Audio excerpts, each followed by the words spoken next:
I'm calling the March 4th, 2021 meeting of the Sacramento City Unified Board of Education back to order. Our first item, 4.1, Pledge of Allegiance. Superintendent will lead us in the pledge. Superintendent. Thank you. Ready? Salute. I pledge allegiance to the flag of the United States of America and to the republic for which it stands, one nation, under God, indivisible, with liberty and justice for all.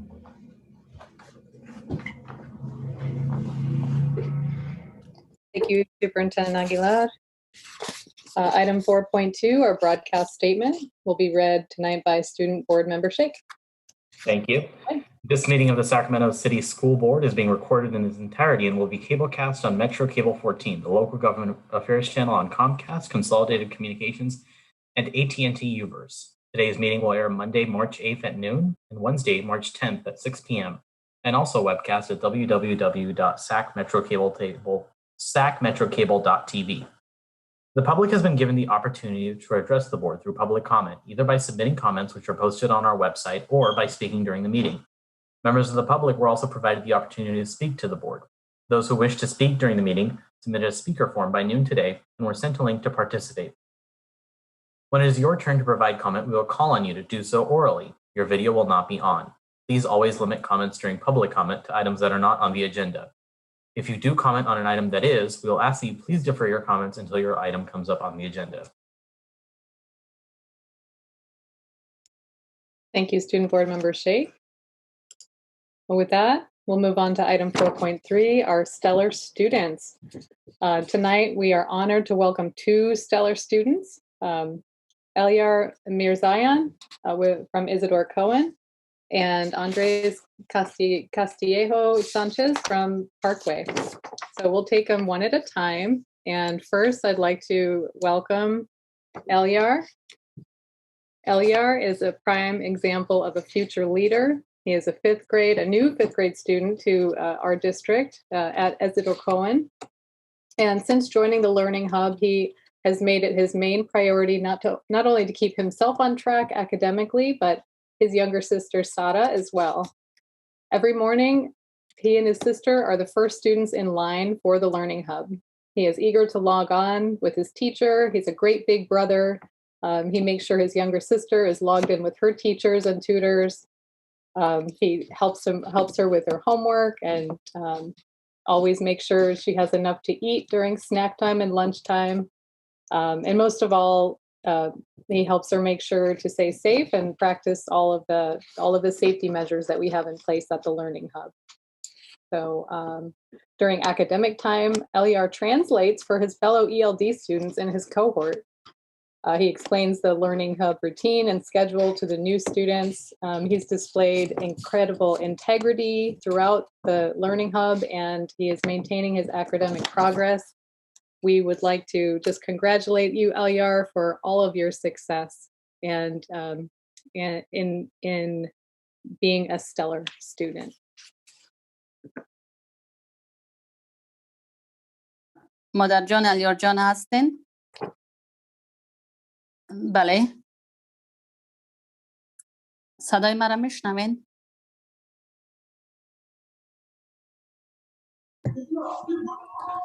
بله.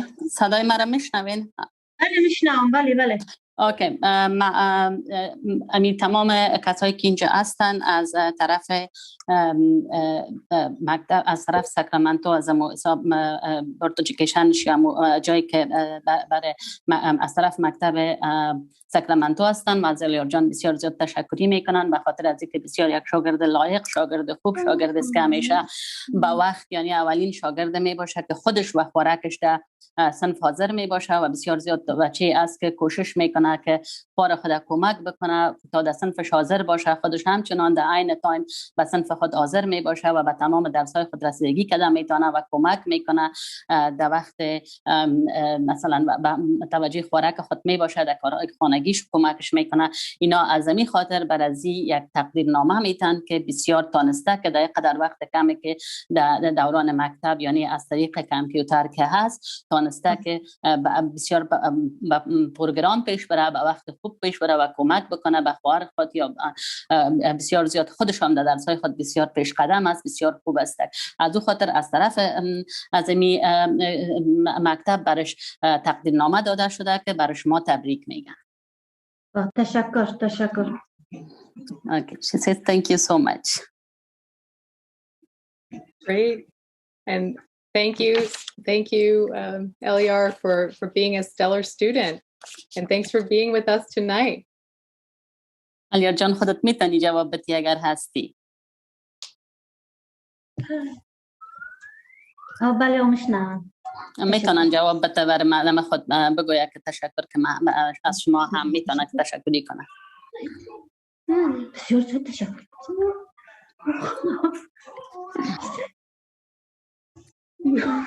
Thank you, Mr. Henderson, for joining us as well.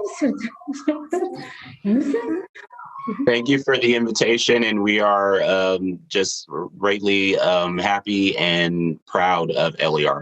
So thank you, everyone, for tonight. اونا هم تشکری میکنن از الیار جان و میگن که تشکر از اینکه با ما هستن و تشکر از همه تیمی که اینجا هستن. Okay. Thank you so much. Great job, Eliar. And thanks for doing such a good job. Go ahead. Sorry. Okay. بازم تشکری میکنن و میگن از اینکه کار خوب کردین و پیشرفت خوب کردین. باز هم سپاسگزار هستم. تشکر بسیار زیاد. ما همچنان. Mom says thank you so much, and I'm also very appreciated. Very good. I appreciate you. Thank you. Okay, with that, let me actually turn it over to Member Rhodes to welcome Andres Castillejo Sanchez from Parkway Elementary. Yes, thank you, Vice President Morowski.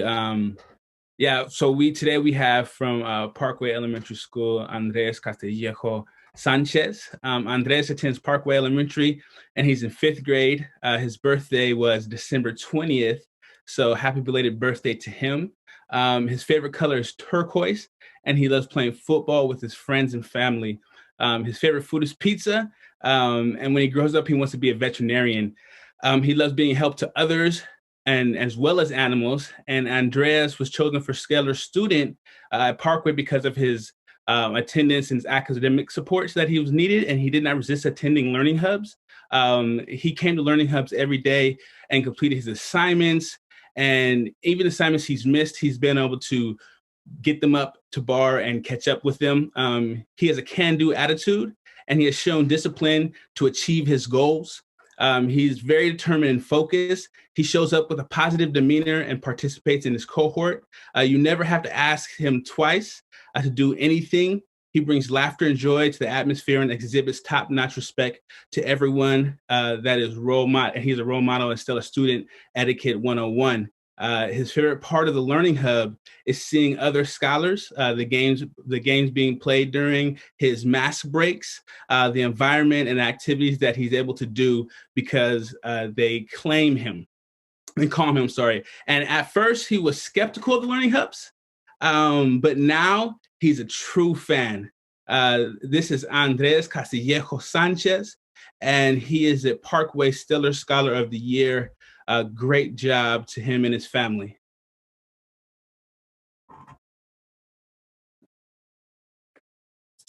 Great job, Andres. And do we have Andres on the line?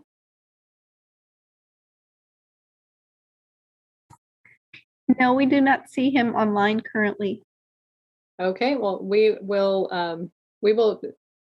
wish him congratulations from afar. And if we can get him back, maybe we can bring him back later tonight if we can figure it out, or maybe next time. Well, thank you, everyone. Thanks to our stellar students, and thank you, Member Rhodes. Okay, moving on to item 5.0, announcement of action taken in closed session. Ms. Collins, are there any announcements from closed session? Yes, Madam Vice President, there is one announcement coming out of closed session. the board adopted a resolution pursuant to Education Code sections 44951 and 4429.21, and authorized the district superintendent or his designee to notify 3 specific certificated administrators of their release and or reassignment by a unanimous vote of 7-0. Thank you, Ms. Collins. Okay, with that, I'll move on to 6.0 agenda adoption. I'll entertain a motion to adopt the agenda. Do I have a second? Second. Okay. Thank you. All in favor? Aye. Okay, with that, the agenda is adopted. We can move on to 7.0. Do we have student preferential vote as well? I think that's just a consent of the board. We just all raise our hands. Yeah, I think in this case, more of a voice vote, but thank you for that reminder. I will endeavor not to forget, and please let me know if I do. Thanks. Okay, with that, item 7.1, revised board policy 3100, business and non-instructional operations. I'd like to welcome, I believe, Ms. Rose Ramos to give that presentation. Yes, thank you, Member Morawski. And if you could please, and I'm not going to go over every detail on this PowerPoint. It's pretty much the similar PowerPoint we've shared over the last few meetings on this topic. The only difference is that we have now added the specific language as shared by our board members, Morawski and Garcia, Member Garcia. So with that, just go to next slide, please. And here is the current, and here's the proposed with the additional language for the increasing the reserve. Next slide, please. And here's just the benefits, the same slide as we shared last time. Next slide, please. And then just some data on our financial status, how this translates into numbers for the district in terms of dollar amounts. Next slide, please. And then here is the proposed part of the policy on the one-time funds with the specific language as shared by our board members on the exhibit and specifically what it should explain. Next slide, please. And again, the same thing, the benefits for the policy on one-time funds. And next slide. And then if the board would so graciously take action to approve these revisions to board policy 3100. Of course, if there are any questions before then, we could certainly take those now. Can I, Mr. Flores, can I ask if you could just leave the slides up, at least the first one that has the actual language for board discussion as well? Thank you, Ms. Ramos, for another very clear presentation. Board members, this is an action item. We've heard and discussed this policy change a number of times. I'm excited that it's coming back to the board for action. Before we Vice President, that, I will take public comment. Yes, we have 2 live public comments. The first comment is from Amanda Connolly.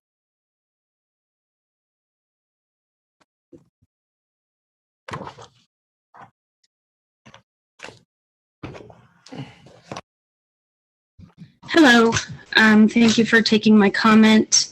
I just wanted to say that I definitely support getting a 5% general fund reserve in place, and I hope that we will keep in mind we really should not use one-time funding to fund ongoing expenses and then just hope we'll come up with more money before we run out of money, because that hasn't worked yet. Thank you. Ms. Connolly. And yes, our second public comment is from Daniel Darby.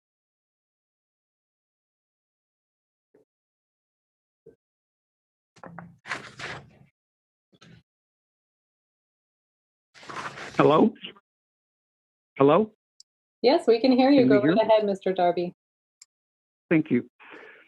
I would like to ask the board to soundly reject this resolution because the taxpayers of Sacramento and the federal government do not give you money to stash away.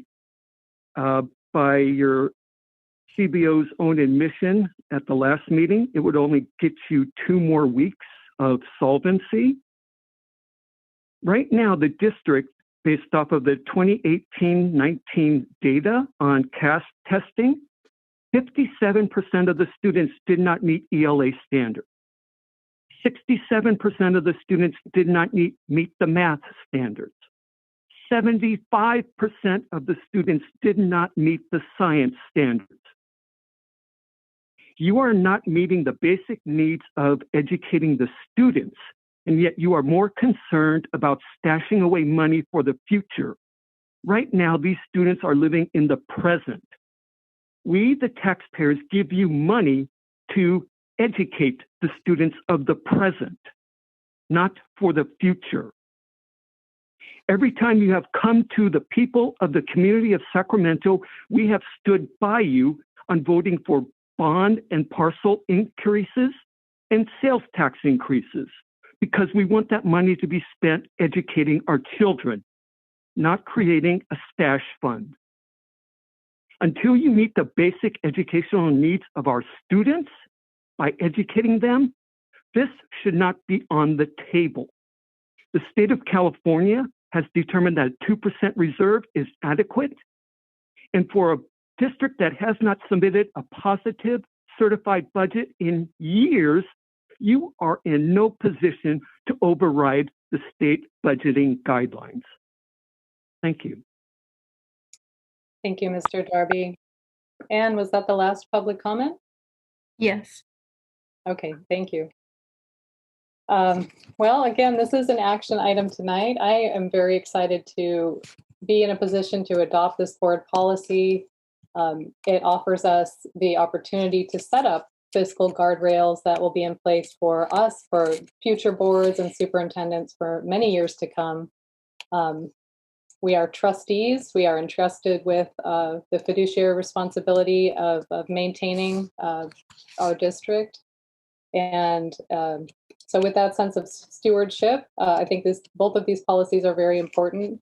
We do not have a great deal of advocates that organize around fiscal sustainability, but this is foundational to our responsibilities. So before I invite a motion, does anyone have any questions? I know we've seen this a number of times, so. Trustee Rhodes. I just I looked over this in depth, and my questions are not necessarily for this. I did have a question that I asked Rose last meeting when we discussed this around what is our current reserve balance currently right now. Rose, you didn't have it in front of you then, but I was hoping that you can report out what our current balance is now. Yes, and I apologize for that delay in getting that response to you, Member Rhodes.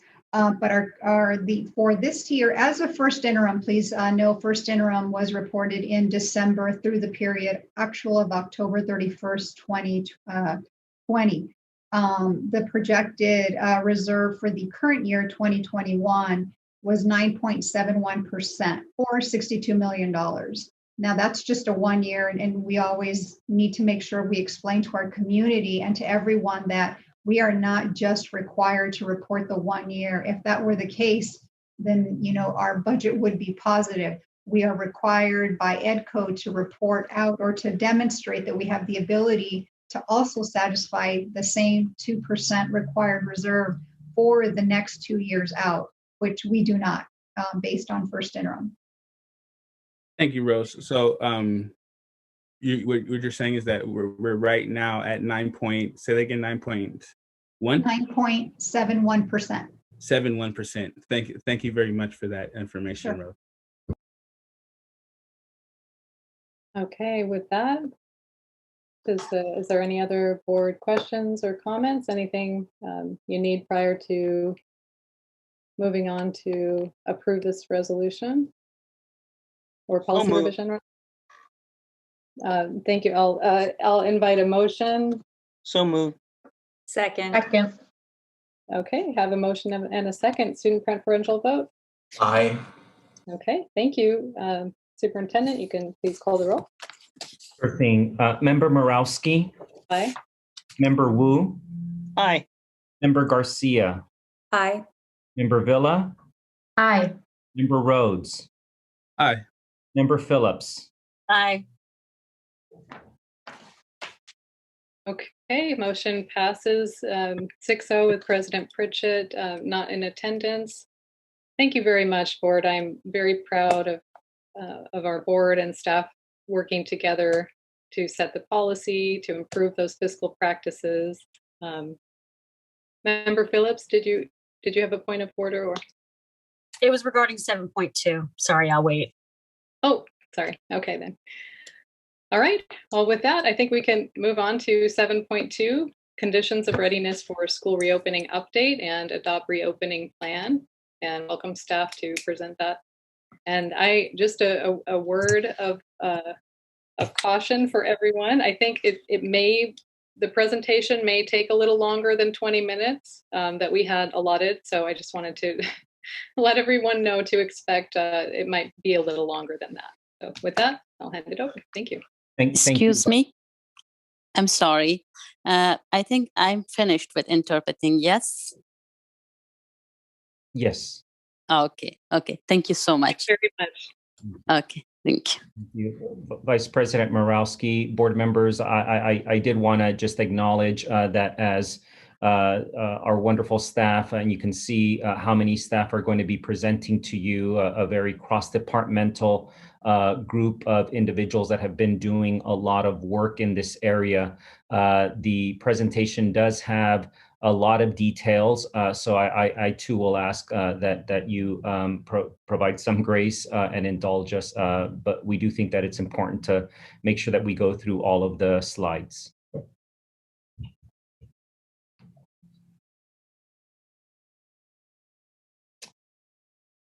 Mr. Harris? I believe Board Member Phillips had her hand up. Oh, got it. Okay. I just wanted to ask on 7.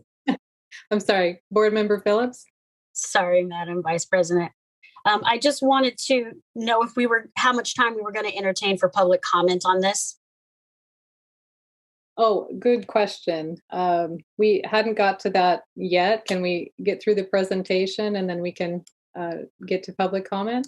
Or... Sure thing. Okay, thank you.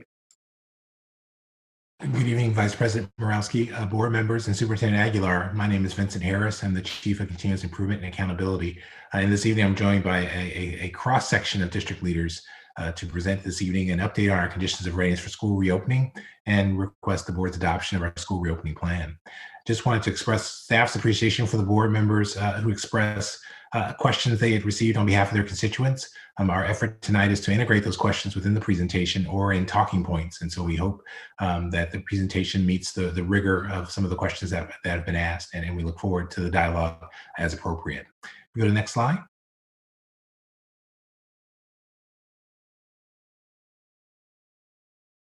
So ultimately, we've had several presentations around this topic, given the importance of it. And really the anchor point for tonight's presentation is kind of a through line back to the board's adoption back on November 19th.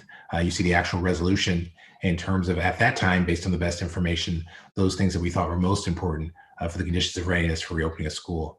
Really important to note that obviously lots more information has been gained about mitigation of the pandemic and obviously creating safe distance for school sites. And so that's why tonight's presentation is such an important through line to that prior work, because many of our measures actually do stand as durable based on what we first shared in November. And of course, we've made tweaks based on the latest information that we've received in terms of creating the best conditions necessary for student learning. Go to the next slide. And so ultimately, all this work is anchored to our Return Together vision statement. And of course, each presentation we've had on this topic has included this statement because ultimately we know that this is what our community expects from us. Obviously, abiding by the county public health orders to ensure safety first, but ultimately really living out the guiding principle, which is how the statement ends, assuring all students are given an equal opportunity to graduate with greatest number of post-secondary choices from the widest array of options. This is the why of why we think our reopening plan is so important and why safety is tantamount. We also know it has to deliver on instruction. If we go to the next slide. And so in terms of our current context, this obviously is something that the community and board has seen in many venues. And obviously we remain within Sacramento County in the purple tier, at least in terms of case rate for sure. But we can certainly see that we're approaching a new moment, if you will, in terms of seeing us steadily move into a less purplish setting and moving more towards red, the red tier. And so that is very encouraging. If we go to the next slide. This provides the concreteness for that movement. If folks remember from our last board meeting, we were in the mid to high teens in terms of cases per day per 100,000 residents, and now we're at 12. And so the pattern and the trend has been encouraging. Our positivity rate has continued to decline as well. We're now at 4.7. And so as we think about the numbers that create the conditions for us to best understand community spread, those numbers are trending in a way that are encouraging. But still, it's important to note we're still in the purple tier area. So the vigilance is still required in terms of the mitigation efforts to ensure everyone's safety. If we go to the next slide. And so this slide is just meant to be a quick snapshot, and actually, in many respects, I'll just summarize it in the context of, we know that within the purple realm, there are more conditions of readiness that are required in order to reopen. And so reopening today simply means, being very intentional. Probably one big change since we last shared the slide is the notion that the conditions of reopening now are driven by grade level, which was what we shared previously, but now also in terms of prioritized student groups. And we'll talk a little bit more about those students later in the presentation, but it's really important to note that as the guidance has evolved and as the regulations have evolved, we now recognize that there's a couple of paths for us to consider as we think about the student groups, not just grade level, but also students who need and benefit from in-person instruction if their families so allow. Now we know that obviously once we turn to red, and I mentioned we're on that path, certainly everything reopens for all grade levels on the Wednesday after we obtain the red tier. So certainly red signals the reopening of the complete grade levels in our system. If we go to the next slide. And so with that, I will turn over to our Director of School Services, California, Leilani, who will give you really context of the legislation that was recently, passed today, actually. Great. Thank you for that, Vincent. Can I just make sure you can hear me all okay? Okay, great. So thank you for that again, Leilani Aguinaldo, Director of Governmental Relations at School Services of California. And I was asked to join you today to give an overview about Assembly Bill 86. So I can report that both houses of the legislature today passed Assembly Bill 86. There were two bill vehicles identical. That's why there's a reference to Senate bill as well. We didn't know until this morning which bill vehicle would be moving. So it is officially AB 86. And we fully expect that the governor will sign the legislation probably tomorrow. So as an overview for you, there are two pots of money that are included in the bill. The first pot that I will go ahead and summarize for you today is the in-person instruction grants. This is $2 billion of Prop 98 dollars that will be distributed to local educational agencies to incentivize reopening. It's going to be distributed in proportion to your LCFF entitlement. And as a condition of receiving the money, an LEA must offer continuous in-person instruction by April 1st. The legislation does accommodate for spring break, and so that's why I have there in the parentheses for Sac City Unified, it'll be April 5 after we factor in our return from spring break. For districts that are unable to open in advance of the April 1st deadline, there is an allowance to open after April 1st, but before May 15. However, each day that passes after April 1st, if a district is not able to offer in-person instruction to the required students, then it is a loss of 1% of funding for each day that a school district is unable to offer in-person instruction to all of the required students. So as I mentioned, the deadline to access the in-person instruction grants is to offer in-person instruction to all the students that are required by May 15. If a district provides in-person instruction after May 15, then you forfeit all in-person instruction grant money that is available to you. And additionally, any district that is not yet open for in-person instruction must post their COVID safety plan at least 5 days prior to offering in-person instruction. The other thing that I wanted to point out while we're in this section is again to reiterate that the requirement is to offer continuous in-person instruction.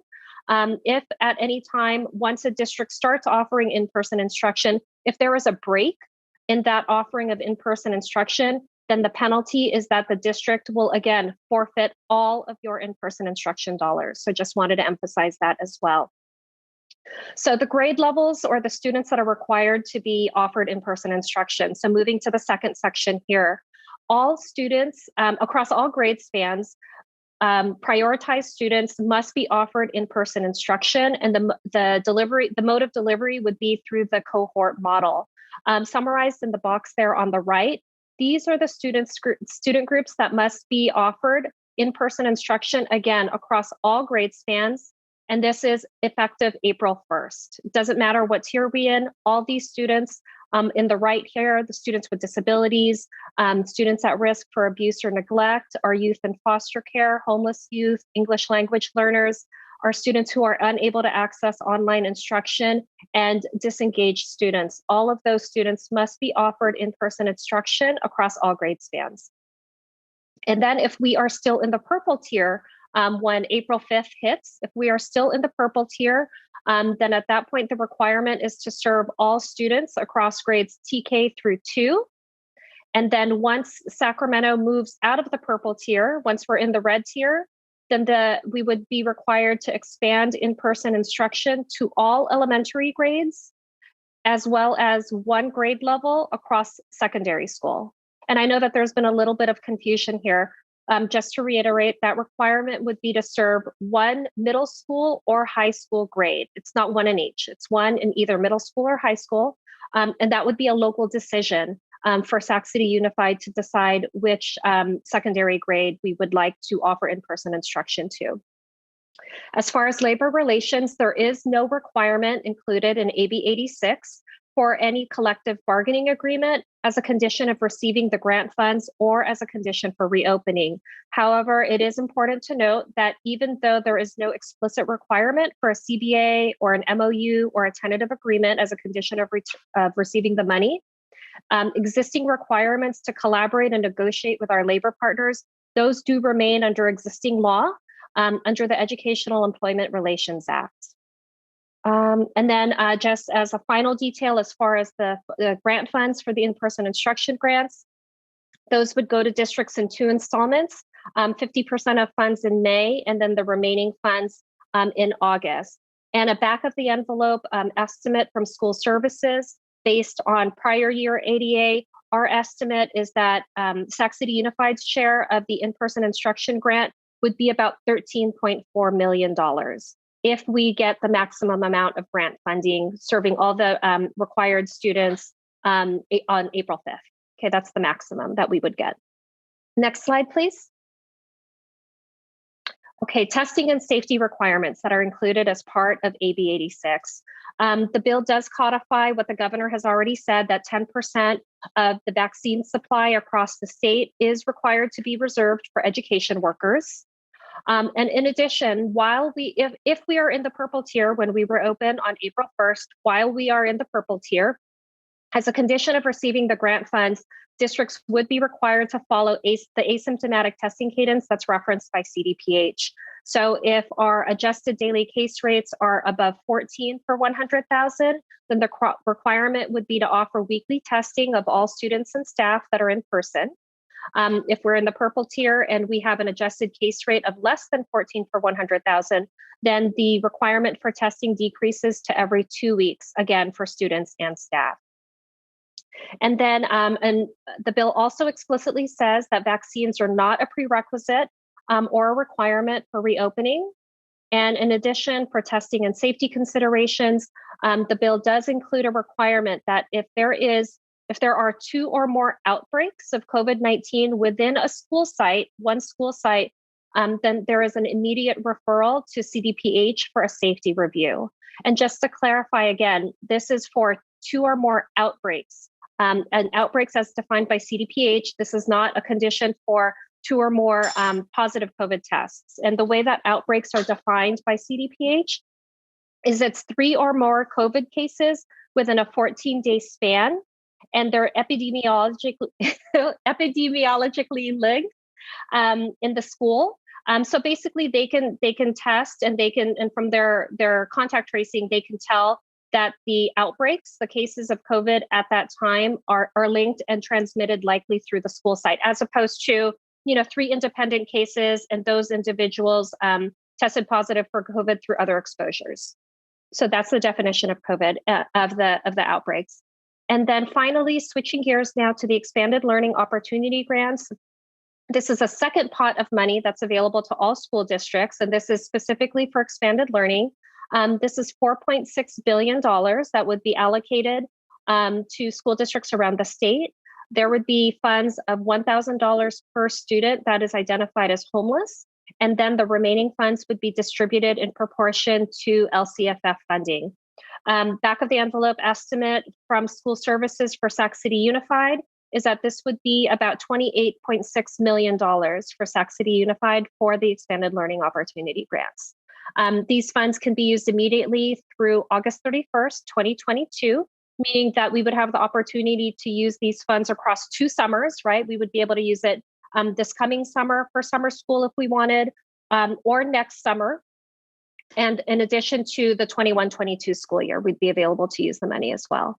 A few requirements that are worth mentioning: at least 85% of funds must be used for in-person activities, and at least 10% of the money must be used to employ paraprofessionals to support instruction.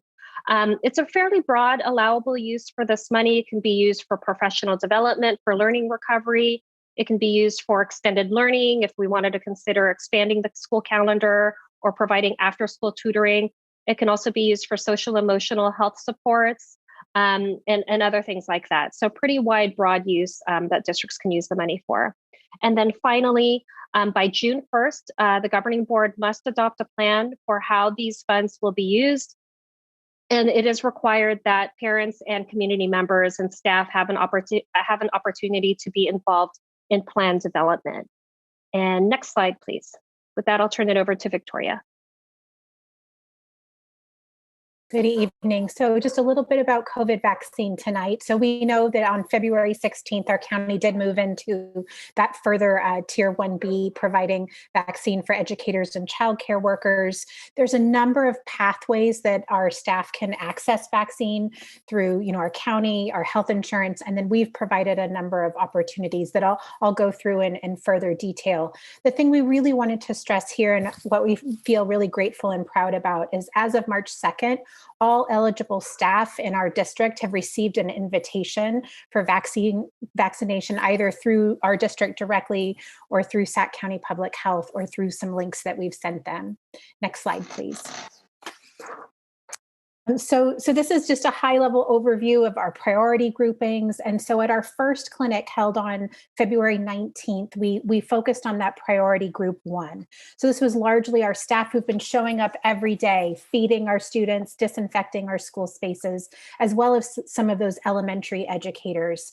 And so we vaccinated over 1,000 educators at this clinic and about 1,500 total community members who are eligible, mostly 65 and older.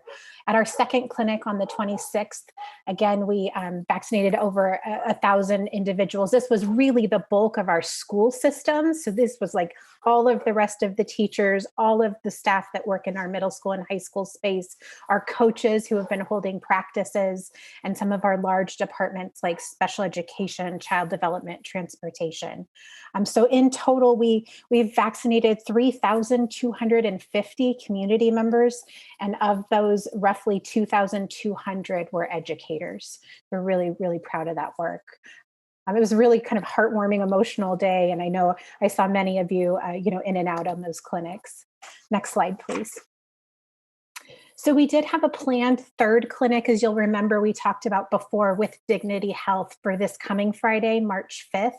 However, due to some changes in the way that the state is allocating vaccine, Dignity Health was not able to receive any additional doses this week.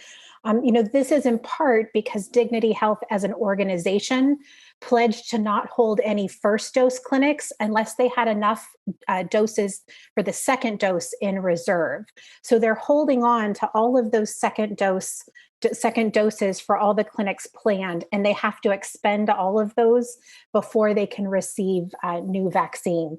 I have to say we're really grateful for this because we know there's some other large hospital systems that have struggled with second doses and have had to cancel appointments. And I just want to verify tonight, we will be hosting all of our second dose clinics again at Cerna Center on March 12th and March 19th.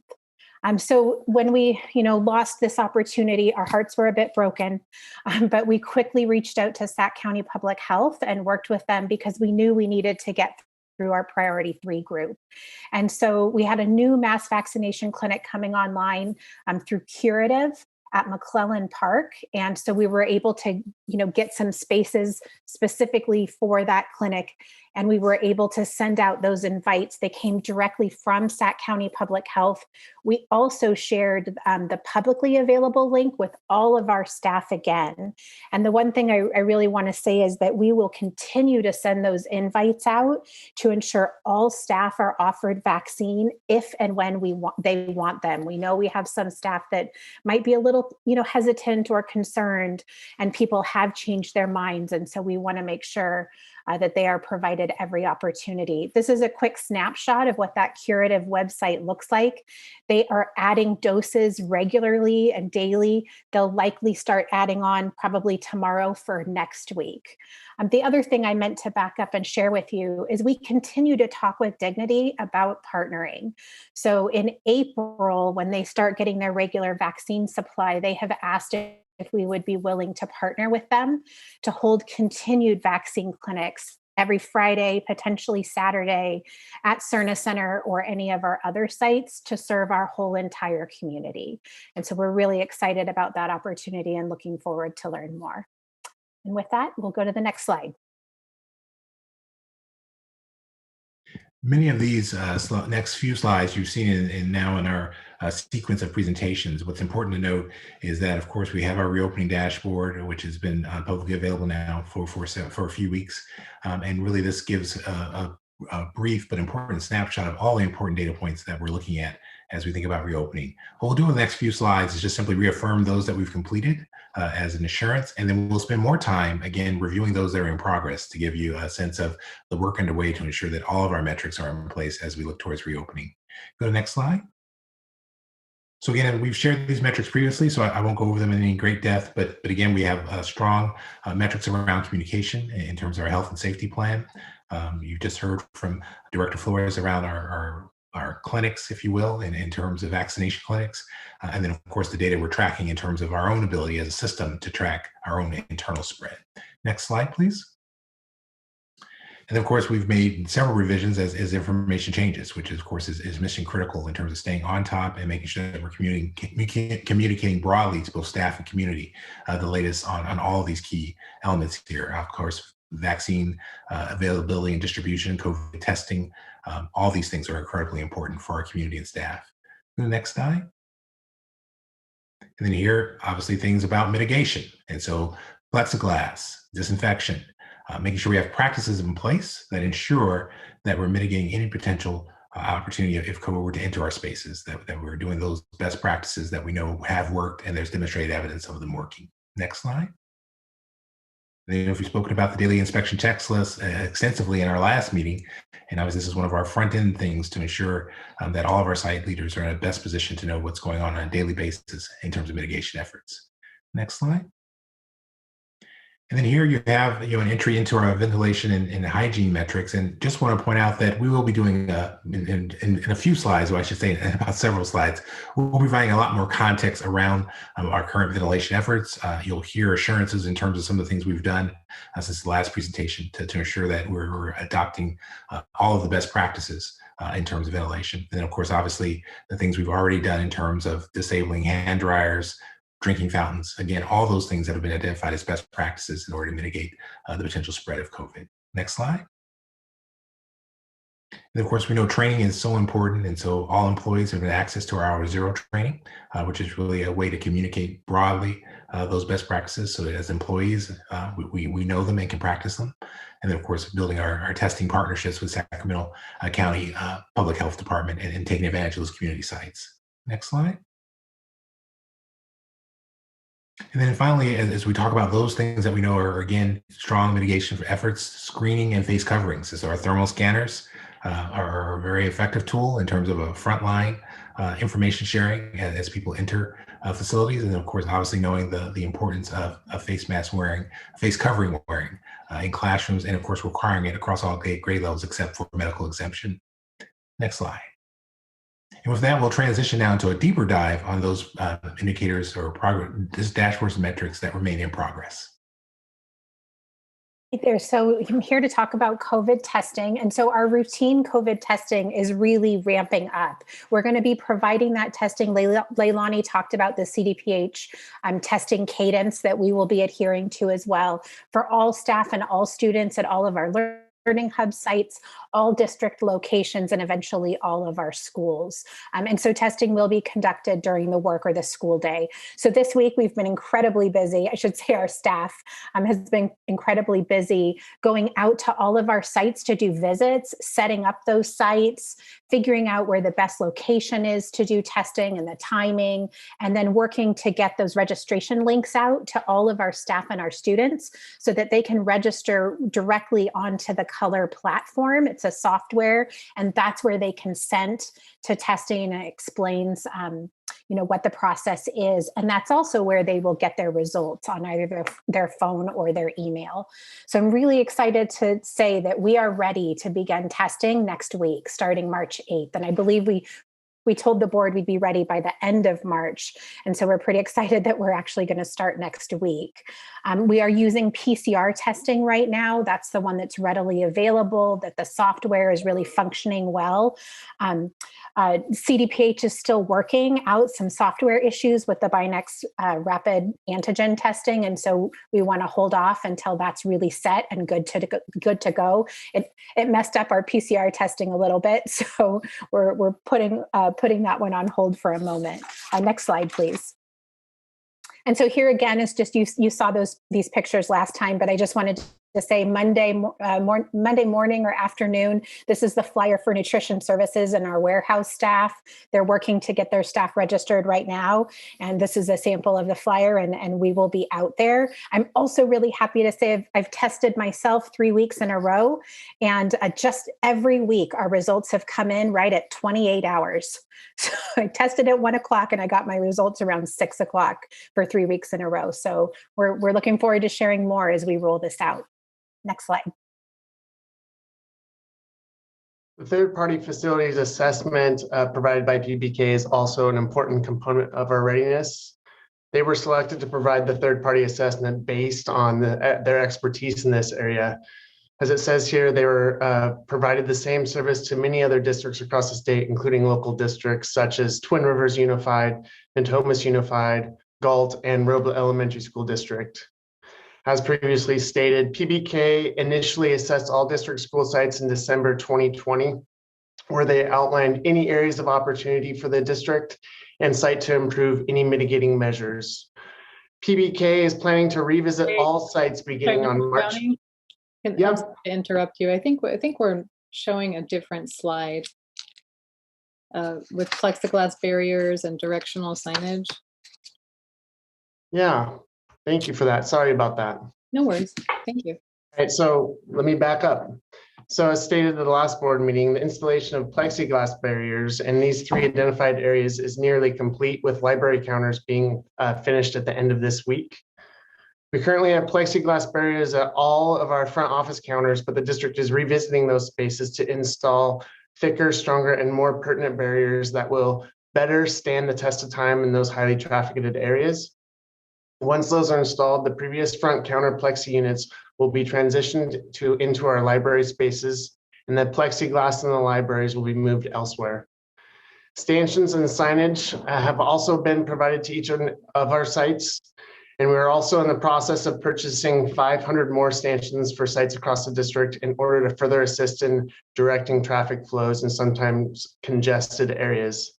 The last remaining component of the signage needed at sites are directional floor dots that will also be used to alleviate potential congestion, and our vendor will be providing those to the district by March 31st for installation. Next slide. All right, here we go. The third, like I was saying, the third-party assessment was completed in December by PBK architects who have extensive expertise in this area. A number of districts they've provided this service to include Twin Rivers, Natomas Unified, Galt, and Roba Elementary School districts. And PBK will be planning to revisit all sites beginning on March 15th in just a couple weeks, and their final inspection will take 2 weeks to complete. The district has been preparing each site since their initial review, and our operations team has been busy walking all sites to confirm their readiness ahead of PBK's final review. And with that said, I would like to turn it over to Mr. Lee Sada on the next slide. Thank you, Nathaniel, and good evening, board members, for the opportunity to update you on the district's HVAC and filtration system. My name again is Lee Sada, and I recently joined the team as the Assistant Superintendent of Operations. We'd like to start this presentation with a little bit of information about AB 841. There's been quite a bit of advocacy to make sure that we update and repair our HVAC systems, provide new filters, and of course provide for the installation of CO2 monitors. However, we wanted to also let you know that DSA has recently given their interpretation of these rules and has told us that the CO2 monitors are only going to be required in new buildings for the time being. And we sent a BC clarifying some of the facts around that. We have the goals of the legislation listed here and funding sources for the deployment of HVAC improvements and CO2 units can be considered on later projects. There's a little bit of information here and a link to the grant program, which is still being worked out, so the funds are not yet available. Next slide, please. Okay, so we wanted to chat a little bit about what our internal team has been doing. They continue to track the reopening of school guidelines as issued by, as mentioned 2 weeks ago, the California Department of Public Health, the Centers for Disease Control, and both of those two point to ASHRAE as the engineering standard. So a multi-layered approach was created by staff to prepare for the eventual reopening of schools. The Centers for Disease Control continues to provide new information, most recently providing some more information on March 1st, just a few days ago. Next slide, please. According to the CDC, the bottom line is adequate ventilation. And to that end, many of their guidelines focus on the improvement of outside air, airflow, and the filtration of that air. The items listed are highlights from the most recent CDC guideline document, which happened to be released on February 26th. And we've included a webpage here, a link to the webpage if you'd like to take a look at that. We're currently meeting the guidelines, and this evening we want to focus some time on the items there that are highlighted in green. Next slide, please. So this matrix was presented to you in the last meeting, and we've added a status column on the right. We'd like to spend a little bit of time looking at the MERV 13 filtration item, which is about halfway down the page, and bring you up to speed on our work on the portable HEPA units. Jeff, would you like to add to this?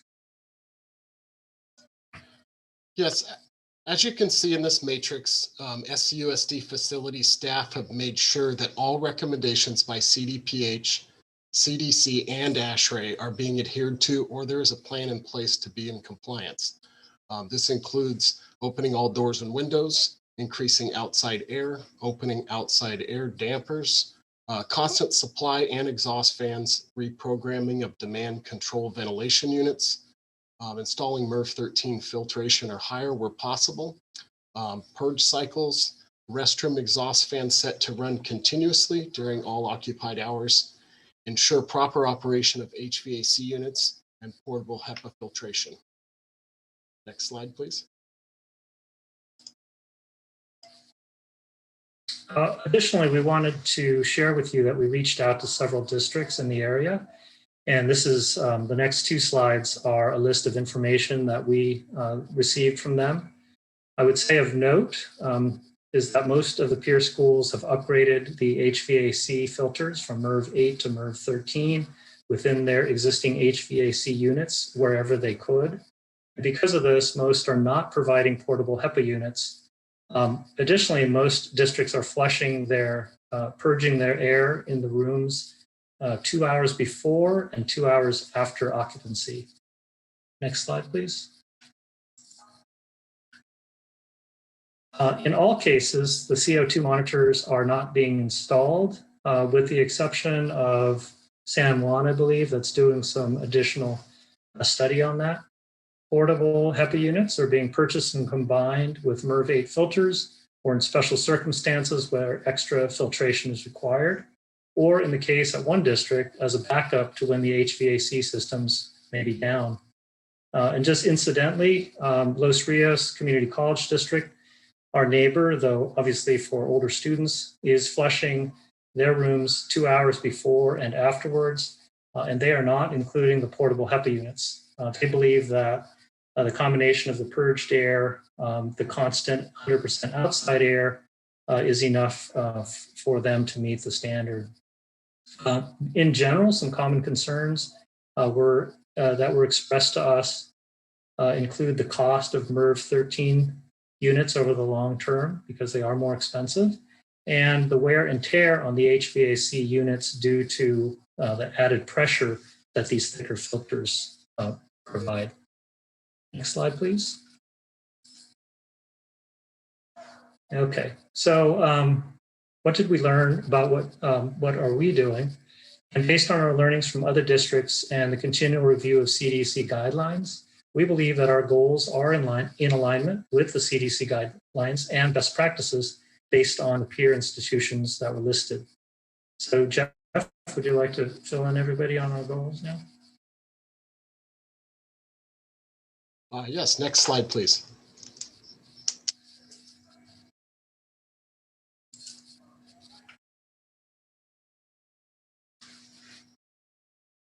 Go ahead, Jeff.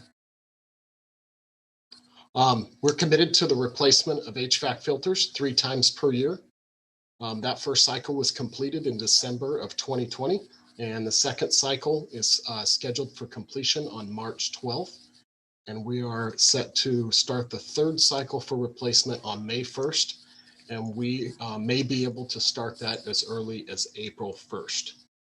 Filter assessments are currently being conducted and should be completed by March 5th. Facility staff have determined or are working on determining where MERV 8 filters can be upgraded to MERV 13 using 2-inch and 4-inch MERV 13 filters in existing HVAC units. And facility staff have identified a vendor with 2 and 4-inch MERV 13 filters in stock. Our goal is to provide Our current goal for filtration is to be able to upgrade 1,500 to 2,000 classrooms with MERV 13 filters by the next filter change cycle. Next slide, please.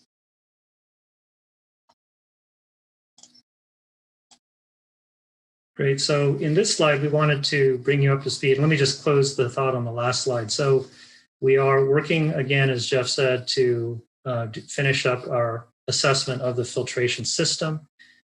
We have located a vendor that would allow us to upgrade our filters from MERV 8 to MERV 13. And we have a discussion point about whether we would start that process on cycle, which would begin on May 1st, or if we wanted to accelerate that to approximately April 1st. And now the second part of what we said we wanted to focus on was our portable filtration units. And for this next slide, I'd like to invite Rose to present this slide. Thank you, Lee. Just to bring everyone up to speed on the selection of the portable UBDI filtration units that the district did choose to purchase back in the fall. Just for the education of our public that they may not be familiar with the details and what went into this process. As you all know, that we have been on a learning curve in mitigating COVID COVID-19 and preparing for reopening schools and what are the best practices. And we've been working on this since last year, March. So it's been about a year. And in that timeline, there has been not a lot of information available in terms of common standards because, it was kind of a learning process for I think it's safe to say, the entire world, how to deal with this.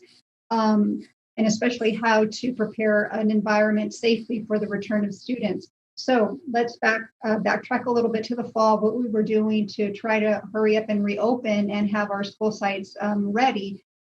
We were looking for common standards with respect to ventilation from the state or from other entities that are the experts in this area. And as you all know, there was little information available.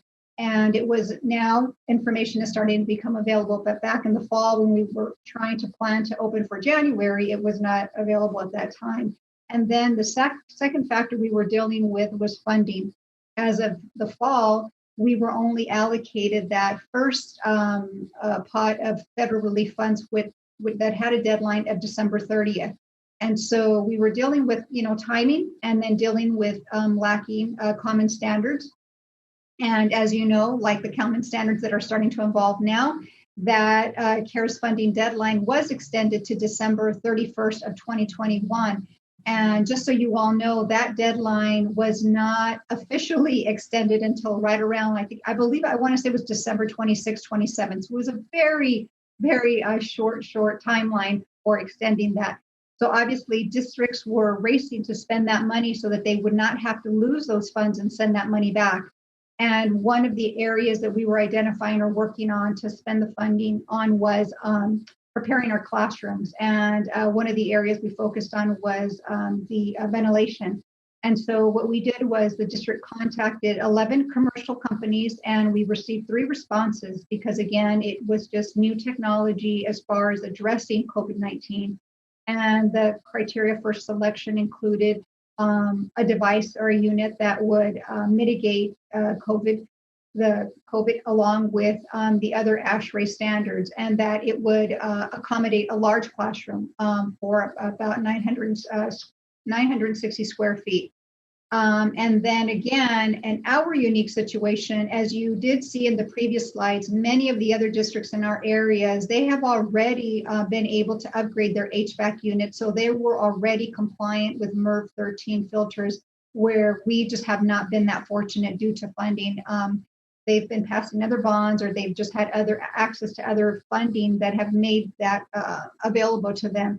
And so they were able to respond very quickly to the MERV 13 criteria, whereas we were not.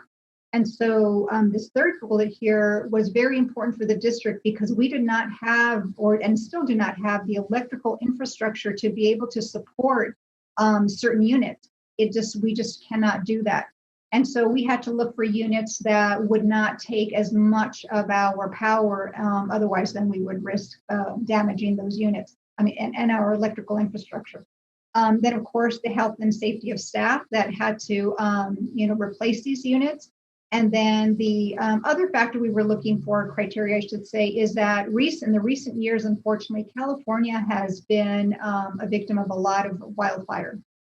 And we've had to shut down districts. My former district, we were shut down for weeks at a time, very close to the fires over in the Santa Rosa area. And as a result of those fires, the byproduct is smoke, and that's very unhealthy air for students. So this unit also had to have the ability to be able to address that. And so just again, looking for an improvement in general indoor air quality. And the only unit that rose and met all of these criteria was this UVDI filtration unit.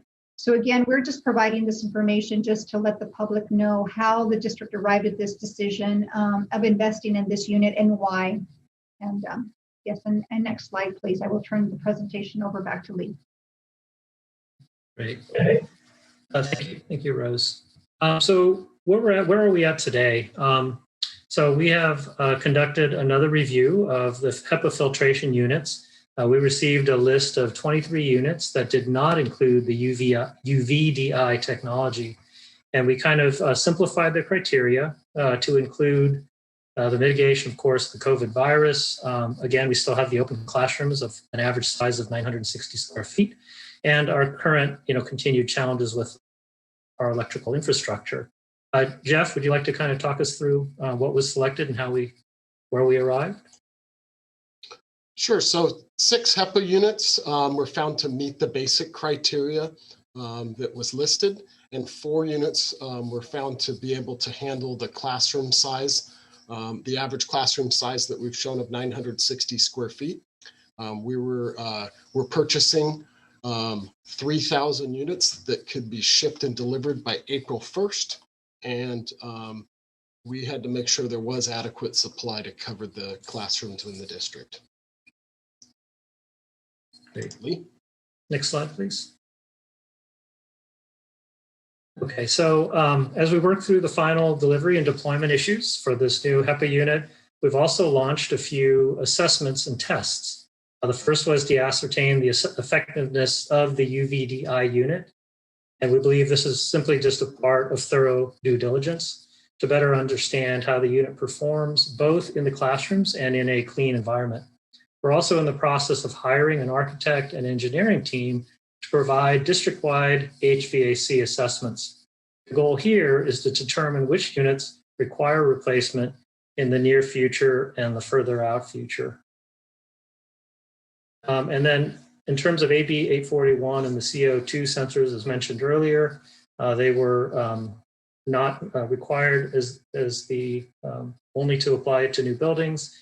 And then a little note there about our architecture and engineering team that's being brought in to prepare the mechanical assessment. And we hope to use this as a basis for creating an HVAC project list, which would then include CO2 sensors. But it's really more in the category of construction project, so it's going to take a little more time. Next slide, please. Okay, and then finally, we continue to do our research with other ventilation items. And again, I'd like to invite Jeff to walk you through these. Thank you, Lee. Excuse me. District staff are evaluating ventilation enhancements that include the following. Ceiling fans with UV uplighting or ionization. We're seeking input from peer schools. We're considering UVC HVAC solutions that utilize UVC induct air disinfection. And this can be coupled with MERV 8 filtration, but costs have not been established on that yet. Portable HEPA units may not be large enough to accommodate our existing gymnasiums.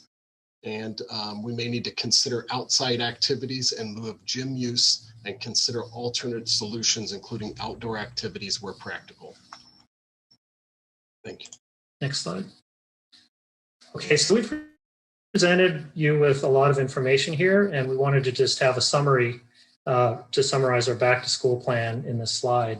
So again, we can commit to running our HVAC with open dampers and 100% outside air while we continue to research best practices. As mentioned earlier, several districts are simply purging the air 2 hours before the classroom is in operation and 2 hours afterwards. But for the time being, we continue to run our systems at 100% outside air 24/7. We have stated that we will install MERV 13 filters wherever possible.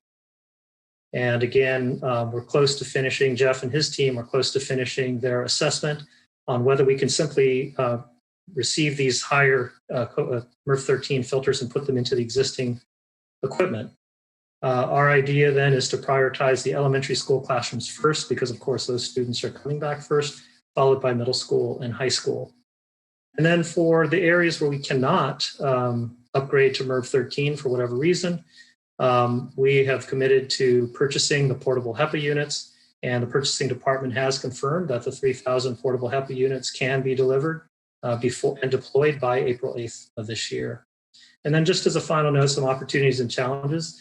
One of the things that we learned from our fellow districts is that MERV 13 filters may actually shorten the lifespan of the HVAC units or create more repair work because the machines are working a little harder.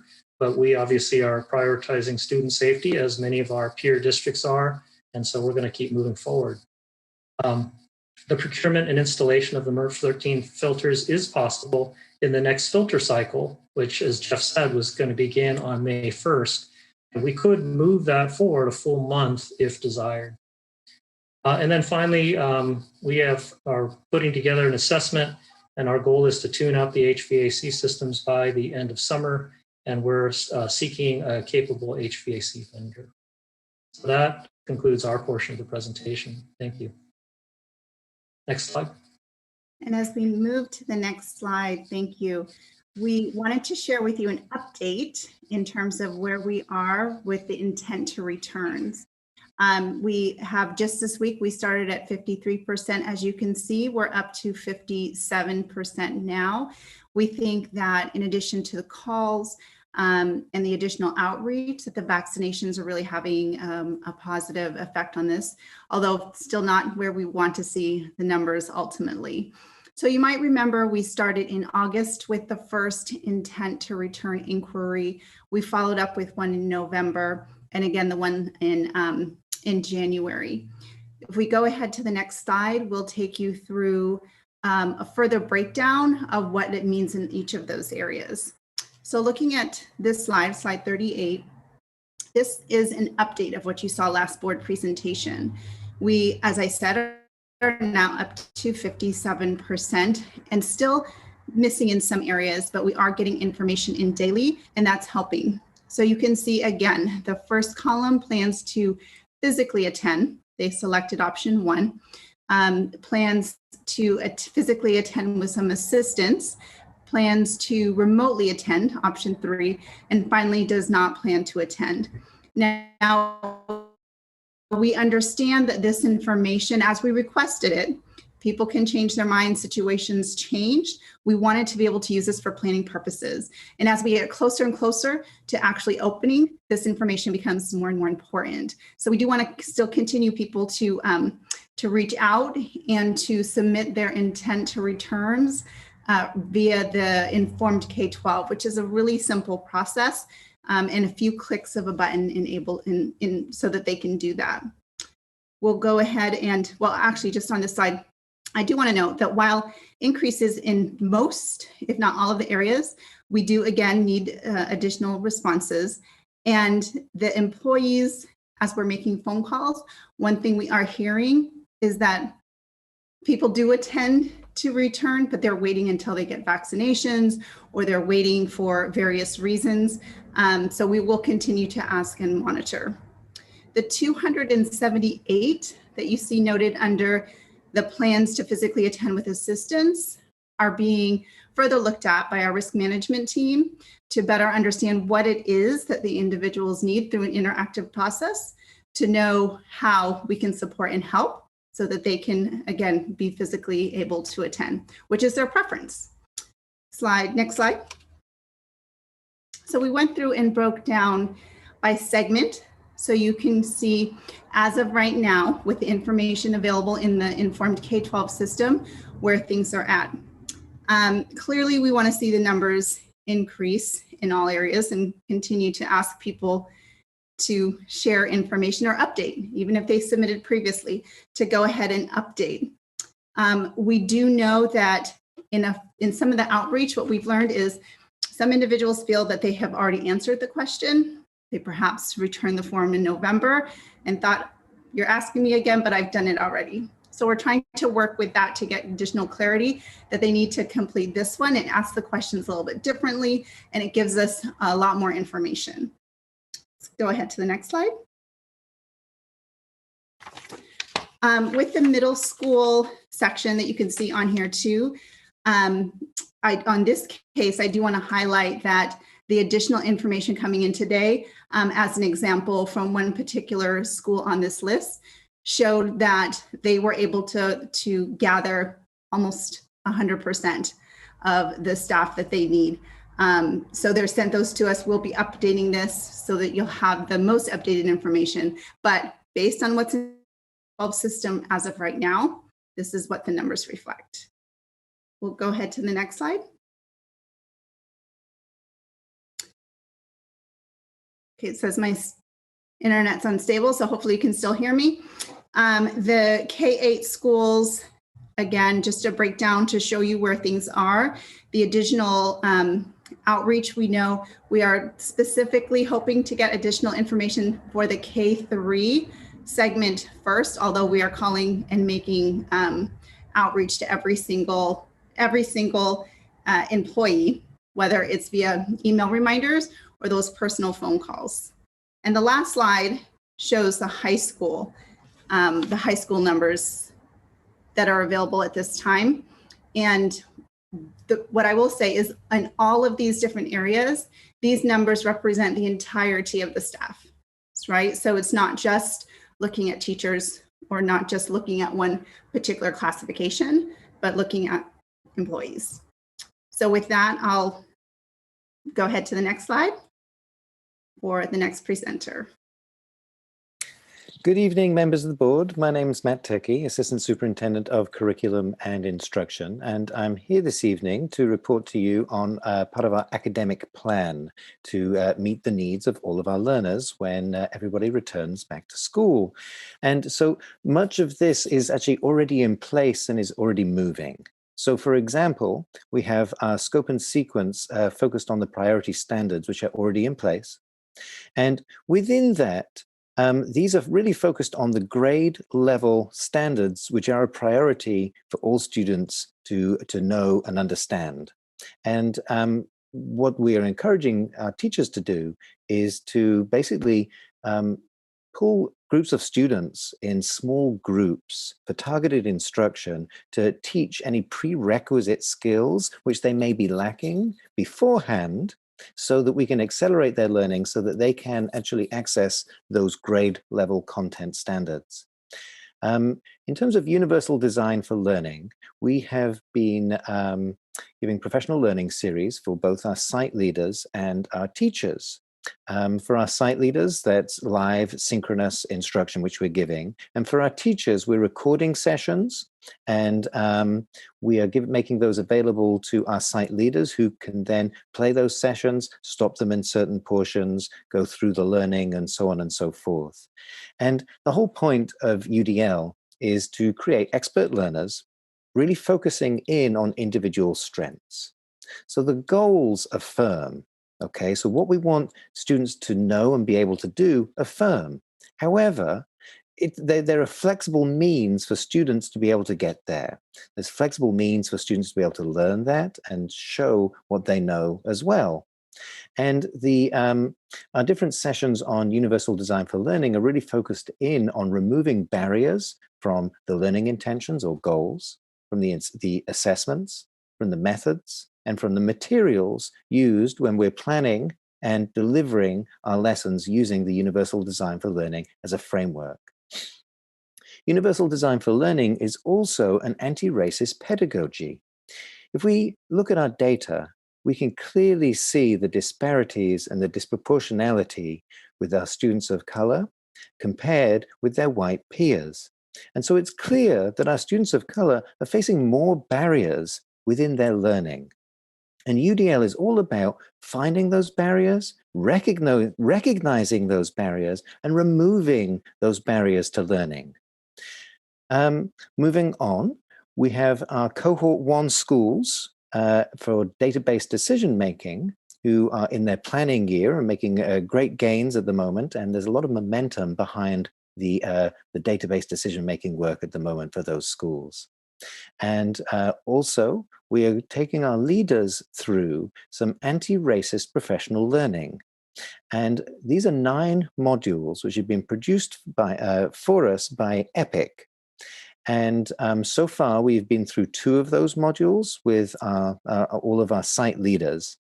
And we have about 2 of those modules a month coming up until the end of the year. Now, all of these modules are available to our leaders right now to go through independently. And then we have these small group reflection sessions planned, as I say, about twice a month, so that we can reflect and deepen our learning. And I will say that the one which we just had last Wednesday on recognizing microaggressions was a really, really great session and a lot of really good reflections for leaders. Thank you very much. And I will pass on the next slide to Maisie Lee, our SEL Director. Thank you, Matt. Good evening. This is a really long presentation. So before I continue, I asked Vincent if maybe in the spirit of SEL, I can invite you to take a quick 2020 mini brain break with me. So feel free to to look 20 feet away from your computer and focus on your breath for 20 seconds.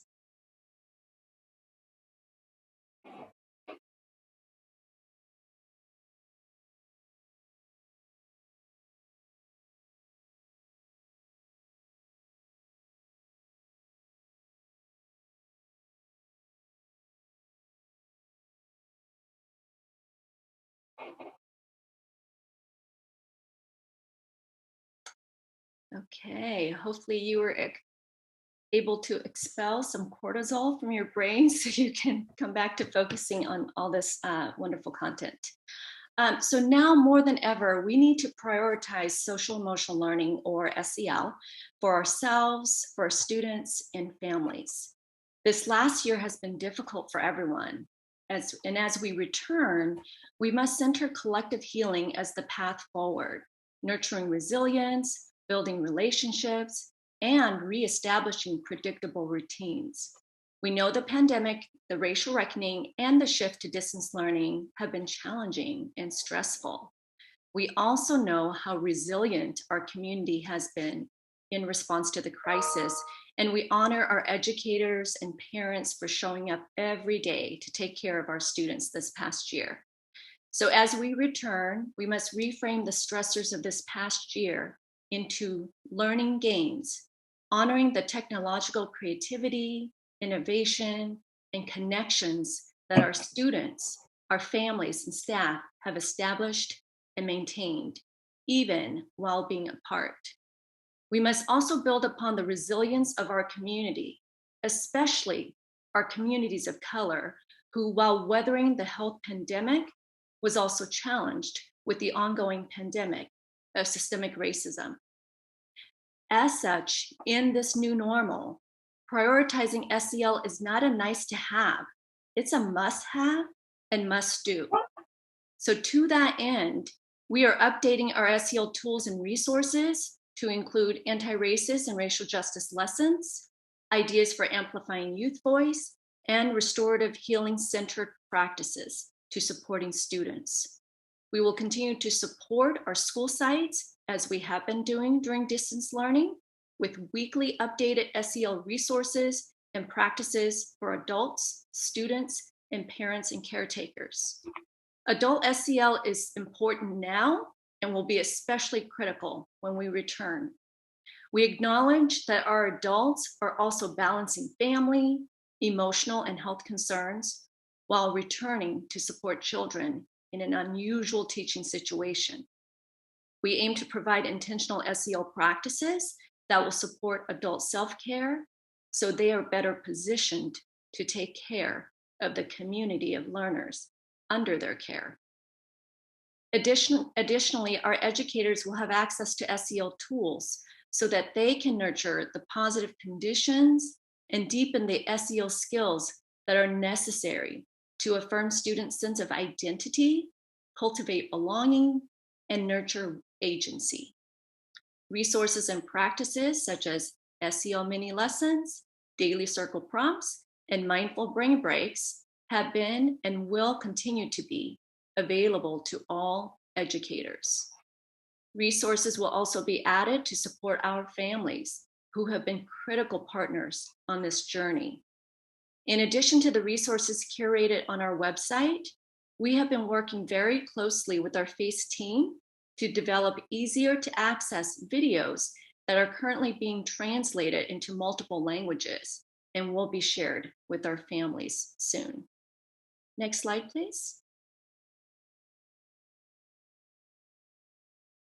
In these anxious and dysregulating times where there is no relief in sight, we may be presented with behaviors that will challenge us when we return. When a behavior arises, it'll be important for our adults to hold a trauma-sensitive and restorative mindset in order to best support students.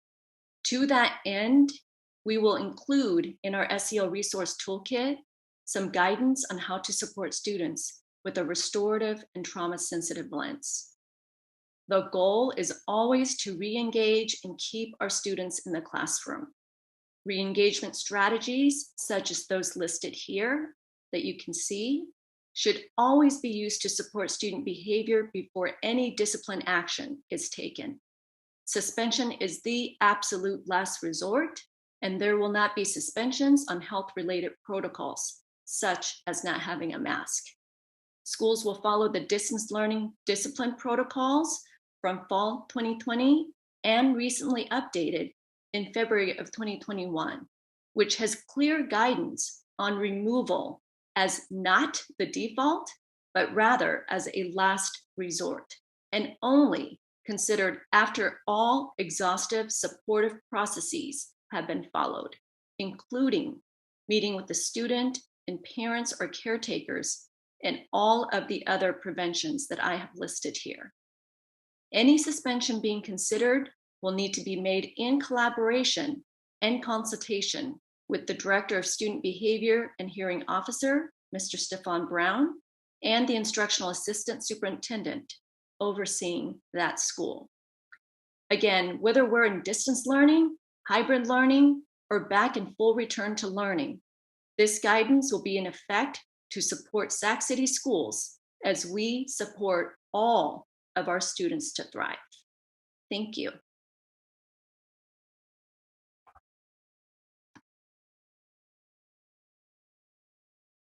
Thank you for that, Maisie. Thank you for the moment to breathe.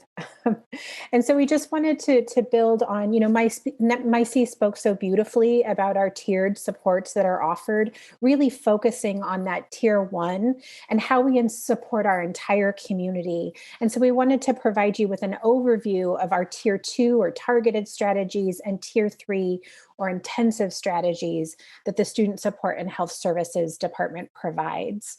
And so using student data through our early identification and intervention system or any other referral source, for instance, staff or a family referral, some of our best referrals come from peers, or even our internet safety filter has actually been a really big source of referral. And that filter flags any content that speaks of self-harm or suicide so that we can reach out directly. We are really focused on providing that healing-centered support that Maisie spoke so lovely about. Really walking beside our students and our families to help them locate the supportive resources that fit their needs or their comfort level. And so I just want to say this will not always be the traditional medical model of therapy that maybe some of us have engaged in. We really are working on identifying and leveraging the strengths of our families and their support systems so that we can work together with families to restore safety and well-being and work toward healing. So this is a pretty extensive list here that you'll see. We pulled this from our draft return to support plan. We have this on our brochure. And I just really do want to focus on those key elements Maisie spoke of what we can do to create safety, that routine, structure, rhythm, prioritizing health and safety and well-being as our number 1, and then really working to identify those who need supports and responding with compassion and care as our default. These are all things that every adult in our system can work on. Next slide, please. And so this is just a snapshot from the Student Support Q1 data report. This is publicly available on our website. And I just wanted to give a shout out to our staff who've just been working so incredibly hard this whole time. We have not taken a breath and we have not stopped providing these mental health supports. Staff have done some really incredible work meeting the needs of the community, particularly around food insecurity or unstable housing. And so this work has been happening really quietly all year long, and we definitely will be continuing it, whether we return in person, if that's what a family chooses, or they're still in virtual space. And as you can see, we've actually increased the number of students we've served this year by 31%. And we've really had to adapt and to be flexible in how we connect with our families. So when students and families aren't engaging, we can't just walk down the hall to meet with them anymore. So we're driving out to their homes, sometimes a number of times, because Sometimes they don't always answer. And so you'll see we've increased our home visits by 194%. And we should expect that though, because our students aren't at our home. So now we need to go out to them. And it's really just about connecting, letting them know we noticed and we recognize that they're not there or they're not engaging and that we care about them, and really starting to build that trust and understanding and compassion that so many of our families need right now. So I want to confirm to the board and our community, we will continue to provide all these supports and really working to welcome our students, our families, our community partners that are so vital to our schools and our staff back to our schools. Thank you. Next slide. And good evening again. And on this slide, we're going to dig into a little bit more the concurrent learning model which we're proposing. And so there will be an option for any family or student to choose to remain in distance learning. And this is a group which we're calling Group C. Those students who choose to return in person are going to be split into an A and a B group. And each of those students in the A or the B group would attend in-person school for 2 days a week and engage in distance learning for 3 days a week. Students would be able to keep their same teachers. And in terms of the teaching, there would be synchronous teaching of the students in person and at home concurrently, and hence this is called the concurrent learning model, as that synchronous teaching of both the students at home and the students right there in the school happen both at the same time. This would make time in the day for targeted small group instruction to continue. And we know that for this to be successful, there does need to be a technology hardware setup in each classroom. Next slide, please. And so digging into the elementary learning model a little bit more. On Mondays would be a full distance learning day, just like now. Collaborative time would also be, collaborative time for teachers, so that teachers can collaborate together on what students are learning and what they need to learn, would also be on this Monday. And on the Monday, there would be time for whole group synchronous instruction and that targeted small group instruction as well. On Tuesday and Thursdays, the Group A students would come to school in person in the morning, and they would receive that in-person instruction. On Wednesday, it would be the Group B who would come to in-person school on Wednesday and Friday for in-person instruction. During those days from Tuesday to Friday, there would be around 3 hours of live synchronous instruction in the morning with concurrent teaching of all the students who are there in the classroom and the students at home at the same time. And students would then leave school at lunchtime. They'd pick up a grab-and-go meal, and they'd also be picking up their breakfasts as well for the next day. And then that afternoon time would be reserved for that targeted small group instruction. Next slide, please, and next presenter. Thank you very much, Mr. Turkey. Good evening, Vice President Morawski, Superintendent, board members. My name's Doug Husher, and I'm the Assistant Superintendent of Student Support.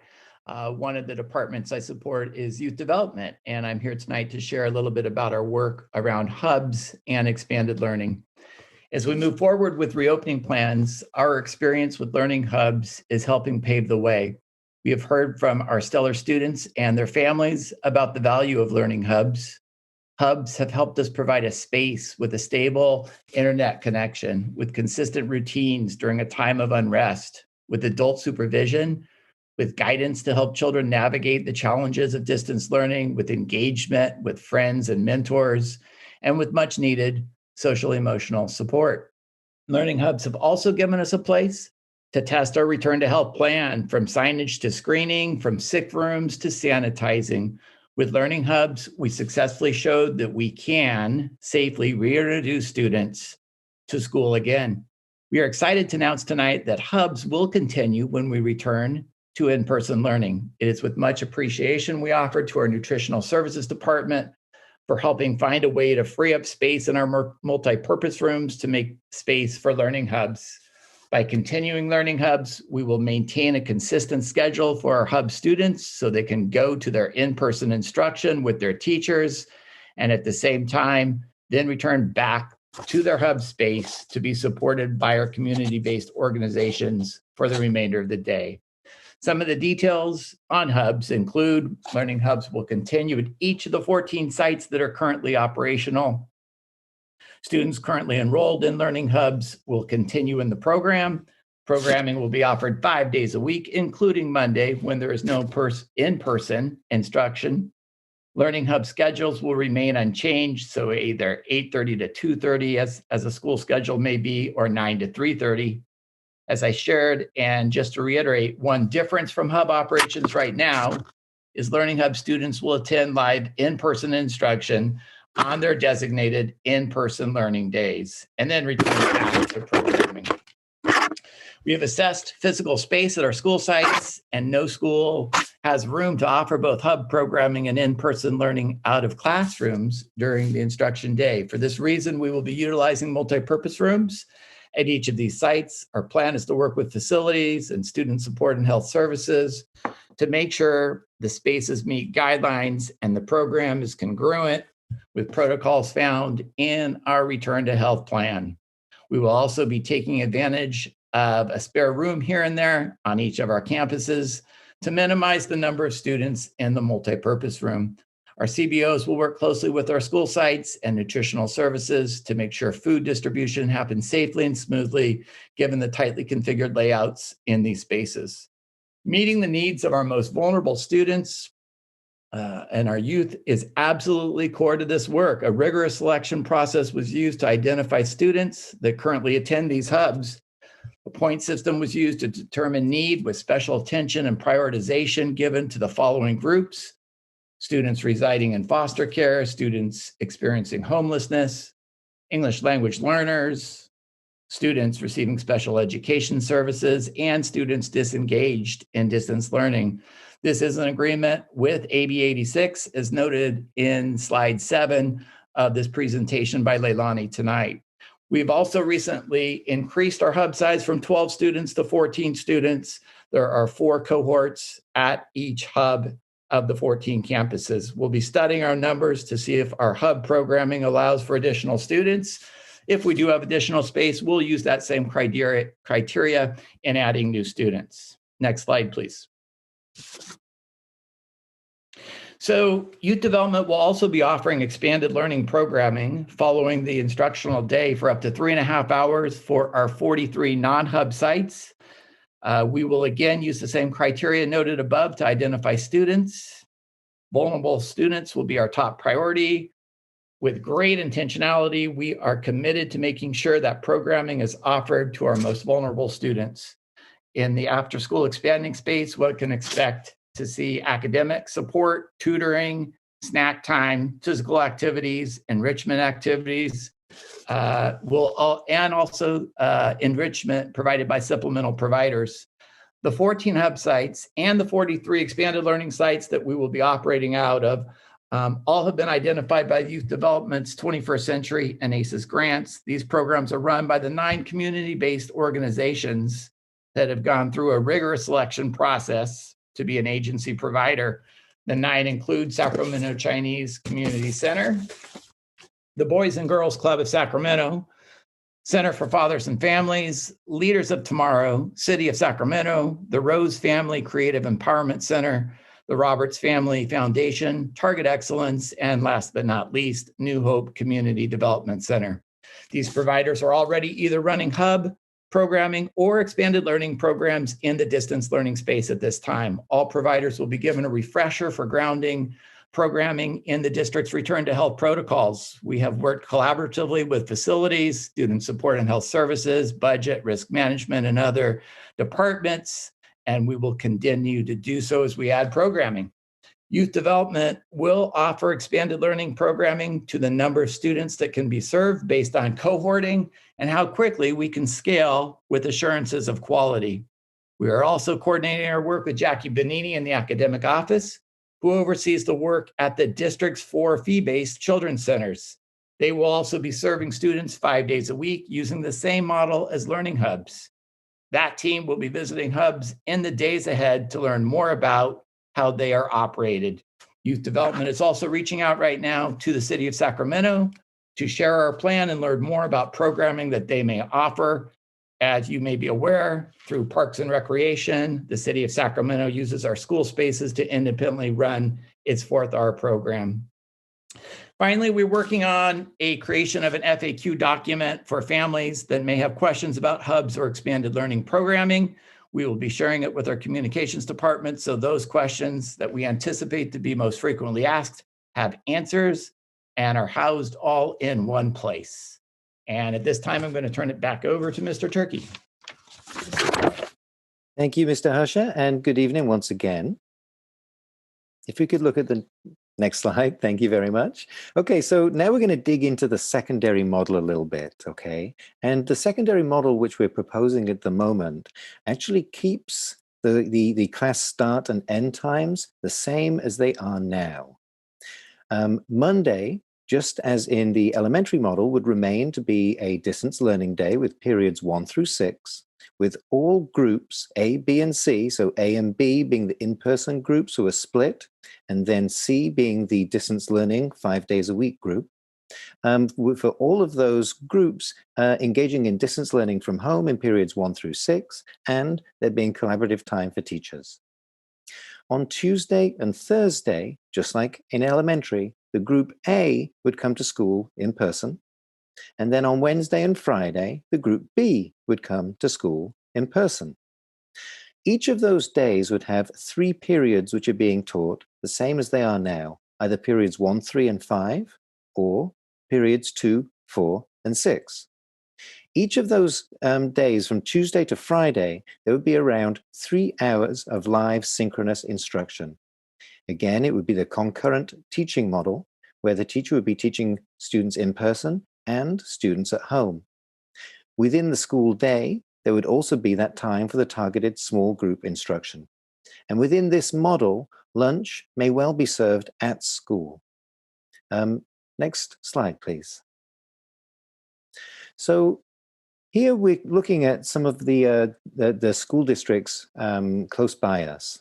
And we can see that ourselves, Natomas, and Elk Grove, and well, Elk Grove and Natomas are already doing the concurrent model. Okay, so that's been the model which they're going with.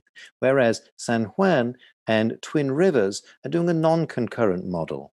So in the non-concurrent model, what happens there is that there's synchronous learning for the students within the school who are there in person, and asynchronous then for the students who are at home. And then in the afternoon, it flip-flops. Everybody goes home in the afternoon. Okay, so it's just school within the morning. And then that very same lesson is repeated. It's synchronously with the students who were at home. And meanwhile, the students who were at school, they get to stay at home and do asynchronous work. Within these models, there is much less time for that targeted group, small group instruction. In terms of the full distance learning day, all school districts are offering that, apart from Natomas Unified. Natomas actually has in-person schooling 5 days a week, with the A group and the B group actually changing days each week. So Monday, Wednesday, Friday 1 week, then Tuesday, Thursday another week. In terms of the full distance learning option, all school districts are offering that full distance learning option. And in terms of synchronous hours per day, they're all pretty similar, with school districts stacking up at around 3 hours and possibly 2.5 with the, or 2 with the younger students. And next slide, please. And here, this slide is just comparing the concurrent versus non-concurrent model. And it's important to say that, first of all, both are viable options. In terms of research, there isn't research on whether one is better than the other so far. And as I say, both are viable options. Within the concurrent model, students are taught as one class, which basically means that each lesson only needs to be taught once to each class. The school schedules can stay exactly as they are now, and there is more time for that small group targeted instruction. There is also the need for the technology setup in each classroom, and we need to give grace and know up front, but there is a learning curve to be able to provide that effective concurrent instruction, which teachers would need to go through. And next slide, please. In terms of the learning model, the phase-in of these, this is the same as it was a couple of weeks ago. And so, as you can see, week 1, where we bring staff back to school, would start on March the 26th. We have spring break in between, March 29th through April 2nd, and then the teachers returning to school without the students would continue from April 5th through April 7th. April 8th would signal the return of all pre-K through 3 students and all SDC students in grades K through 6. In April 15th, that would signal the return of all other 4th through 6th graders who choose to return to school. And assuming that Sacramento County moves to the red tier, all 7th through 12th grade students would return no later than May the 6th. Next slide, please. And over to Mr. Schweitzer. Right. Thank you, Matt. Good evening, everybody. I'm Chad Schweitzer, Instructional Assistant Superintendent here, going to give you a technology update.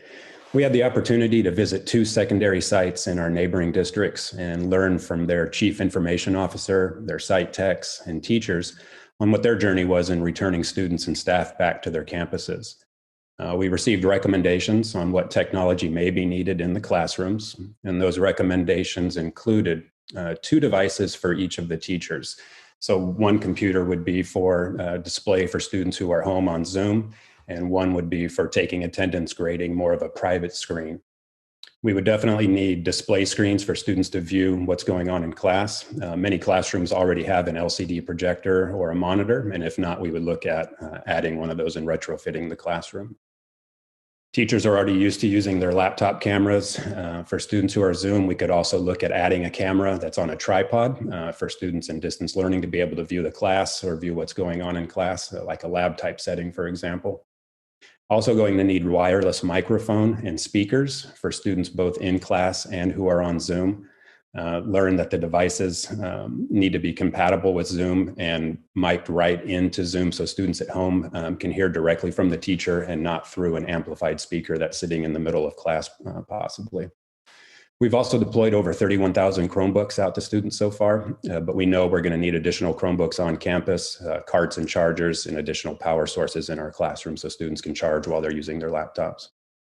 The timelines for purchasing this technology and getting it installed into the classroom. Installation of devices, most likely going to be contracted out. Additional support could be provided by in-house from information technology department, our academic office, and site level staff. We know teachers and staff are going to need professional development on the new technology in their classrooms. There's many options for this. We saw a few options with instructional videos. And then there were current staff who were tech proficient. They set up their classrooms first and then showcased it to the others on campuses. We also have additional models to follow and learn from with our own staff who are currently in learning hubs and already operating in person at sites. And lastly, regarding the broadband, we currently have a 10 gigabyte internet connection out to the sites. And most sites currently have a 1 gigabit connection back to Cerna. There's only 4 remaining sites that need this upgrade to the 1 gigabyte, and that'll take place by the end of the month. So we feel that this will be sufficient to handle all of our tech needs when our staff and students return. I'm going to turn it over to Diana Flores in Nutrition Services. Thank you, Chad. Good evening. My name is Diana Flores, Director of Nutrition Services. I'm here today to further clarify what meal services will look like when students return. Current USDA meal waivers allow all our meals each day to be provided at no cost until June 30th.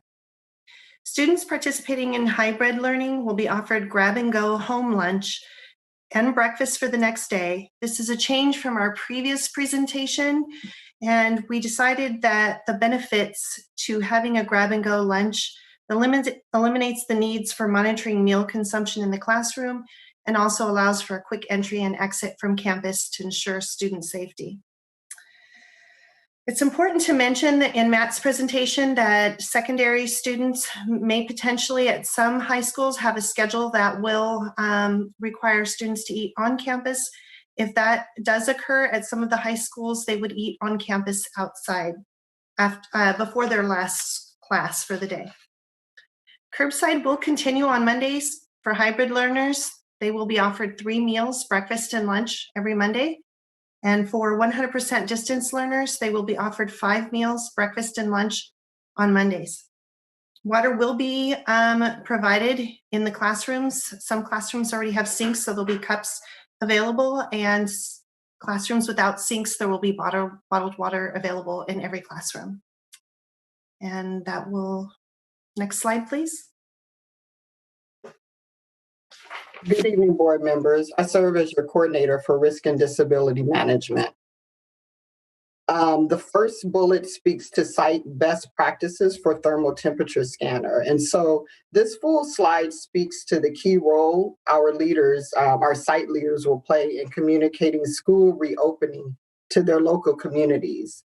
And so like previously said, this first bullet speaks to the site best practices for our thermal temperature screening. In tonight's presentation and in past reopening presentations, we spoke a little to the thermal temperature screening devices that will be used to safely take students' temperature as they go through the screening process. Each site leader has guidelines to assist with temperature screening for everyone entering onto campus. The second bullet speaks to the COVID-19 school guidance checklist. This is required by California Department of Public Health to reopen. And so each site is required to have a COVID prevention program posted on every school site's home webpage and displayed in the front office for our community to know exactly what areas we are focusing on. Areas such as face mask requirements, health hygiene practices, and physical distancing. How we focus on entrance and location of health screening, contact tracing, and maintaining stable groups. As you walk through our school sites, you will see measures in place that speaks to each of the requirements I just mentioned. And so to ensure that these requirements are being enforced and that our leaders know what's going on, we have a daily inspection form. And so this form is provided and part of a process for hazardous identification and to ensure mitigation guidelines are enforced. This is a checklist to help our leaders focus on specific areas. Physical reminders such as signage, floor decals and markers, and PPE supply for students and staff inside the classroom and in common areas. Training for staff, students, and families. Our administrators will provide communication on site-specific procedures for staff, how families will be educated on the application and enforcement of the COVID prevention plan. Next slide, please. So as we actually wrap up the presentation, it's important to note some of the existing resources that have been available since the summer. And so, we just wanted to continue to remind the board and our public of the learn.scusd.edu website. The board saw, as we came to the start of the school year, a first prototype of this website, and it's really a great repository of information that our communications team and webmaster have created, and it's continuously updated. And so just want to remind folks, as you hear the presentation this evening, many of the aspects of it are covered, and you can click into learn.scusd.edu and get direct information. So just wanted to do a quick plug for that because it actually is a great information content. Next slide, please. As we get to kind of our final slides before moving to questions and then the ask in terms of the recommendation, just wanted to really label the slide as kind of this notion of what comes next. And so a lot of this just comes back to getting to the finish line in terms of full access, as you heard from Director Flores, in terms of vaccination and testing. Certainly ensuring that we have appropriate transition time for staff so that everyone understands the safe health and safety protocols just spoken to by Ms. Marshall just moments ago.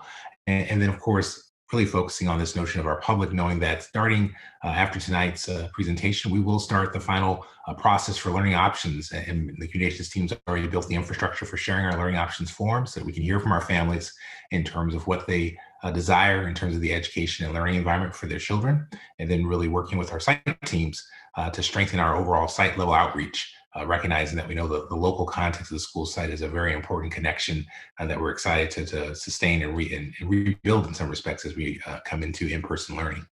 Next slide. And so with that, we'll pause here in the presentation and turn it back to the board and potentially our community for questions. And then we'll end formally the presentation with the recommendation adoption.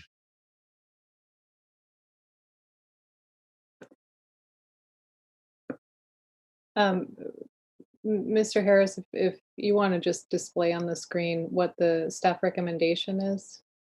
Sure, that's the next slide. And so, yeah, ultimately, as staff, once the board has had its chance for, of course, conversation, we'll be looking to take the board's adoption in terms of the conditions listed there, obviously following state and local guidelines, and then, of course, looking to have these conditions of readiness approved through November 2021, in terms of making sure that we can get through this next season of mitigation management. And then the superintendent will continue to update the board, of course, as if there are changes to state and local guidelines, as well as obviously implications with our labor partners and anything else that impacts the reopening of our schools. Okay, thank you very much. At this point, we'll go ahead and take public comment. I just wanted the board to be cognizant of the time as we decide how to approach our public comment tonight. And how many public commenters do we have? We have 18 requests for public comment and 37 written comments. Okay. Generally, we have 15 minutes for public comment per agenda item. I know this is a topic that many people are very passionate about and attuned to. With the board's consent, I would propose we do 1 minute per public comment. That way, we can hear from everyone who wants to comment. Is the board, if folks are good with that approach, I'd just like to see a show of hands. Okay, I think I saw 2, 3. Okay, members, are we good? Just put your hands up if you're good with that. I'm not. I got a question. Oh, okay. Question. Okay. I'm sorry. Member Phillips. Is there any way we could do 2 minutes for the spoken and 1 minute for the read? Well, it's by board consent. We can expand the time if the board wishes to do that.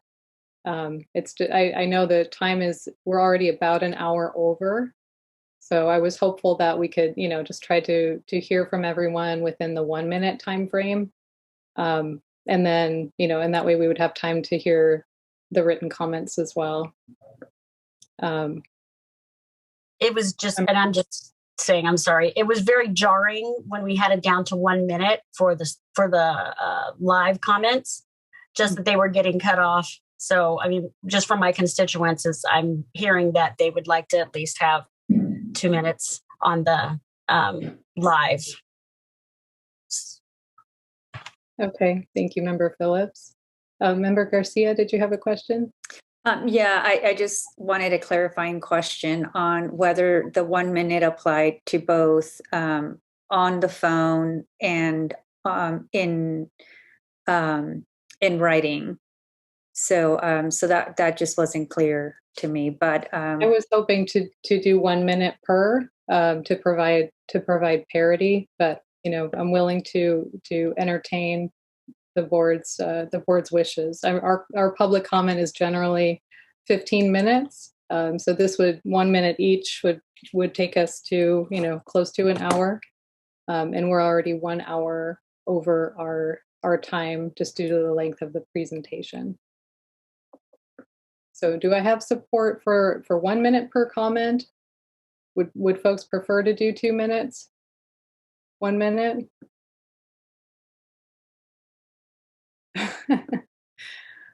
All right. I'm just going to say, if you're willing to do 1 minute per public comment, just a show of hands, please. I just need to see the consent of the board. Okay. I think we can go ahead and do that. And I apologize to keeping it a little shorter, but we are expanding it from just the 15 minutes to close to an hour. So hopefully this will give everyone a chance to be heard. And with that, Anne, if you can just set the timer for 1 minute per commenter. Thank you. Okay, our first public comment is from Amanda Connolly.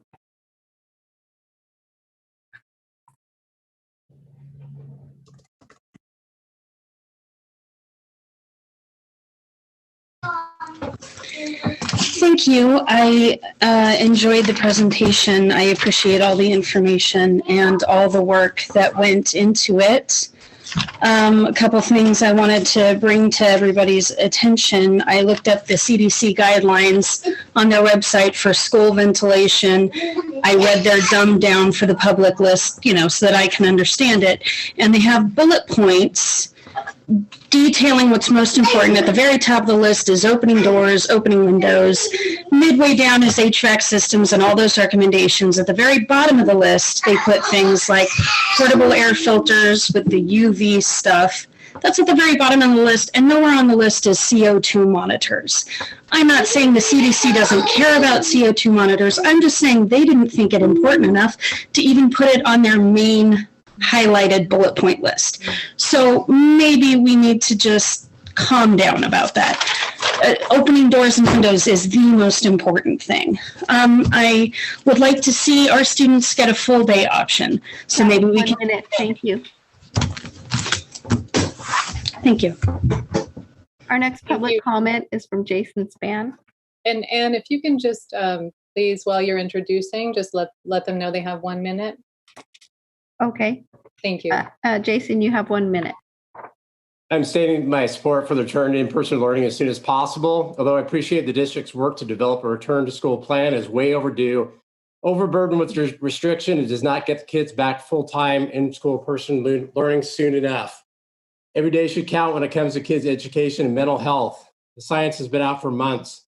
There's an ever-increasing body of evidence, including from the CDC, that schools do not contribute meaningful transmission of COVID-19 with simple preventive measures such as wearing masks and physical distancing. Private public schools across the state and country have been safely operating under these simple preventive measures for months without the need for high-tech ventilation systems and mass vaccinations. One might ask, why is the state and district spending millions of tax dollars to implement safety protocols not proven to be any more effective than these simple measures? And why is the district so far behind to reopen, not taking a more urgent approach to getting more kids back to school sooner and for longer periods of time? It's worth observing how quickly the district was to shut down in-person learning based on the best available scientific data at the time, and how slow they are to return to in-person learning based on much more. Thank you. That was 1 minute. I support the current opening plan with the following modifications. Reopen K-6 by Monday, March 22nd. Be ready to open all grades to full-time 5-day-a-week instruction within 1 week of being allowed to by the state and county health departments. In addition, reopening should be on the discussion point at every board meeting agenda until all children return to full-time in-person learning. This should be the district's #1 priority. Mr. Spahn, I'm sorry, that was your 1 minute. I'm not sure if you could hear Ms. Moretti. Thank you very much for your comment. Thank you. Our next comment is from Andrea Umert. Andrea, you have 1 minute. Thank you.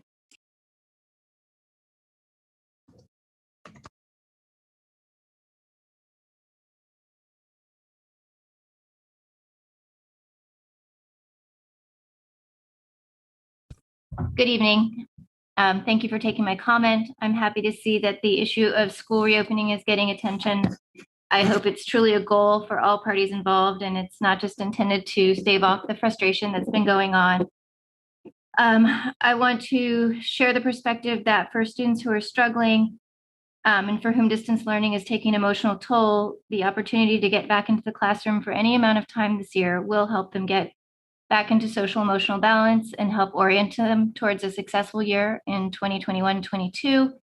I realize it's a complex puzzle to create a distance learning environment and have precautions in place, but in listening to the description of the concurrent model, I'm concerned about teachers being able to devote attention to the students who are in the classroom. I feel like what students are missing is connection with their educators, and I'm afraid there's going to be too much difficulty teachers trying to teach digitally and to in-person students. So whatever can be done to create more connection with our teachers and students would be appreciated.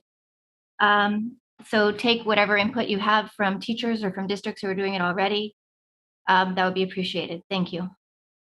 Thank you. Our next comment is from Mo Kashmiri, and you have 1 minute.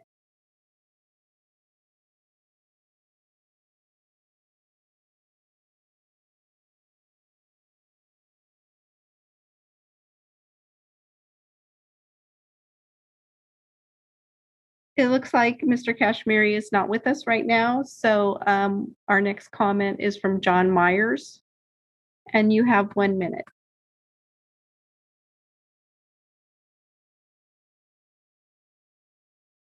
Okay. Yeah. Good evening. This is John Myers with Open Sac City Schools, and I have 3 children in Sac City Unified School District. Last Tuesday, our Open Sac City Schools group sent a letter to all board members, which has now been signed by nearly 100 supporters. We are asking that the school board and district put every effort into opening Sacramento City schools as soon as possible. The key points that we're asking for: continue having reopening on every board agenda until all children return to full-time in-person learning.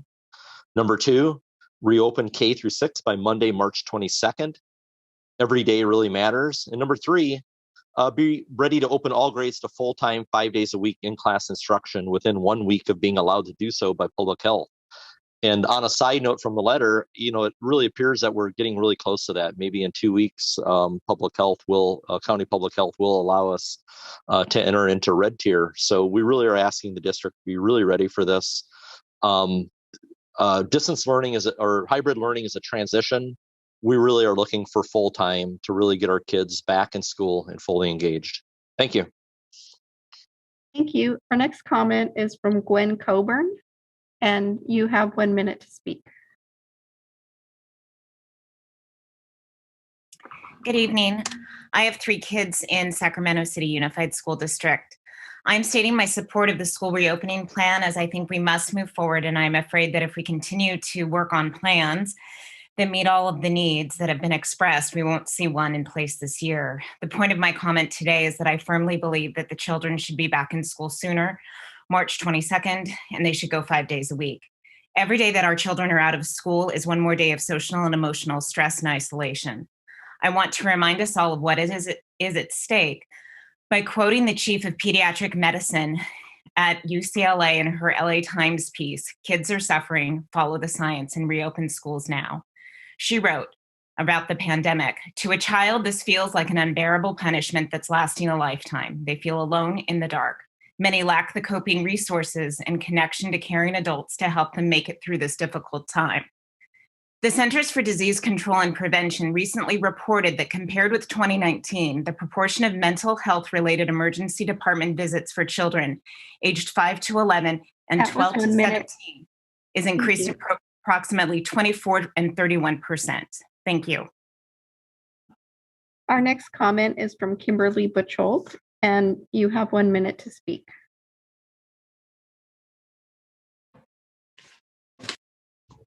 Good evening, board members. I have 2 young children in the district.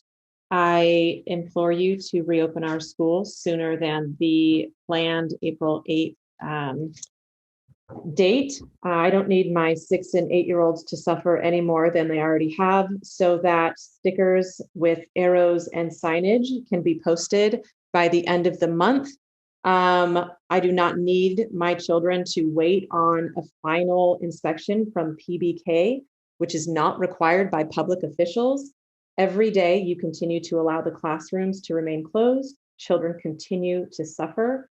Now is not the time to bow to unreasonable demands from the SCTA. Now is not the time for fear and disinformation. Every industry, from healthcare to our court system, to jails, to our Target and Costco employees, none of them got to demand special filters in order to return to employment.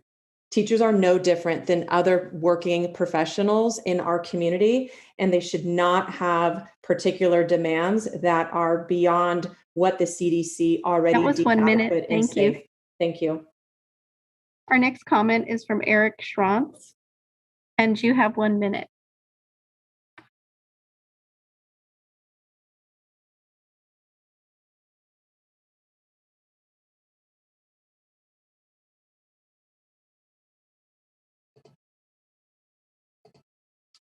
Is he muted?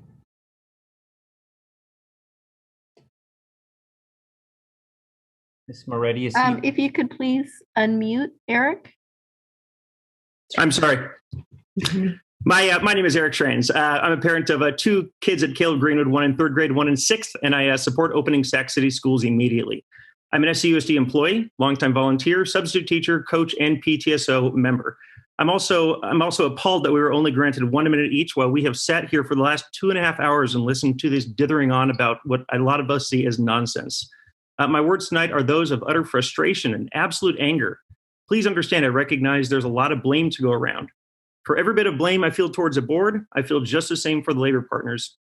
Only difference is you guys have a public forum and they do not, so thank you. Simple solution. Take a cue from other districts around the country and world, open the doors and windows, buy some fans from Target, wear masks, and let those of us who want in-person learning into the classrooms. Spending an hour of discussion tonight on MERV filters when students' emotional health was only given 5 minutes is appalling. So here's our ask. Be ready to open all grades to full-time, 5 days a week, in-class instruction within 1 week of being allowed to do so by public health. If I can clean my entire garage in 1 weekend, teachers can prepare their classrooms in the same amount of time. That was 1 minute. Thank you. That will go towards regaining some public faith in this district. It'll save me 30 grand a year for private school, and it will do what's right, and that's educate and care for our kids. Thank you. Our next speaker is Lena Williams, and you have 1 minute to speak.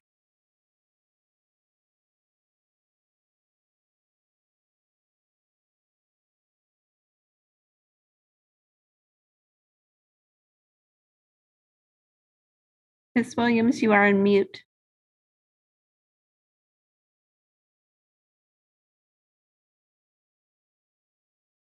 Can you please unmute yourself?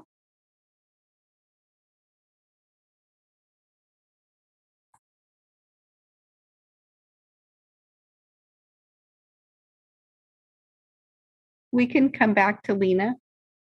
Our next public speaker is Andrea Arneson.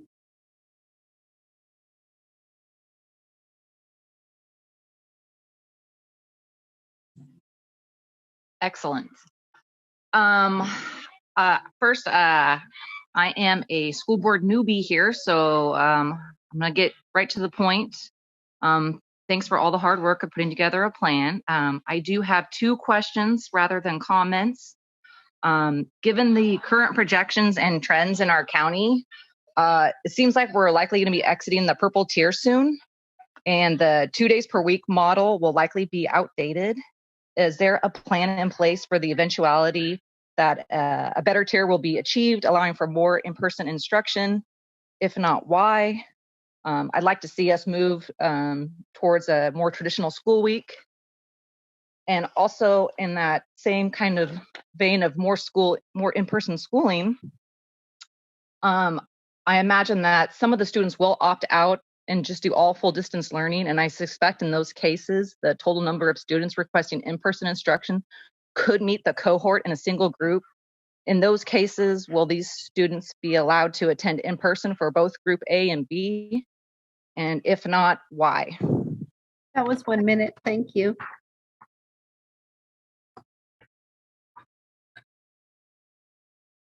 Our next public speaker is Lisa Lindberg, and you have 1 minute. Yes, can you hear me? Yes. Hello, my name is Lisa Lindberg. I'm in total support of reopening the schools safely as quick as possible. The science is clear and every day matters with our children.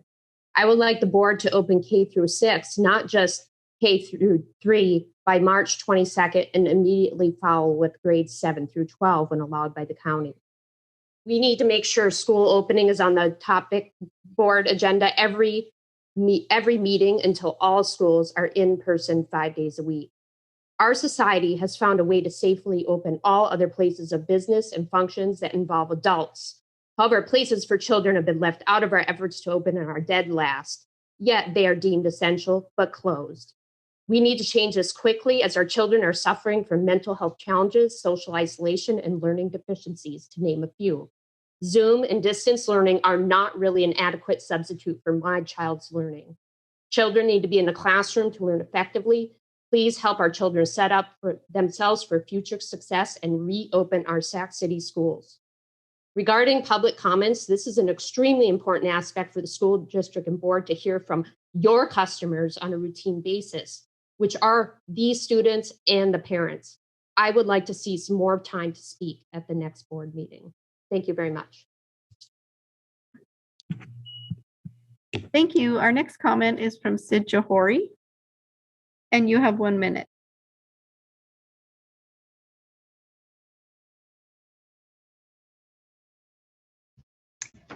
Good evening. As the district moves closer to returning to some form of in-person learning with a mix of excitement and trepidation, I implore you to ensure that our teachers and other professionals within our sites have all of the tools that they need now and ongoing. Beyond the obvious ventilation concerns and other basics that were already outlined, we have things like safe drinking water, which is not adequately offered at our site. We have internet bandwidth issues that are still outstanding even a year into distance learning. Some of our special education teachers have complained that they have not been able to have access to diagnostic tools and equipment for which to provide these assessments that are way overdue. And some of the equipment that teachers will need to toggle effectively between remote and live students, as well as many other things. Some of these issues are new, many are not. So as we return to in-person, it's important to recognize that for many students and staff, school prior to COVID was a series of continuous workarounds. We cannot afford to return together to the status quo. We need leadership to pave a new way to increase access and improve outcomes for all of our students. And this would include input from educators, administrators, and families in creating this. Thank you. That was 1 minute. Our next comment is from Daniel Darby, and you have 1 minute.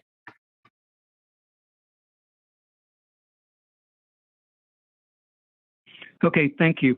First off, I would like to say I actually attended the vaccination clinic last Friday, and it was exceptionally well run.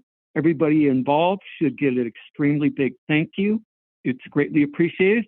I urge the board to continue any efforts you can to continue those vaccination clinics, whether it's for your staff or for the community. It's very successful. Second, I would like to say this is a good first step in getting our schools reopened, but we are not being bold enough. We need to be more bold and be more aggressive because there has been learning loss and we need to attack that right away. So I encourage you as we move forward to be bolder in how we attack this learning loss. Thank you. Thank you. Our next comment is from Tori Sullivan, and you have 1 minute.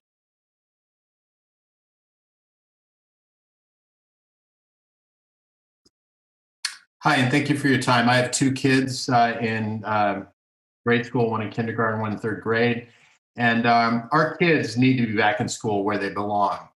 And you, the school board, are either elected or appointed to represent the interests of the citizens of the city of Sacramento. The union represents the teachers, a much smaller group, but they seem to be largely controlling the narrative and holding us hostage. I encourage you to take the initiative to rally your constituents, us, and get our kids back in school. Be on the right side of history. Thank you. Thank you. Lena Williams, are you there? You will need to unmute yourself to be able to speak.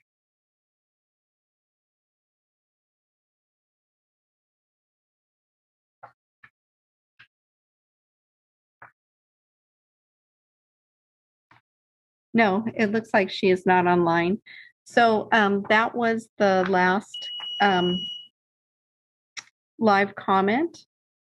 And our first written comment is from Nikki Malevsky, and she is combining her time with Cindy Stewart. So that will be 2 minutes. And it says, today, the biggest impediment standing in the way of SUSD schools reopening for in-person instruction is Superintendent Aguilar's refusal to spend $2 million on proven, easily accessible, and affordable portable HEPA air filters and CO2 monitors. 2 million. When the district has received 128 million from the federal government in coronavirus relief, federal funds targeted for exactly this purpose, mitigating the spread of COVID-19 and helping schools to resume in-person instruction as soon as it can be done safely. On February 11th, SCTA presented to SUSD our 5-point plan for reopening. See attached. On February 18th, we gave SUSD a more formal proposal. See attached. Vaccinations. Sac City staff is in the process of being vaccinated, and if the supply of vaccines continues, we are on pace to see all staff offered the vaccine with the appropriate waiting period for the vaccine to take effect to meet or come very close to the April 8th reopening date target. And we want to acknowledge the great work that Health Services Director Victoria Flores has done, working with our school nurses to get SUSD's vaccination clinic up and running. Low community spread. Sacramento County's case rate and positivity rate continues to improve. Current projections are that we will be entering the red tier in a few weeks, again meeting or coming very close to the April 8th reopening target date. Ventilation. Here is the biggest impediment, and it shouldn't be. Virtually anyone with knowledge of COVID mitigation measures in the United States, from the CDC to the CDPH, the Sacramento County Department of Public Health, the White House, Congress, the governor, the state legislature, and most importantly, the scientific experts like Teresa Pisticioni from UC Davis, Dr. Richard Corsi, Dean of the College of Engineering at Portland State University, the American Society of Heating, Refrigeration, and Air Conditioning Engineers are united in finding that without improvements in ventilation and filtration, schools, airborne particles will linger in classrooms and spread the virus. And the next written comment is from Natasha Martin Lerner. And it says, I am writing in support of the district's plan to reopen schools. Although I would like to see students return to school sooner and for more hours a week, I think the current plan is a very important first step. Please vote to approve the plan and to get our students back in the classroom where their academic, social, and emotional needs can be better met. In addition, I believe that it is important that school reopening continue to be discussed by the board at each meeting. There is important work to plan for the return of our students and to prepare to return full-time. And the next comment is from Melissa Jernigan and says, thank you to all the board members, et cetera, for your work and dedications during this difficult time. We all know this is a big issue to solve, getting our children back in the classroom. I would, however, really like to know how it is possible for a teacher to teach students in person and on Zoom at the same time. This choice appears to me that it is setting both teachers and students up for failure. Teaching over Zoom is difficult, and asking teachers to do this while they are also teaching students in person does not seem to be a good solution to a difficult situation. Is the district considering other options of split distance learning / in-person ideas? There are other districts / schools around the state that are doing hybrid learning plans that do not require teachers to have to split focus via Zoom and in-person instruction. I would like to see the district offer up a few other ideas / solutions. Are the teachers fully on board with this Zoom / in-person split? The next comment is from Tiffany Colasanti and says, I am writing to ask you to please look at the instructional model proposed and make choices that are best for students. The only real way to make the quote concurrent unquote model work is to have the teacher sit in front of the computer and teach to the students in the classroom and at home at the same time. I am a kindergarten and first grade teacher. This cannot be an acceptable way for students I serve to attend class while on campus. Students should be able to do activities outside, hands-on with manipulatives, use chalk, dig in our neglected garden, etc. That's what early childhood education is about. Elk Grove and Folsom Cordova aren't doing concurrent in TK through first and TK through fifth, respectively. We need to provide choice for families and appropriate levels of instruction. Let's get creative and make the best out of this opportunity for the students we serve to attend class in person. And the next comment is from Carrie Claremont and says, I am writing to support reopening SUSD schools now. Every day matters. Students should already be in the classrooms. Science has shown it is safe. I also want SUSD to modify its reopening plan to prioritize more in-person instruction. The default should not be distance learning. School is 5 days a week. Students should be in person more than at home. Perhaps a hybrid model where Group A attends Monday, Tuesday for a full day and Group B attends Wednesday, Thursday, and they alternate Fridays would be better. That way there is less need for daily cleanings and students have more time in the classroom. Our president and governor want schools open now. Make it happen.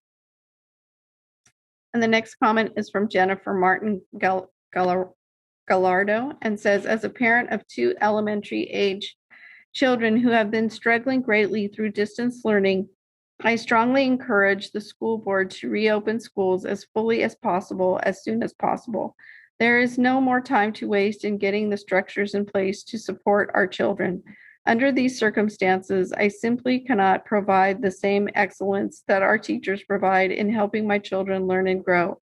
My kids' teachers are phenomenal, and I am so thankful that they have been prioritized for vaccinations so they can feel safe. I will be so grateful when my children can engage with them again in a way that simply cannot be achieved over a screen. And thank you for providing the option to maintain distance learning for those families whose risk profiles require additional protection. And the next comment is from Tiffany Colasanti and says, across California, school districts are making investments to enable the safe reopening of schools to in-person instruction. SUSD has acknowledged it has a ventilation/filtration problem in our schools. Isn't it worth a $2 million investment recommended by national experts to install portable HEPA filters and CO2 monitors that will greatly improve the air quality in our classrooms and pave the way for the safe reopening of SUSD schools? Please invest $2 million of the $128 million in coronavirus relief funds from the federal government to protect the safety and health of students and staff.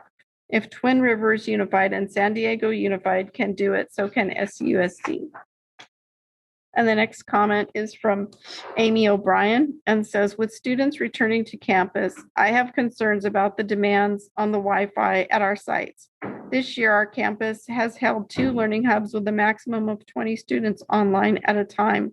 Even with only 20 students, they are dropped out of Zoom regularly and cannot load videos or pages that we are using to learn.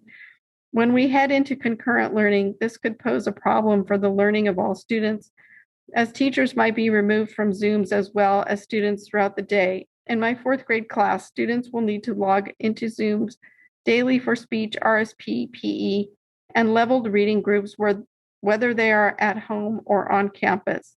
What are we doing to make sure that our sites are ready to support the Wi-Fi demands that both concurrent or hybrid learning would demand? The next comment is from Stephanie Siri Murphy and says, I would be delighted to send my child back to school. Please provide a schedule for my child's vaccinations, as well as official assurances that all faculty and staff have been vaccinated. Then you will be doing due diligence.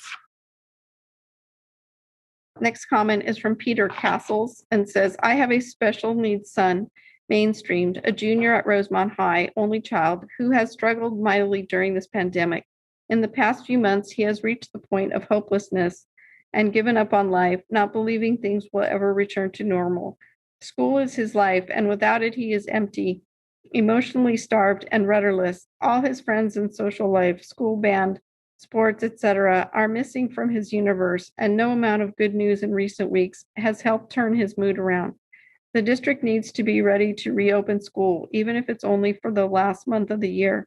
Another 6 months of waiting could be a life and death matter for us. I'm not exaggerating, and I know many other families are in the same boat. The problem is based on the administrative chaos and infighting I have witnessed during his lifetime attending SUSD schools. I have little faith the kids' emotional welfare will be put first. I fear the teachers' union and administration will forsake what's best for the students as they resume their endless bickering and finger pointing and find a way to avoid reopening, even if all the other districts around us do so. And the next comment is from David Rice and says, I am a parent of first and third grade students who attend school within SUSD. I fully support the position and requests of the Open Sac City Schools Coalition. While I can appreciate the complexity involved in reopening schools, this needs to be done as soon as possible. I am gravely concerned that it appears SUSD is lagging other similarly situated schools in Sacramento County, not to mention elsewhere in California and the nation. Despite incredible efforts by their teachers, my children are understandably less engaged in learning this year. Additionally, I am becoming increasingly concerned about the nature of the instruction that will occur once the children return. Students need real in-person instruction, not just Zooming from their desks.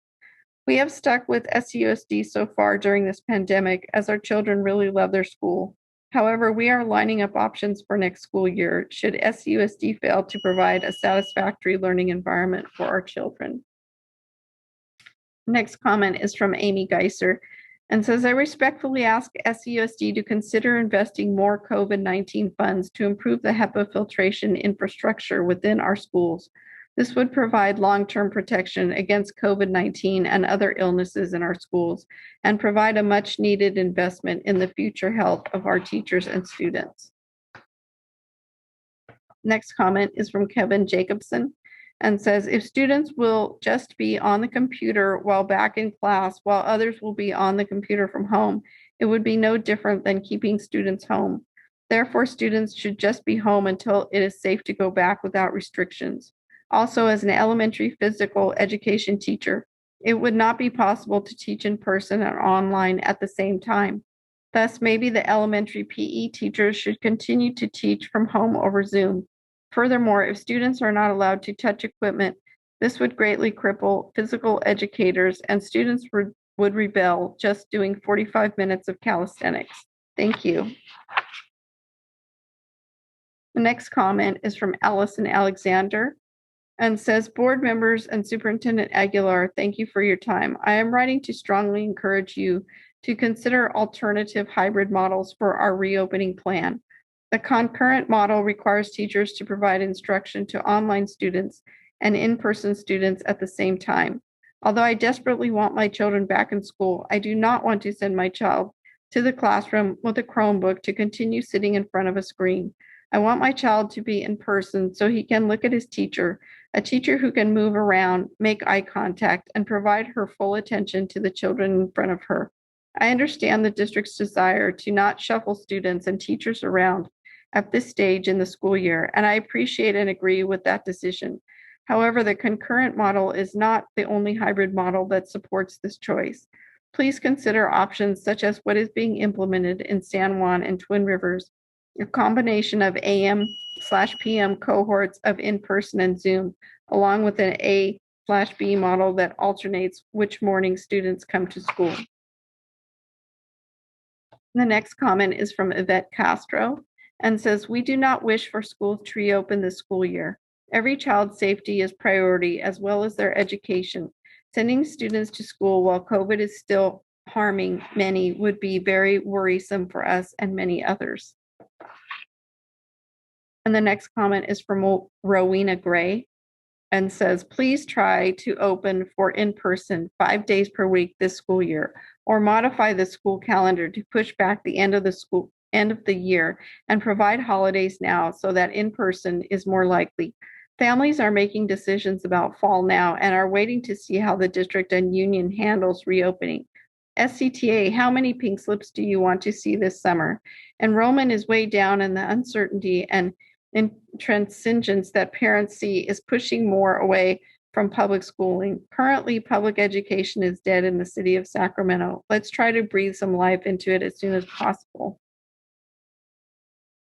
And the next comment is from Jennifer Baker and says, the process for reopening schools, given that we are still experiencing a pandemic, is not easy.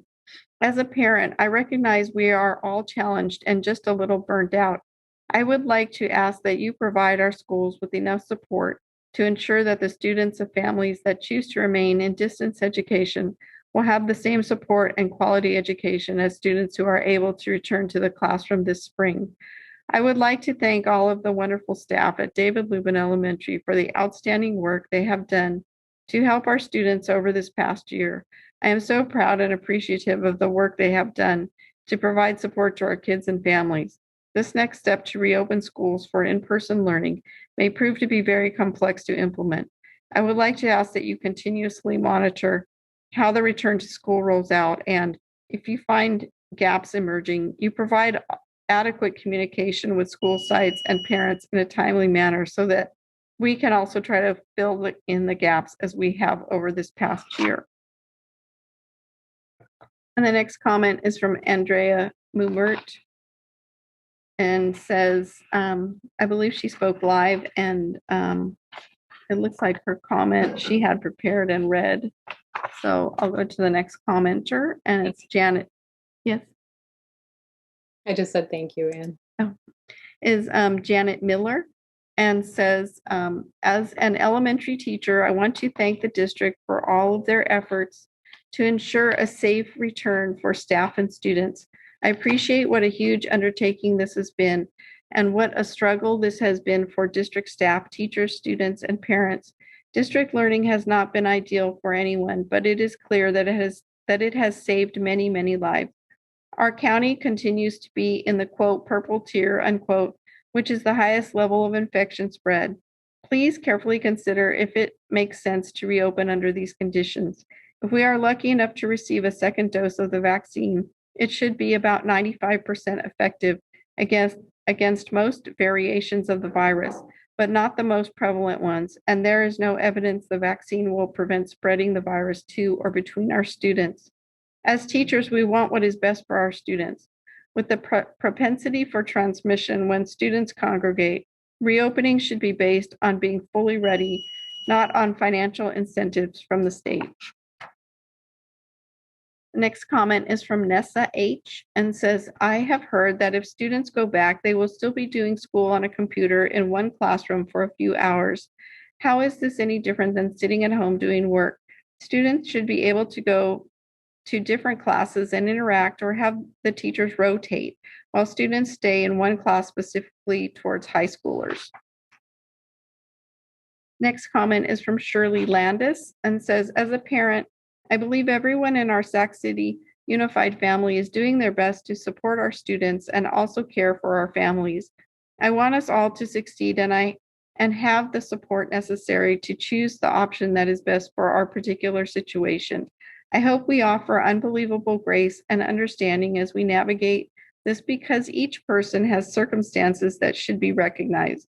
For those families choosing in-person instruction, is before/after school care going to be available for students?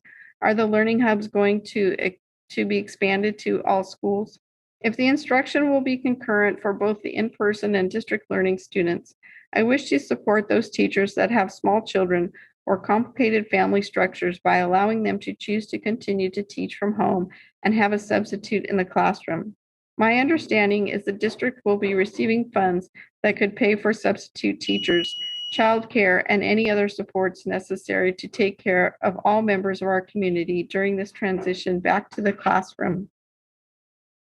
The next comment is from Amy Strimling and says, we have seen over the last couple of days that surrounding school districts have reached agreements to return to classrooms. Our children deserve no less than any other children in our area. It is a disgrace that our district leaders cannot successfully negotiate a deal with the children's needs placed first.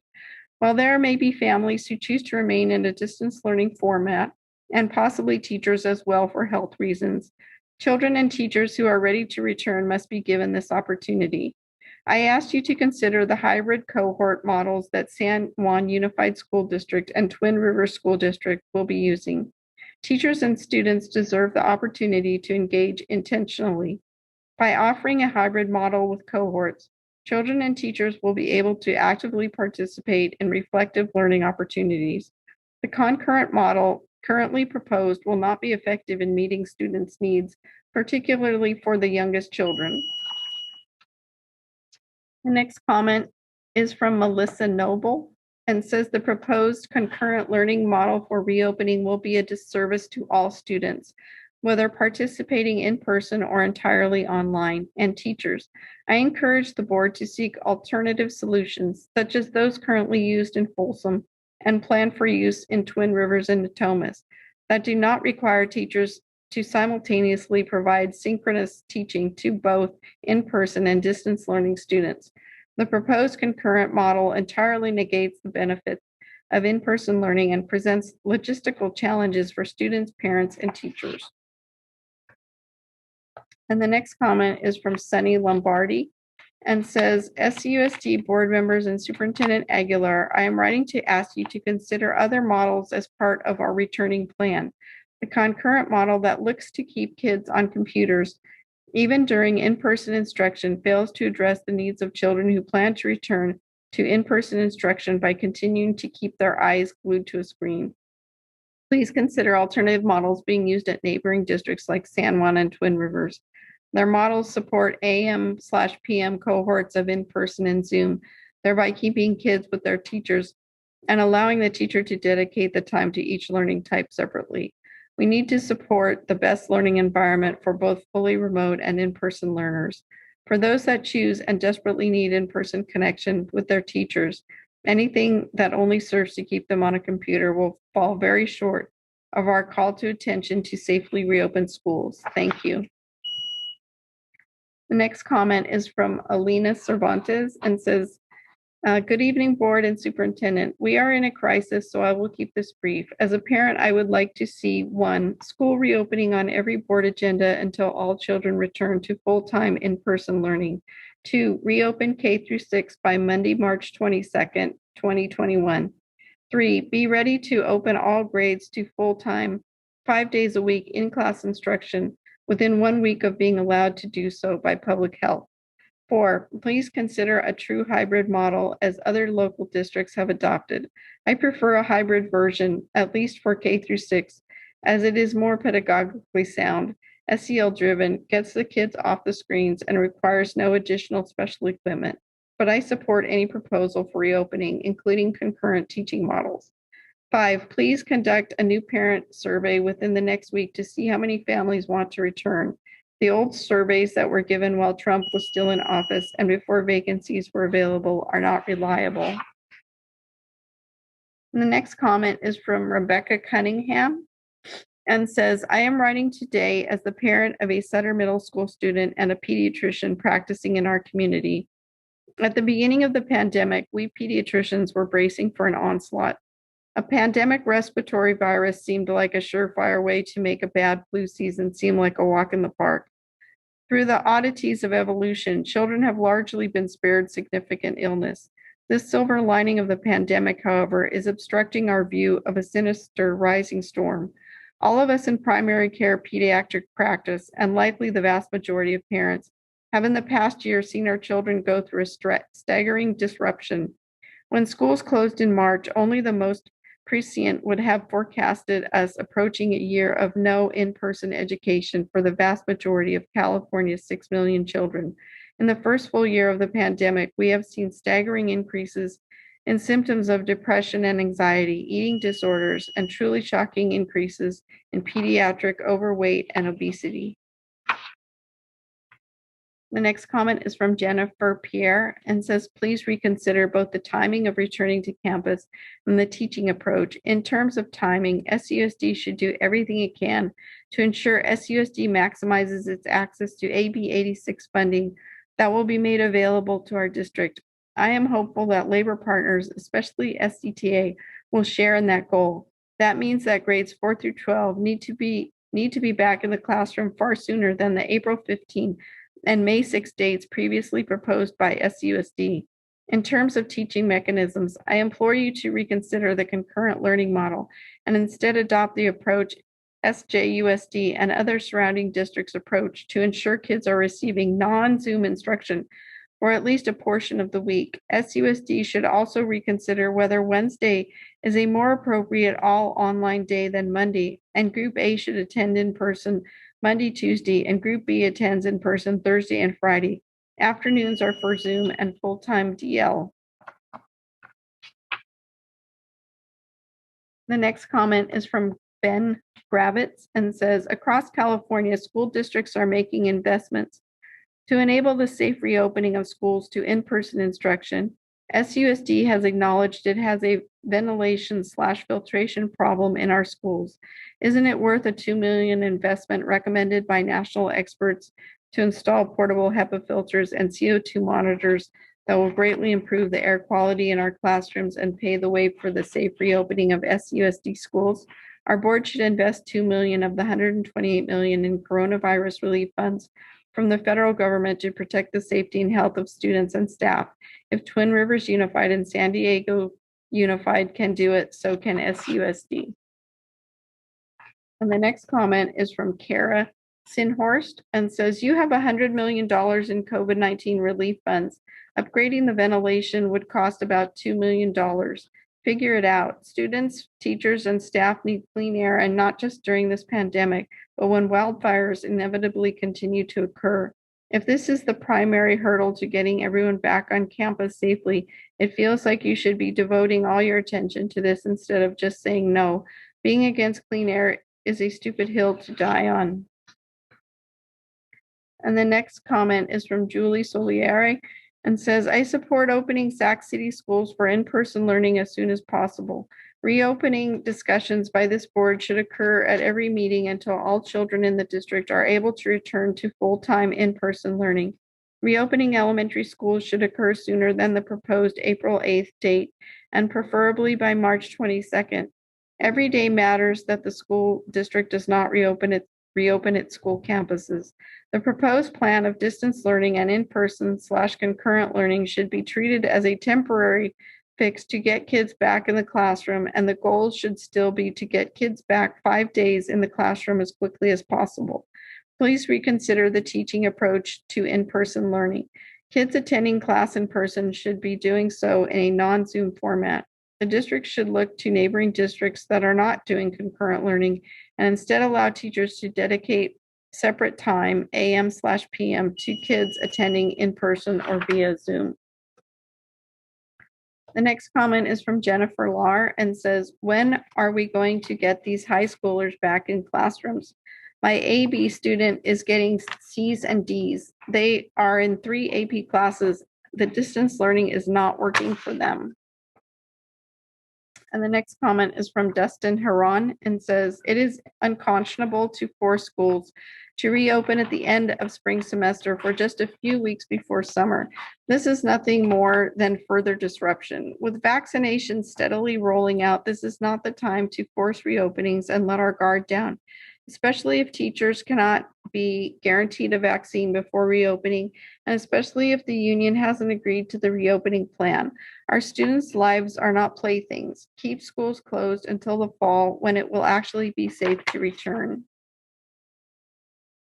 And the next comment is from Sonia Moreno and says, hi, I received an email to fill out asking if my child will be returning to Tahoe for the upcoming school year 2021-22.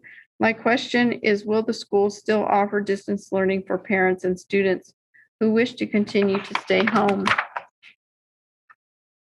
And the next comment is from Taylin Wong and says, as a parent, I am completely unsatisfied with the hybrid options as described.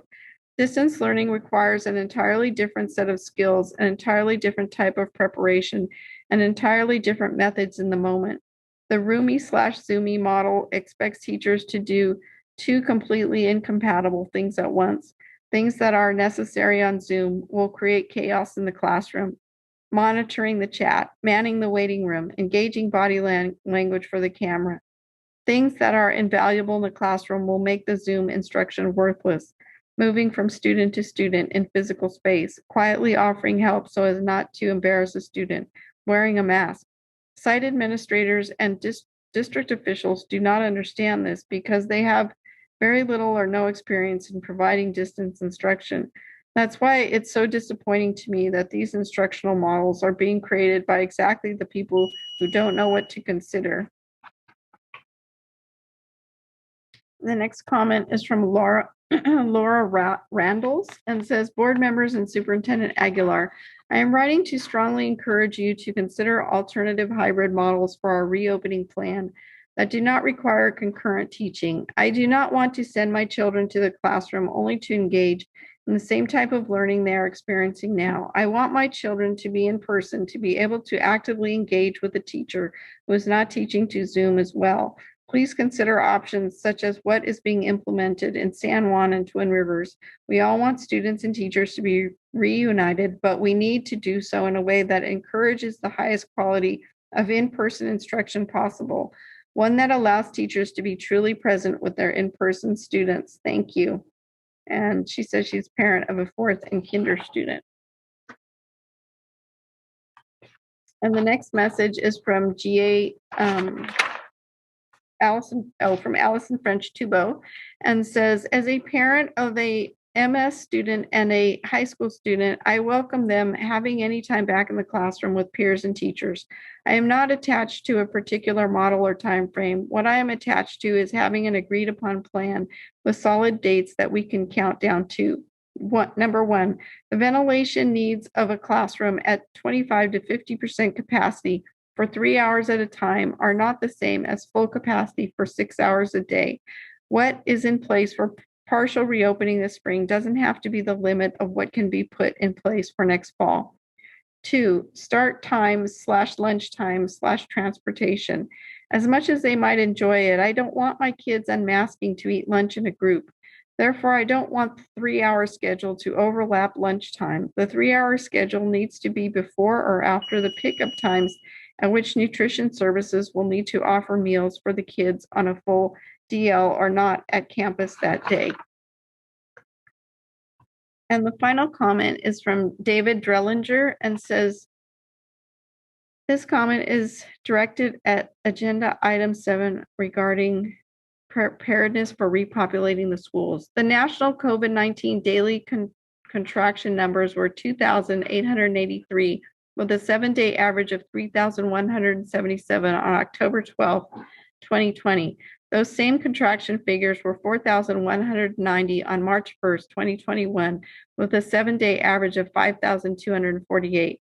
This simple math shows that the threat of contraction is not at an all-time low, but instead is nearly double what it was in October. As of today, March 2nd, 2021, in my community, there has been no option to vaccinate either myself or my child yet, nor is there an actual plan in place or deadline for when this might happen. There have been no major renovations at the neighborhood schools that would mitigate the risk inherent to close quarters contact, which ultimately has been shown to be the main factor in the virus transmission. And that's the final public comment on this item. Thank you very much, Anne. Thank you for your hard work in reading those comments. Well, let's begin the discussion. This is a crisis for our children. We need to get our kids back in school. We are well on our way. I'm excited. There's been a lot of hard work put forward here tonight. I know we still probably have some questions and discussions. This is an action item. District staff is asking us to adopt the staff recommendation to reopen in-person instruction by April 8th, provided state and local guidelines allow it, and the conditions of readiness adopted in November are on track for being met by the target date. So I would like to open it up for board member comments and questions. We'll have that discussion, and then I will invite a motion at the appropriate time. Okay. I will first ask Member Phillips, then Member Shake, Member Villa, and Rhodes, and Garcia. My question is, when we do open, or actually when the county moves to red, will the district be focusing on students in adversely affected areas? So I'm in area 7, zip codes 95817 and 95820. Are proposed to still be in what's similar to a purple category. I'm not sure if the district is really going to do anything about that, but I really would like to figure out if we have an alternate plan for the disproportionately affected areas in this COVID pandemic. I have a couple other questions. Can I do that? I'll let someone else do the next question. Just can go on. I'll raise my hand if I need to. Thank you, Vice President Morawski. I can answer the question and then defer to staff. The recommendation that we are making to our board doesn't account for what Member Phillips is describing. We think that the measures that we've put in place would still abide by county public health guidance and the guidance of other entities as well. We believe that those protocols that we've described throughout the presentation would also apply. If I can just add, I think that, I mean, in some particular areas, we already have trust issues with the medical profession, with the school district. So, I mean, I'm really worried about Black and brown kids, children, you know, who are experiencing being unhoused. I think we really need to look at this. I'm sure someone in staff can give me an answer that's similar to what you gave me, Superintendent, but I think it's really important that we do recognize that there are some systemic issues that are probably going to make it difficult for a lot of these parents to want them to return to school. I just think that there are areas that have not been touched and have not been thought about. And those are my areas. And if I could just mention Member Phillips and board members and community members as well, depending on the board's action this evening, we are scheduled to send out those surveys as early as tomorrow. That's when we would have a sense of how many of our families would like their children to participate in in-person instruction. In addition, as you saw in one of the slides of the presentation, some of the rollout and the implementation of this would start to occur at our local school site levels. For the reason that you mentioned, Member Phillips, we know that our site leaders have very strong relationships with their school families, their school communities. And we would immediately begin to have those efforts taking place at the most local level, which is, within our school sites, our principals reaching out to families, providing forums so that they could express their concerns, laying out what this would look like, and generally just making themselves available to meet with families that they serve. Thank you, Superintendent. And Member Phillips, I'm sure if you have any specific thoughts or suggestions based on your knowledge of your community about, what would be good outreach mechanisms to help build that trust or to show people what it would look like, I'm sure staff would be happy to hear those ideas as well. Okay, Student Board Member Sheikh. Thank you, Madam Vice President. I'm going to try and defer a lot of my thoughts and comments to my report later tonight, but I do have a number of questions. First of all, I was hoping somebody could walk me through sort of the reasoning for why we have a 3-hour school day. And I understand that a lot of our districts neighboring are also doing this, but specifically in Sac City, where we're serving, a disproportionately unprivileged level of students. Could someone just explain what those 3 hours look like and why we're doing 3 as opposed to 6 hours? Because when we're doing 2 3-hour school days, that's not 2/5, it's 1/5 of the normal time in person that we would be spending. Student Board Member Sheikh, I will start just on one aspect of your question and then turn it over to Mr. Turkey to give you an answer to what the 3 hours would look like. Indeed, you mentioned it. It is a model that we are seeing across the entire region. It doesn't mean that it is the only model, but what we are seeing across the region and really across the state typically has been that model of about 3 hours of synchronous learning. We demonstrated in that slide how that compares to regional districts that we work with closely. And so that is the best answer. It really just matches what we're seeing across the region, other parts. But of course, I'm very open about this discussion, about what you are hearing from your peers, what our board members are hearing from our constituents as well. And it's, the primary reason for this discussion is to make sure that we can have that discussion more openly. Right, exactly. The reason I asked is because of what I've heard from my peers and discussions I've had in my own household, where, if a 7th grader is going to return after May 6th, that's basically a month where they're only getting 6 hours a week. So is it too little? And then there's also transportation issues with parents and work. So the question gets asked, is it worth it? And sorry, I'll defer to Mr. Turkey. Hi, so just in answer to your question about, well, what would those 3 hours look like of concurrent learning? And I'm glad you asked that question, because there was quite a few public responses asking, okay, well, if kids are going to come back, then they're going to be on Zoom all the time, then why would they come back, right? However, I don't think that it has to look like that. So I was fortunate enough to visit a school just earlier this week who's doing concurrent learning.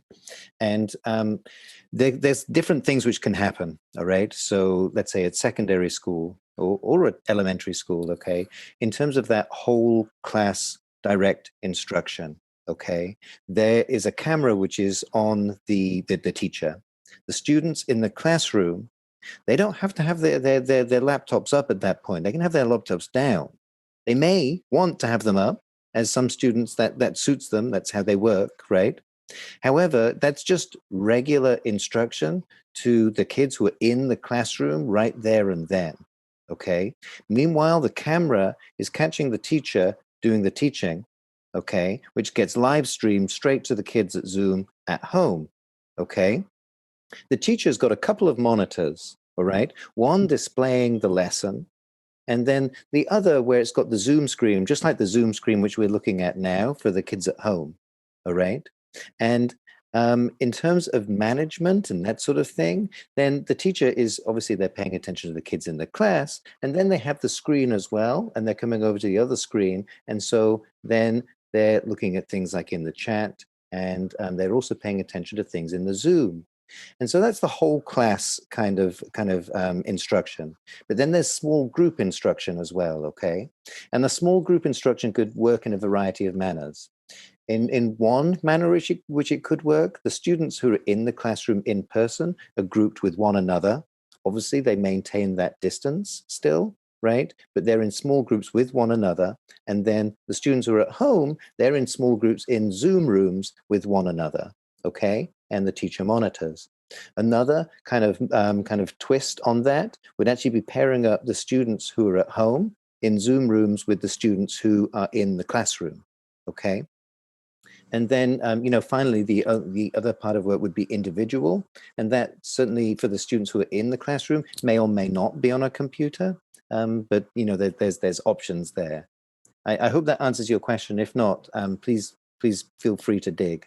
It absolutely does, Mr. Turkey. And I'm glad you addressed that misconception. I heard it a number of times too. And I think that sounds a lot like the model that my brother, who's attending a charter school 5 full days a week, concurrently learning, it sounds very similar. So I'm still sort of confused as to why we're sticking to 3 hours. I don't know if that's going to be addressed right now, but I'll move on to a couple of other questions. I'm continuously encouraged by the number of staff we have saying, we do want to come back. And I think that's a huge part of actually getting back. I guess I'm somewhat confused by the low participation. Like I see 3 teachers from my school, the Met, have answered. And I guess a really quick clarification question from Ms. McCarn would be, when we see that number 3, is that 3 who have said they will participate in person, or is that just 3 people who have answered the survey period? Hi, thank you for the question and the clarification. So the surveys that have been returned, for the most part, 98% of them are saying that they're ready to physically return. So the numbers represented are those that are returning it and they're ready to return for the most part. I do have one clarification though. On the slides that broke down specifically the elementary sites, the K-8, the middle, the high schools, those were teachers only. The first two slides that showed the overall data, that was everybody. Classified, certificated, management, non-represented, everybody. The individual breakdowns were teacher specific. Fantastic. So I would just follow that up quickly by the fact that, off the top of my head, I can give a more clear picture of my own school. So I do hope that we get a lot more responses quickly, because these are important numbers for any direction that we might move forward in. Similarly, numbers of families and students who might want to return. I'm, really confused as to the fact that we don't have those numbers yet. My question, I guess, is why have we not reached out to families and students so that we can look at, the numbers of people we might have in classrooms and plan ahead to what that capacity might look like? Member Sheikh, I mentioned just earlier, the surveys that we have done up to this point have not indicated a date for reopening. And so we had been asking, at a point at which we might reopen, what were your thoughts as a family? And you may remember that it roughly was about a third, and a third. Depending on the action that's taken this evening, again, we have already scheduled the rollout of, I'll call it a survey, but it really is requesting from each of our family members to indicate what their decision will be for either sending their children back to our school sites for in-person hybrid learning, or keeping them in distance learning, which is also an option that we want to provide to families. It will be a much more accurate reflection, and of course we will monitor that very closely. Got it. And then I have one quick clarifying question for Ms. Flores, Victoria, that is, not Diana, on vaccination. And my question was, you said that all eligible staff had been notified by March 2nd. Is that priority 1 and 2? Is that priorities 1, 2, 3? Is that all of them? Yes. So it's every single priority group, including all of our substitutes. We worked really hard to reach out to all of our staff that are on leave of absence. And then we also have a lot of community partners who work, directly with us side by side in schools. And so we're working to make sure they have that information as well. Fantastic. That's great news. I think everyone should be incredibly excited about that. And then I had a question for the superintendent that I've heard a lot about from students, and I know there's some information out there. Board Member Sheikh, can I just interrupt you for 1 second? Sure. I just want to let Board Member Phillips know that I see your hand, and I will come back around to you, so you don't have to keep it up. Thank you. All right. So as everyone knows, politics plays a unfortunately large role in our district, including now. And I know that the district is in talks with our shareholders, including SCTA. Superintendent, could you just really briefly tell us sort of what role that plays in moving forward? What's subject to those negotiations? Do we need a stamp of approval from SCTA? And sort of what progress have we made? I know that there was some sort of disconnect on CO2 sensors and whatever. Yeah, well, first of all, one thing that I always want to do is encourage all of our community members to access our website. This is information that's available on our website. We're very hopeful that our community will continue to stay engaged. We'll want to access the sequence of the negotiations in the form of proposals and counter proposals and such. We do have a meeting scheduled tomorrow with our labor partner, SCTA. We have some scheduled with our other labor partners. Keep in mind, we do have 5 labor partners that we work with in Sac City Unified. We are very hopeful that we will reach an agreement. Certainly, there are several items that have to be negotiated related to the instructional models, for example, that we would put in place related to areas that they have expressed around ventilation, vaccination, for example, those kinds of items. We, of course, are very committed to engaging in good faith in the collective bargaining process. I will certainly keep our board and encourage our community to visit our website. It's a negotiation dashboard that you can access this information so that you can track it as well. It is critical that our community stay in tune, that they stay on top of this. Our commitment is to make sure that people have access to sourced information, so that it's not so much what they're hearing, or what they're been told or commented about, but rather that they can review these informations from a sourced document, if you will. Thank you, Superintendent. One question for facilities, and then one general question. Facilities, I would just ask, there's been a lot in the past year, more and more leaning towards the fact that windows and doors are an incredibly large part of sort of maintaining the spread. So I recall in a couple of listening sessions, we heard from students who basically talked about how they were in buildings where windows were not allowed to be open, whatever. So have we done any sort of audit or work towards ensuring that windows and doors can be open, especially as we're heading into this wonderful weather?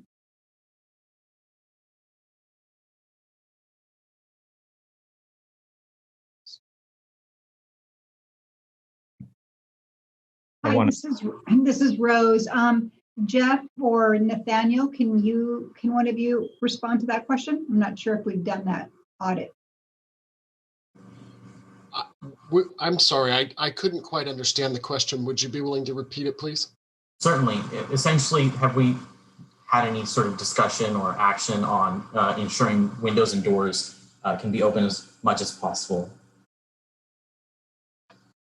I think the guidance that we've given so far has been to keep our doors and windows open where possible in all applications.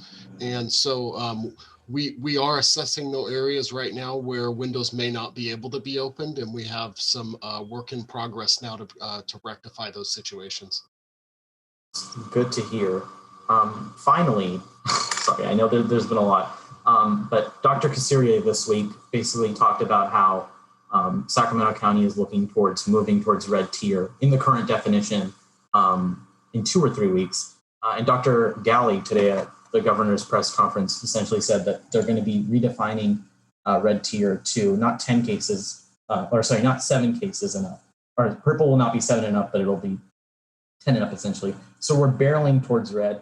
And I guess my question is, we're looking at the same timeline tonight as we are 2 weeks ago. The sound of $13.5 million from the state sounds nice. Are we sort of thinking of adapting that timeline, tightening it perhaps, in order to both access those state funds and because community spread is moving so quickly in a positive direction? Member Sheikh, I know you asked a similar question, not related to the funding, but just the possibility of reopening at an earlier date. What we tried to do today by giving you an update of those metrics that are still in progress, if you will, is to provide our best timeline around when we would think, or when we think that those would be completed. So we could certainly spend more time talking to you about those areas. In some cases, for example, signage, those kinds of things, we would then want to just have a discussion about whether there are any areas that you would feel comfortable holding off for a later date once we might reopen. Otherwise, our commitment was really to look at a timeline where we felt that we could have all of those metrics completed. Outside of some kind of extenuating circumstances, but that's how we wanted to provide a timeline to the board and to our community. That's all from me, Vice President. Thank you, Student Board Member Sheikh. Next, Member Villa. Hello. So I have a few questions. One, I am a little concerned with the after-school component for especially our working families. I'm not quite sure how this supports all of our students and our families. equity piece is huge in this. Some folks are going to be able to have their parents pick them up. What do the other children do? And that if there's not a 4th hour option or some kind of after school program, what are we envisioning for these children to do at the end of their 3-hour session? Yeah, good evening again, Board Member Vila. And we do have Manpreet Kaur here, our Director of Youth Development. Manpreet, jump in anytime you wish. We do understand your concern. It is a great question. We're moving at breakneck speeds to be able to provide the greatest support we can to our students based upon the groups that we discussed earlier, so our most vulnerable student groups. So we will be looking at targeting students who are receiving special education, students that are currently residing in foster, homeless. We'll also be looking at disengaged students. And once we look at demand from each school, and once we apply that criteria, we'll have a better idea as what we are ability to meet and where the demand exceeds the certain situation at that school, and we can reassess at that point. But we first really need to know our criteria very tightly, which we have. We will develop an application process. We will receive the feedback back from our communities. We'll apply that criteria, and then we'll assess whether we think we have the resources in our community through our CBOs to meet that need. I do want to just clarify that point and just reiterate it, Member Villa. So much of this is going to be dependent on the capacity of our community-based organizations, which of course we are dependent on right now, even for our learning hubs. A lot of it will also depend on the responses to those forms that we will be sending out as early as tomorrow to our families. I have heard from many of our families who have expressed that concern, how challenging it might be for them to pick up their children prior to when they're used to picking up their children. And if I could have it my way, and we did indicate that in the previous board meeting that we do literally see a group D for our students, which is those students that whether they're on a day of in-person or on a day of not in-person instruction, that they would still have access 5 days a week from morning all the way to the afternoon, so that our families could feel that we are providing that support so that they could continue on with their obligations. I don't think, but we will certainly keep you posted. We may not have the capacity at our community-based organizations to have those settings at every one of our elementary schools. This is an area that, again, Doug, Mr. Husher and his team are working very quickly on with our community-based organizations, but this is an area where we really do depend on our community-based organizations. And so I'll follow that up with my next question, which is in line with that. When we survey our parents as early as tomorrow, hoping that survey can be very detail-oriented on what they prefer, what their situation is, their employment, et cetera. So we have that data and we can use that in the future. My other question here is, I'm a little concerned how we see our teachers in the classroom and how we can support them with having students in the class and also supporting students on Zoom. Are we able to have an aide or somebody in class? I just feel like that's a lot of pressure to put on our teachers who are already coming back into a stressful situation. How are they to support both groups? So I'd like to see what kind of options we can look at there as providing an aid, or maybe even, again, how this works out, but how can we communicate with our teachers and asking them what they need? How are we rolling out a plan to them and getting their feedback to make sure that their classroom is set up as efficient as possible? And I know we have that 2 weeks with them, but I just want to make sure that children are being supported both in the classroom and on Zoom, and our teachers aren't having a really rough day every day. So that's just a comment on that. Also, the lunch option. How are we determining who's going to be overseeing this lunch program, and also who will be overseeing the children? when the secondary, when they're receiving their lunch. Just concerned if some of them are grab and go and some of them are still on campus, there's another layer of that. What do we see that looking like? These are detail-oriented questions, and I understand that, but I just want to make sure that, you know, a lot of folks are listening tonight in our community, and I want to make sure that we're giving them as many answers as possible. Diana, if you'd like to just comment on that very quickly. Certainly. So at the secondary sites, some of the schedules are still being considered in negotiations, and depending on which secondaries have a late start, there may be some schools that have a lunch before their last class. In that case, we would bring students to outside distributions areas, like outside serving carts, and they would have a grab and go lunch. They would stay outside, eat the lunch, and then they'd have to report to their last classroom. That would be the plan. We're also looking at a plan where all high school students would be on the same schedule and get lunch to go home at the end of their third period. So that's still in the works right now. Okay. And as Member Sheik had mentioned, you know, we are barreling into the red tier. So I want to look at other options. I know there's a lot of conversations regarding the 3 feet versus 6 feet now. So I want to make sure that we are ready to implement new procedures as quickly as possible. Our community has spoken. It's very clear. The emails, the phone calls, I've mentioned that many of times. It's very loud and clear. Our kids need to be back in school.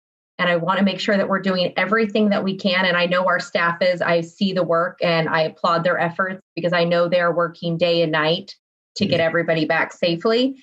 I know negotiations are starting, but I do believe that I have good faith that we will work together with our partners, listen to our community, listen to what we're speaking about tonight, and have a safe and successful return to school as quickly as possible. I would like to hopefully wrap these negotiations up by next week at the latest. Again, our community is very clear. I don't want to, it's not going to be acceptable to me or to my district or to the city to have negotiations go on for weeks because we are taking away staff time. We are taking away more time from the students. And again, it's causing more of a frustration for our city, our students. I'll just leave it at that. I appreciate everybody's work on this. I know it's quite a daunting task and it's something we've never done before, but I hope we're listening to our words and to our community tonight, and let's get our kids back in school. Thank you, Member Villa. Member Rhodes? Thank you. Thank you very much. So the presentation was exciting. I know that a lot of people that were able to view the full presentation probably have a big relief as a light at the end of the tunnel. But I have a couple of questions and then also some statements. And one of the things is I'll do Learning Hubs first. I think that the Learning Hubs it's great that we'll be able to start off with the Learning Hubs we have, and the students that are actively in the Learning Hubs will get an opportunity to be there 5 days a week and get out at like 3:30, and so their parents will still be able to have a full day of work, and their children get that full school experience. We also I look forward to seeing what the city is saying about their 4th-R program and how we can work with that. That kind of talks to Member Villa's points for, that doesn't have sites that don't have necessarily a learning hub, but can utilize a 4th-R. And I know that's through partnership with the city of Sacramento. And so as those conversations move forward, I would look forward to an update on how that kind of aligns with where our plans stand. And then, I think that the indoor-outdoor spaces, when you talk about the after-school program, is going to be huge as well. We need to look at how we utilize our outdoor spaces as well when we start coming back, so that we can utilize the most amount of space and possibly get more children back with limited pushback or any issues. I also would say it's really cool that Leilani, she spoke earlier, and if I have the number right, Leilani, you can let me know if I added this correct. From AB and SB, 8B, we're talking about in totality about like $42 million at the maximum side of it. Is that right? Between the two? Yeah, sorry, I was doing math as well. Yes, based on the estimates, based on the estimates from school services, based on the data that we have for both the in-person instruction grants and the expanded learning opportunity grants, the total would be approximately $42 million. So that's definitely not the final, just an estimate. No, I believe Sacramento, I'm a Sacramento Unified School District kid, and to be able to do that on my head, good on you guys, district, good on you. And so, okay, thank you very much, Leilani, for that. I would say, and then Mr. Sada, we were talking about the MERV filters, and we were talking about, if we would support moving or like expeditiously moving to April 21st, I would support moving it forward to the April 1st for that installation. But also, I would hope that my colleagues would also support moving that forward. So that was just a statement towards you. Thank you for the work that you guys have done on that. And then, here we go. I have a question about how and this might be a nuanced question or kind of in the weeds, but the question about, this week, we had the pipe bomb incident at one of our schools. And my question that is as a concern of mine is when we look at lockdown or evacuation plans as we go back to school, what does that look like for our school sites? And have we started to kind of talk about that, especially after this week, but to have some of those plans in place because I believe it looks a lot differently with distancing and 6 feet and things like that. So can somebody kind of touch on that for me? And if we had those conversations? Member Rhodes, let me ask, yes, I see Mr. Lozada here, who's our Director of Safety, who can answer that question. How you doing, Ray?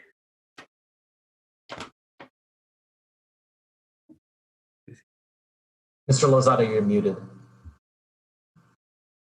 All right. The pipe bomb incident, definitely, I think dealing with that and seeing the response and how, you drive up there and you see streets blocked off and everything else. And, it really hits home about our safety when we're talking about real physical threats. Our guidance for all of our schools in our school district is established by the Education Code through the comprehensive school safety plans. They outline evacuation and protocols for how we navigate in whether that's an earthquake, whether that's an external threat, our lockdowns, and all those. And what we have had the opportunity to do with the learning hubs is we maintain the fidelity of our drills. And it was just, we had to modify it as to incorporate as best we could the distancing and to adhere to the protocols for the contagion. So it's just about being able to stick to what the plans are. Every school turned their plan in just recently on February 26th. They've all been completed and reviewed, and we definitely this summer look forward to dismantling and adding some more girth to the plans. But it historically, that's a requirement that we have, and those are still in place. Thank you, Mr. Lozada. I have one quick question for you. Where would community members access those plans? Do we currently have a protocol where a parent could go and say, oh, this is what my child's plan would be if there's an evacuation or if there's, whatever that might happen? And how are we community facing this information? Right. So, there's two lanes to that. One of the commitments we have, especially in regard to school safety, is what we started over the summer, and that is to engage community and have community participate in those discussions from at least from my position and how we navigate moving forward. The school sites, each school site has what's called a school site safety committee, where the public and community members have the opportunity to go to their school of interest or where their student is enrolled and to participate in that process. It mandates that our principals and present and engage community members in those conversations as well.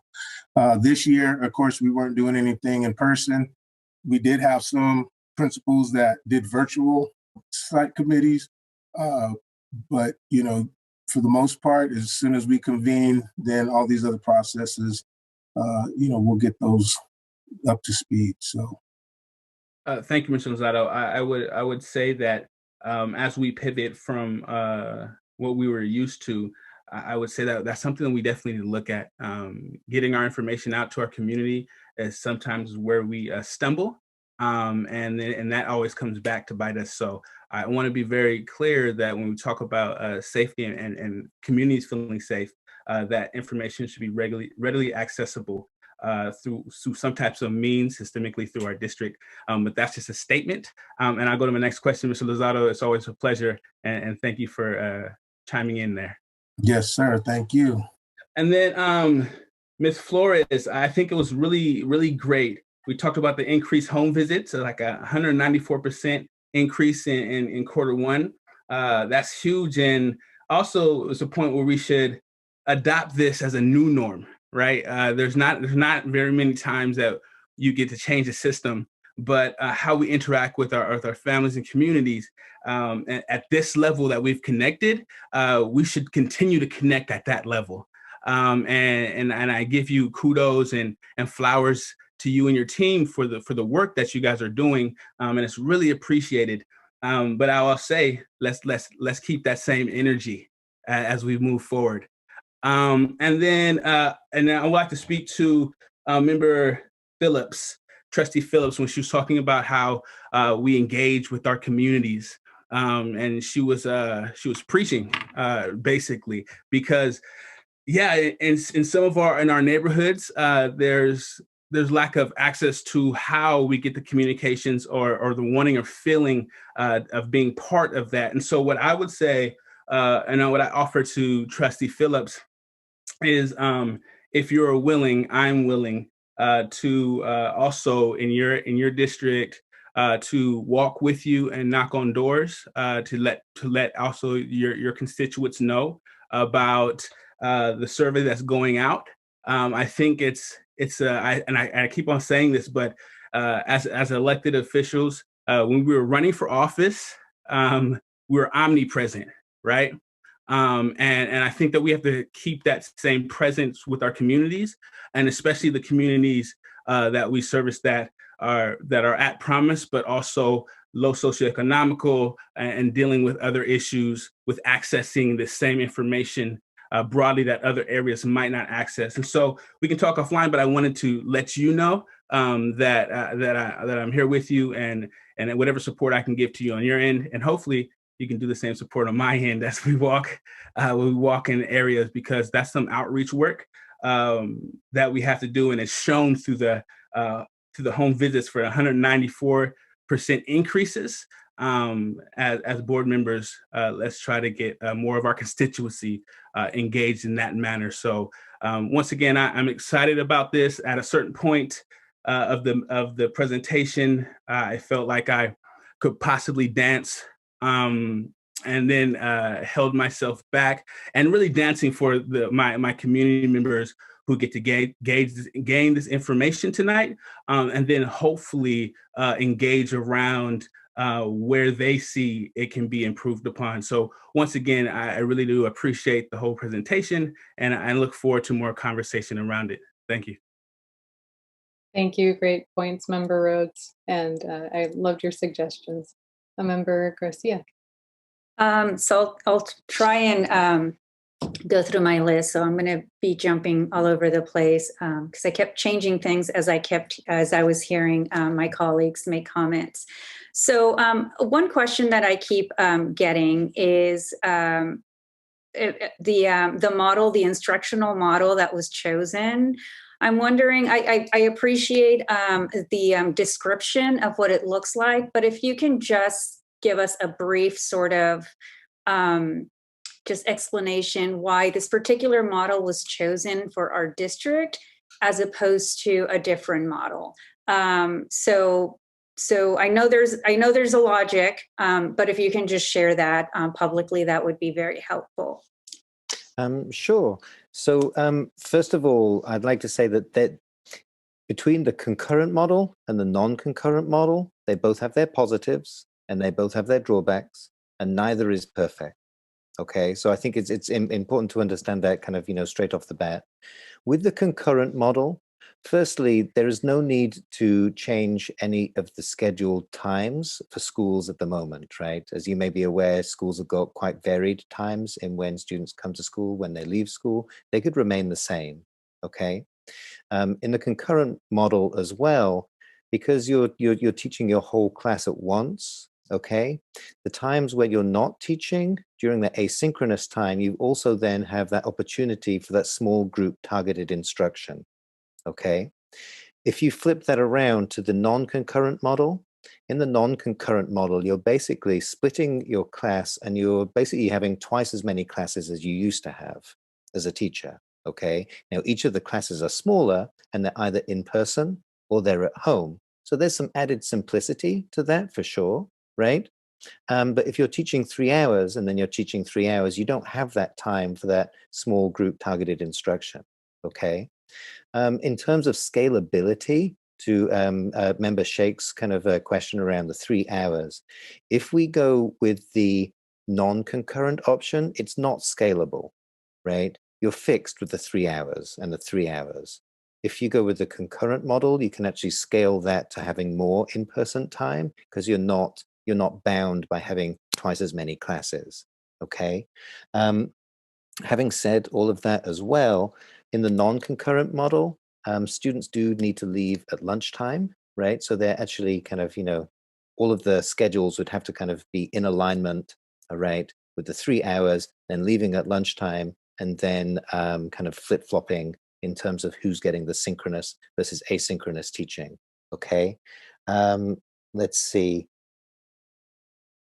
In terms of I will say that there's going to be a learning curve with the concurrent model, okay? There's more moving parts. There's the technology involved, and then there's the, the dexterity of the teacher, okay, to be able to pay attention to both groups of students. And in the non-concurrent model, you have, it's simpler, there's less moving parts. So in a nutshell, neither of them are perfect, okay? They both have their positives, they both have their drawbacks. But at the end of the day, there was, if I'm understanding you correctly, there was less disruption in terms of the scheduling to go with a concurrent model. That's correct. Okay. Thank you. I appreciate that. So now I have an answer for my constituents, in case they're not listening. So another question about the intent to return forms. So we're at 57%. Of the responses. So I'm wondering, have you determined what the target number is that you need in order to implement the plan that we're seeing before us? So I'm wondering if you need, 70%. So I know the surveys play a critical component in that, but I would imagine that you're starting to analyze sort of how this is going to work and that target number in terms of teachers that you need in person. Right. Absolutely. The survey is a part of that, as is looking not necessarily just like at an overall number, because we have the various classifications, right? Classroom teacher versus a non-classroom teacher versus additional support staff.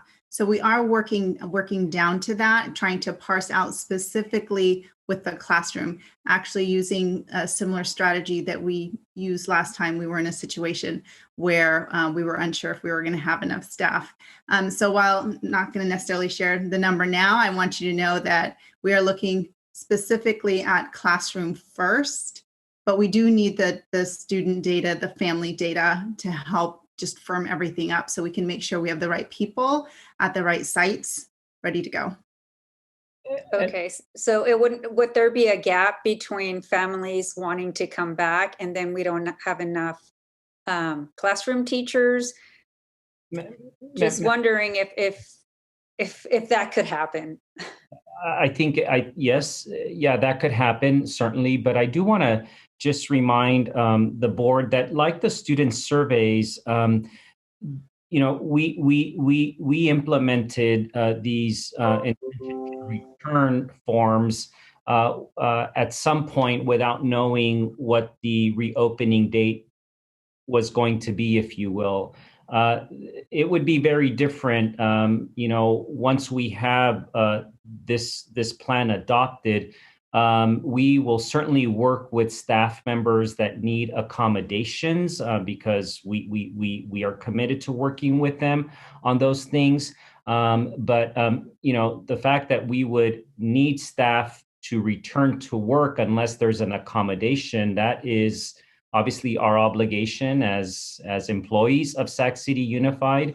I think that the initial piece of it was probably felt more like a survey because we didn't have a reopening date. This would be very different in that, of course, we're employed by the district, and unless there's an accommodation or a medical exemption of some sort, then of course we expect our employees to return back to work.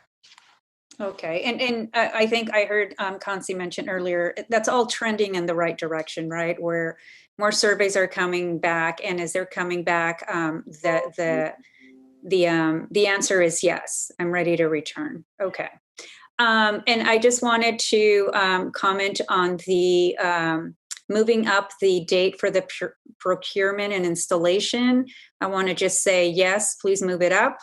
Anything that gets us closer to being ready, we should, I appreciate the question before the board, but just do it. We just need to move. In terms of the timeline for this is around the AB 86, legislation and grant dollars. The red tier, which is where we're headed, right? That is to serve TK to 6 and 1 middle or high school grade, level.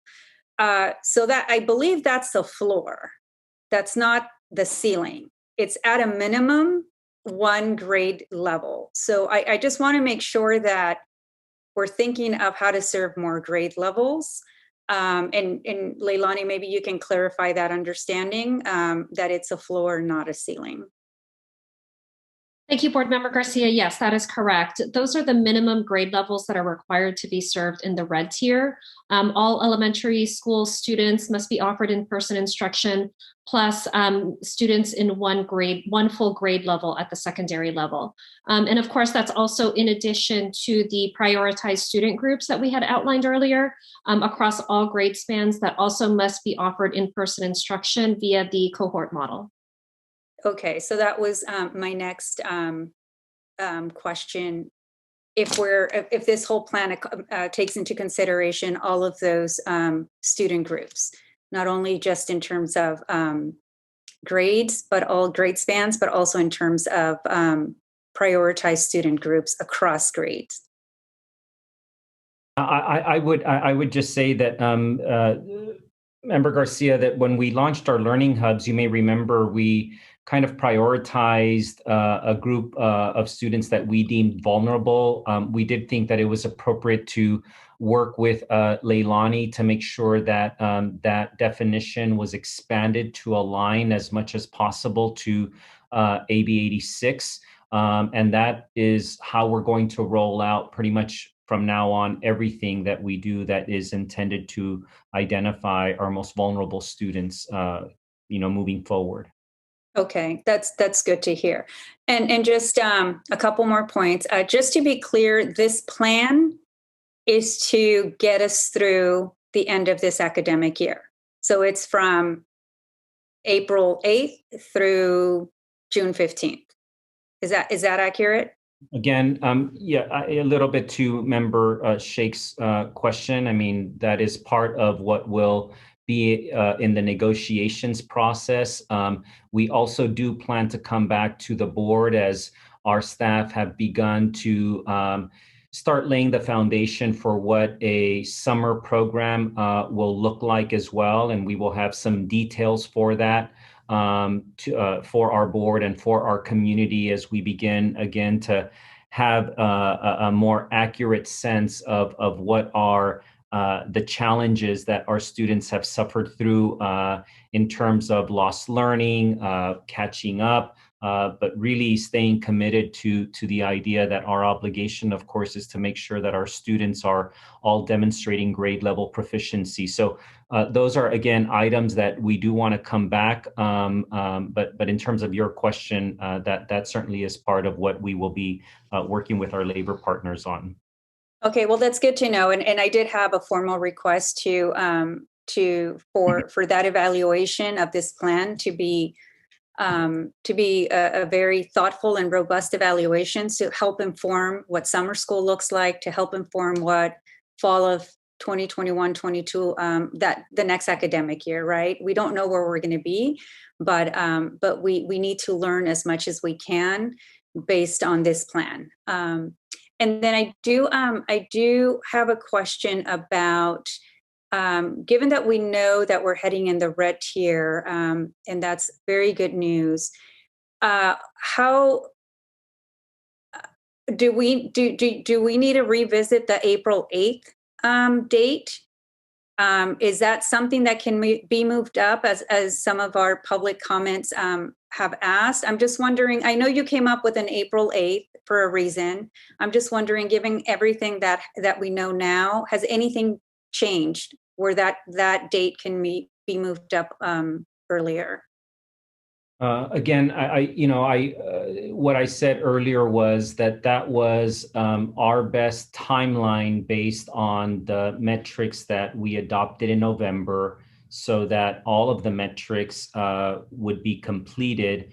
We tried to be very transparent about those that are still in progress when we think they will be completed. And then the other, of course, factor is going back to Member Sheikh's question is we certainly could take the guidance that I'm hearing thus far from some of our board members that we should strive to start earlier, especially if we move into the red tier. And that certainly will be an item that we will discuss as part of the negotiations process. Okay, thank you. And just 3 more comments. So AB 86 requires for school districts to have the COVID-19 safety plan in place by March 31st. Is that an achievable deadline for the district? I will ask Ms. Flores to provide an answer.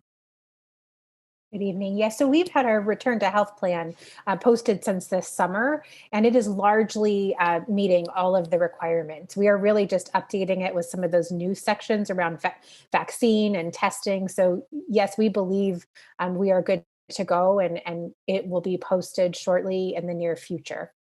Okay, that's good to know because it's a key requirement to access those $2 billion. So that's why it's important.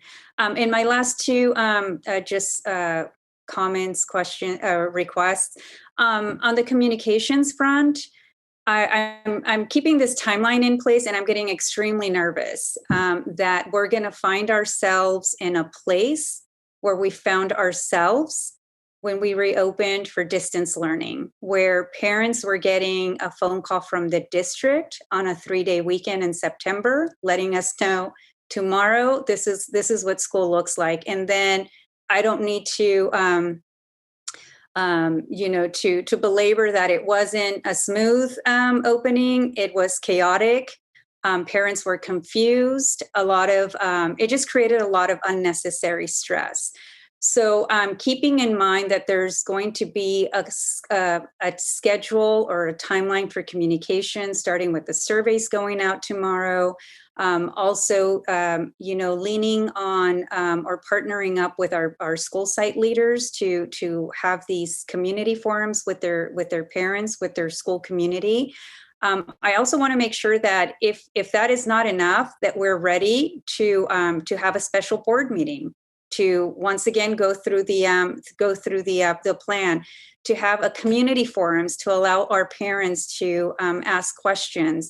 And it's just dedicated to that topic, because even tonight, right, it's a 1 minute comment. So I just want to make sure that we are that we're providing that space where a lot of these questions can be answered, because today it crystallized for me much more clearly what a concurrent concurrent teaching looks like, right? So this just needs to happen for parents as well. So I want to make that request because I am not, I just do not want that to happen again. And then also related to that, I know that that accessing the grant dollars does not require an MOU or a CBA, a negotiated agreement, but the working conditions that plan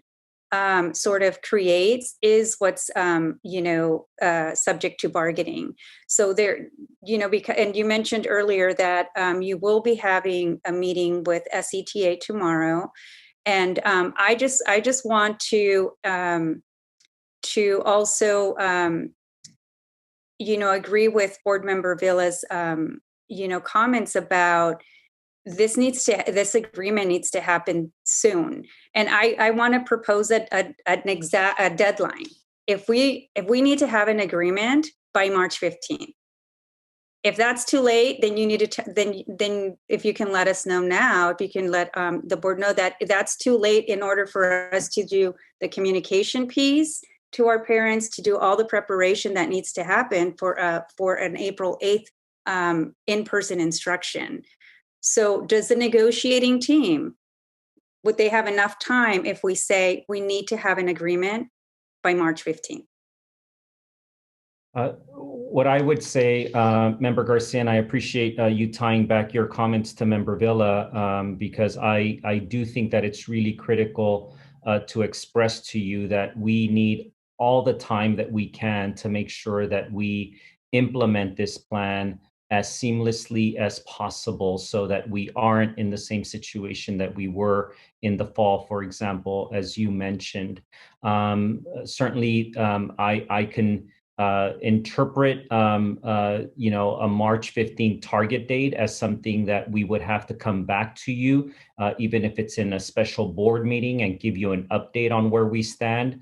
But I remain hopeful that this is something that could be negotiated very quickly. Again, for me, and I think what you're suggesting is that would ensure that we have as much time as possible to communicate effectively, to make sure that we have all of the information that our families would want to know about and hear about from principals and from you and from the district as a whole, so that our students can start their in-person instruction as seamlessly as possible. So if the board wanted to ask that we come back to you with an update, even if it's a special board meeting, we certainly could do that. But again, I remain hopeful that this process could be finished pretty quickly.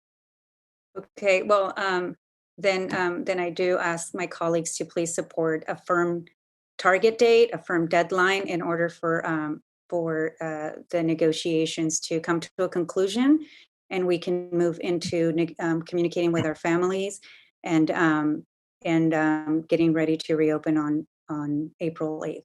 So thank you. Thanks very much, Member Garcia.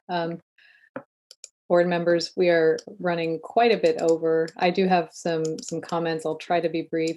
I know Member Phillips had another comment, so if you can try to be brief as well, Member Phillips. Oh, I'm going now. I'll be brief. What I really just want to say is that we talk a lot about our families, and I think that there seems to be some families missing, some areas missing. I mean, simply as how I frequently am not heard, what it feels like to me on this board with what seems like microaggressions could be something different. But I'm just going to circle back to my question again, and I want to know what we're doing for those disproportionately affected areas, namely 95817 and 95820. But at the same time, I was asked to provide some information. So we're trying to reach out. I could go door to door. I don't mind going door to door. I don't mind calling my constituents and telling them, hey, it's time for you to fill out that survey so that we know if you're going to send your kids back to school or not. With that said, though, I just want to know how the surveys are being delivered, and if we're using any of our 9 CBOs and other CBOs to help us get the message out in the areas where people have not been reached. So, and I'm hoping that staff has an answer for me. I know the superintendent does, but I just want to hear from staff. If somebody can give me information on that as to how we're delivering this information to folks and maybe why we're hitting a bump in the road.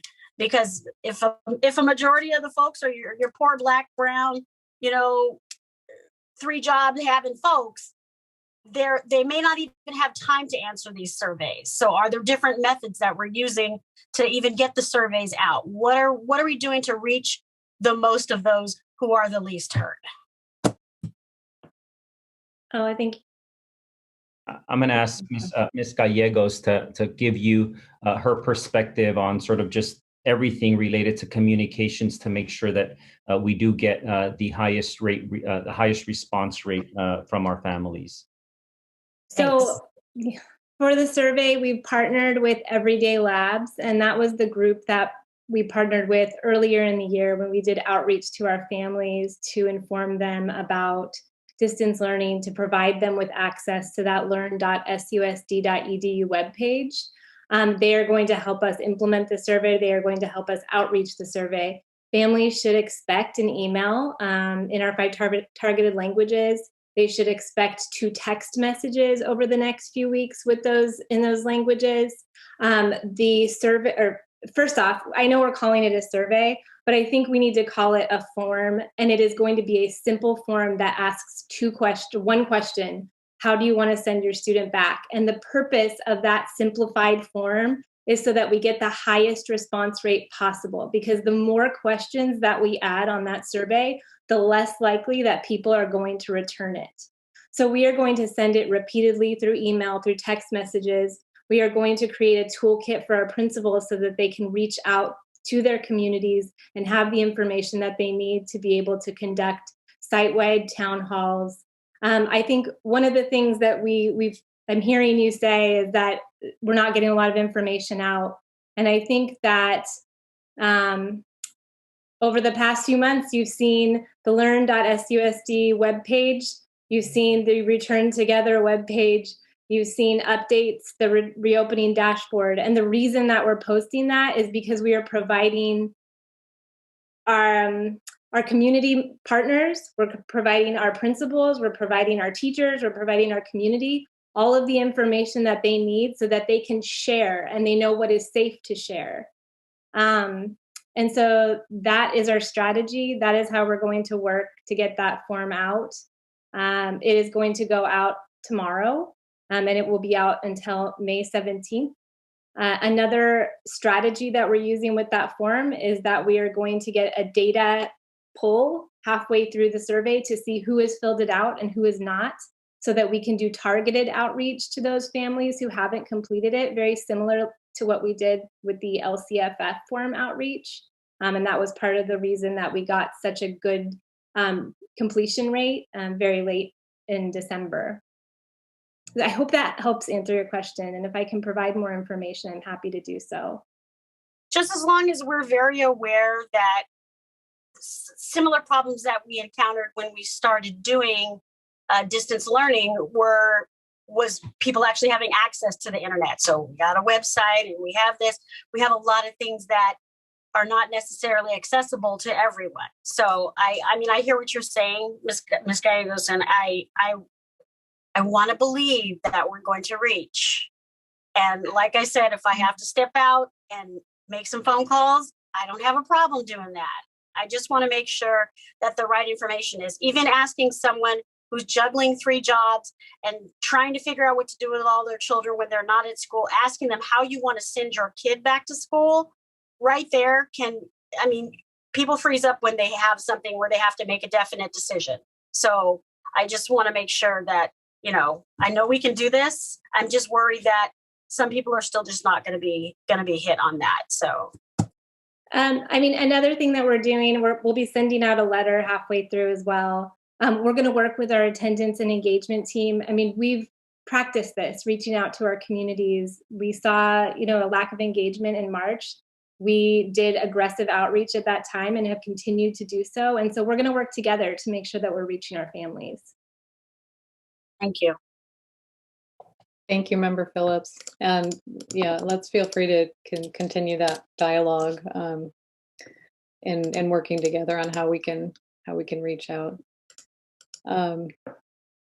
So I guess just a reminder that this is an action item. So I'll have a couple of comments and questions, and then we can discuss a motion. So first, I guess, I would like to see in this plan more support for working families. Can we build out, more after school programming, 4th hour, in-person tutoring options? I don't think we have to wait until summer to do some of that targeted instruction and, extra help for our kids who need it, and also just supporting our working families who may not fall into one of those priority groups. So I want to put out that that's a concern for me, to make sure we can support them who want to get their kids back in school but may not be able to just make the schedules work. I appreciate all the discussion about the instructional model. I recognize, other districts are using it. There's sort of drawbacks with both. I would just say, I would really want us to look for opportunities within the kind of framework that we have put out so far to maximize the opportunities for additional in-person instructional time and for quality in-person time, whatever that looks like, at the very least for our K-3, for our K-6.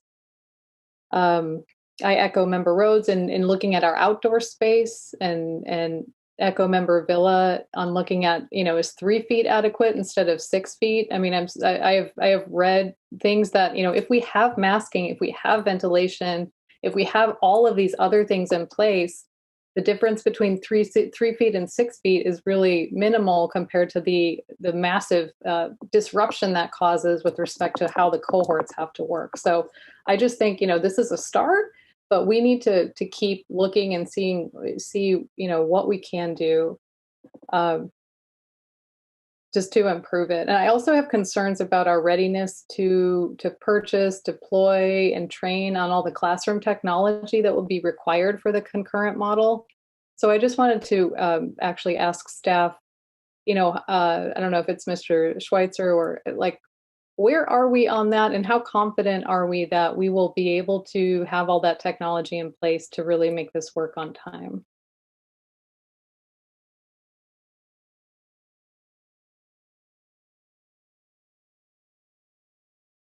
Thank you, Member Morawski. I think what we're going to need to do is have surveys so we know what technology is currently in our classrooms. We know that we have some classrooms that are fully teched out and others that are in the beginning stages. Once we know what that information is, being able to contact vendors and determine what is needed and what's available, and then get those timelines so that we can have it all installed. Okay. I don't have experience in any of this, so I don't know whether to, be alarmed that we don't have that all figured out, or to think, okay, that's something that is reasonable to get done in the next over the next few weeks. So, I mean, I would hope the latter, because that's the model that is being proposed. So, I just, you don't have to have an answer, obviously, right now, but that's like an urgent thing to figure out. If we're going to propose this, we have to make sure it's going to work. I would also like us to try to get back sooner, if we can. I know March 29th through April 2nd is spring break. So, I mean, I think there's a limiting factor there. I don't think we're going to be all ready to go the week before spring break. But if we could at least move that up to earlier in the week, I think that would be great. I did have one clarifying question on the ventilation piece. And I really appreciate all the hard work that's gone into that. I'm really optimistic about where we are on all of it. I'm wondering why are we looking at the MERV 13 filters now? Because we were under the impression that just most of our systems couldn't take the MERV 13. Is there some new information staff has that that these systems we thought were not rated for MERV 13 can now take the MERV 13? Because it seems like it was a big sticking point for a long time that we couldn't use these. And just wondering what was that, a reassessment or new information or? Yes, this is Rose, Member Borowski. Oh, yeah, go ahead, Lee. I was going to say, please. Thank you. Go ahead. Okay, sorry to interrupt. Yeah, in short, we did get new information. We actually have a new engineering team and architectural team helping us with that. And there was a few technical things we learned about we know that these filters are thicker and it changes the airflow. And we didn't have a whole lot of information about the impact of that, but we now have a little bit more. And part of it came through some learnings that we went through in contacting some of our peer schools. So, I'm not sure exactly what was said specifically in the past, but we continue to work on this issue and are educating ourselves in this process. And we do think we have a solution that we can execute at this point in time. Okay, well, that's really good to hear, and I'm glad that our systems are able to take those better than we thought. I know it sounded like there's a bit of a trade-off with longevity or how well the systems will work. So I'm sure that's maybe still a concern, but maybe less of a concern than we thought. I think you're absolutely correct in saying that there is a concern. But we wouldn't be the only ones going down this path. We can't quantify exactly what the wear and tear will be. And, hopefully over time, this won't necessarily be, something that we have to do. We can start to improve the units and replace some of the older units so that we bring in the new filtration systems that are designed for the MERV 13 filters, rather than kind of put them into MERV 8 slots, so to speak. Yeah, no, and I'm really we'll excited about that. Yeah, thank you. I'm really excited to hear about having a ventilation and filtration plan. So I'm that's definitely something we need to do. It's obvious. So I look forward to working with you more on that. Thank you. You're welcome. Let's see. I guess I would just I would just say, the next steps, like we need to get our doors open as quickly as possible. I agree that we need an agreement as quickly as possible, because the longer we wait, the less time we'll all have to plan, and nobody wants that. We need to, look for, like I said, opportunities to increase the quality and time of in-person instruction. We need to plan for summer and next school year as soon as possible. We need to be thinking about all of the different phases at once. And even, if we can do more of that targeted instruction for learning loss even before the summer, I think we should, look at that too. But, of course, the first step is getting our kids back, and I understand that. The last thing I'd say is just assessments are really going to be critical. We've discussed that in our, in other meetings, but when we're talking about how we make up for lost learning, what we're going to do to target instruction over the summer, if we don't have assessments as to where our kids are at, we are not going to be able to serve them point blank. So it's just, I just want to make sure that we all keep that top of mind, because it's just going to be so important for how we move forward.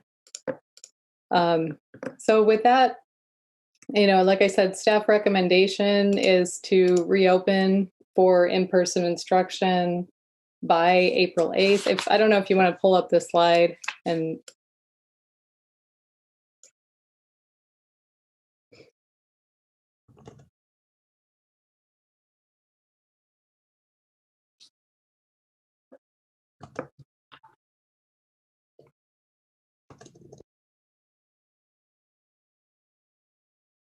it was a long presentation, huh? But very, very needed. Slide number I believe it's the last slide.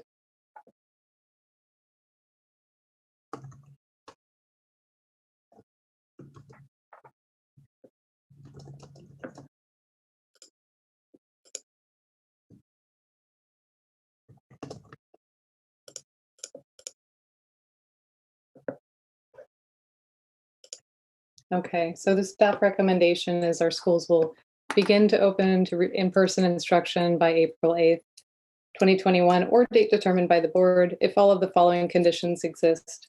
State and local guidelines allow for reopening, and the conditions of readiness for reopening adopted in November, that should be 2020, are on track for being met at our school sites by our targeted date. So I would open it up for a motion. I think the conditions of readiness, maybe I would suggest saying that we meet CDC, CDPH, and Sac County guidelines and make every effort to meet the above and beyond guidelines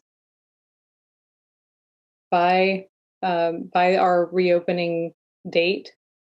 But I'm a little concerned that there might be something that keeps us back. If it's something tiny, I don't want to be kept back by that. So I would just expect that the conditions, it shouldn't be an if the condition exists, that we should be expecting that we're going to meet all of these conditions of readiness. So I don't know if that should be an if. I would like to propose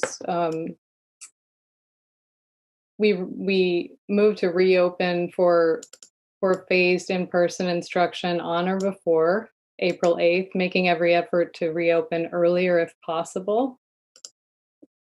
And I don't know if the board is amenable to saying, we meet CDC, CDPH, local public health requirements, and make every effort to meet all of the above and beyond requirements. Would that be a good way to move forward?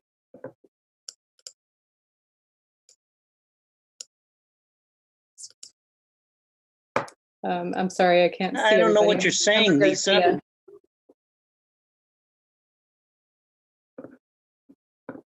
You're looking for clarity, Vice President Wu? Yes. Okay. I was suggesting we reopen for in-person instruction on or before April 8th, making every effort to reopen earlier if possible. Meeting CDC, CDPH, Sac County Public Health requirements as an expectation, and making every effort to meet all of the above and beyond requirements we've laid out in our November 2020 reopening conditions.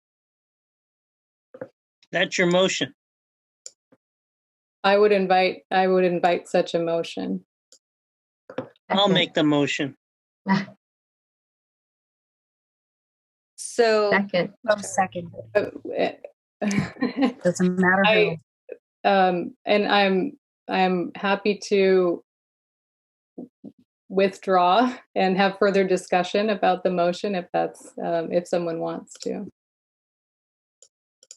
Is there? I put forward a second. I made the motion. Okay. Thank you. That motion's been moved and seconded. I think Member Garcia had her hand raised. I had a question. Mm-hmm. It's late and it's been a lot of information. So I just want to make sure that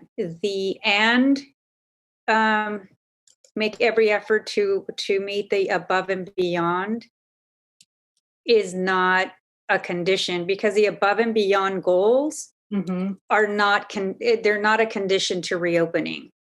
So I just want that to be very clear and maybe separated, because I think as long as we meet the federal, state, and local guidance, then we've met the conditions. And above and beyond is, it's a goal for us as a district, but reopening shouldn't depend on that. Yes. So I just wanted to make sure that it was clear. And when you use the word "and," I think that just kind of threw me off a bit. So we can tweak it. Yeah, definitely. Let me clarify the motion. If you just give me one second, I just want to make sure I can read it out clearly so we can all have clarity. So let me do it in kind of 2 steps.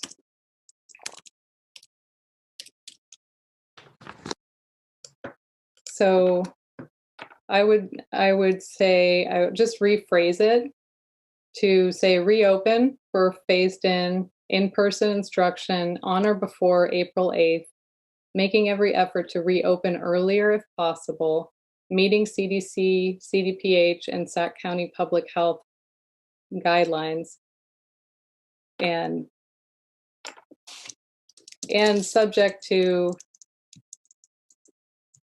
state and local school reopening guidelines. Is that confusing? Yes. Okay. The original recommendation had state and local guidelines. I think it's referencing whether we're in the red tier or. So let me rephrase that to make it clear. So reopen for phased in-person instruction on or before April 8th, making every effort to reopen if possible, meeting CDC, CDPH, and Sac County Public Health guidelines. The second part could read, the district shall attempt to meet above and beyond guidelines by the targeted reopening date. Shall attempt to meet each above and beyond guidelines adopted. Does that clarify? Vice President Morosky, are you just being more specific with the language? It sounds like it's saying the same thing, but you're just specifying things out. Yeah, I'm trying to be more clear. Okay. Clear as mud, right?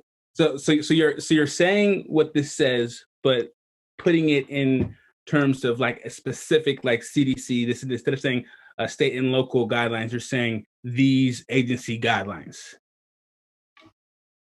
Is that? Yeah. So I think the confusion is there's two different sets of guidelines. There's sort of mitigation guidelines, and then there's guidelines as to whether schools should be open at all.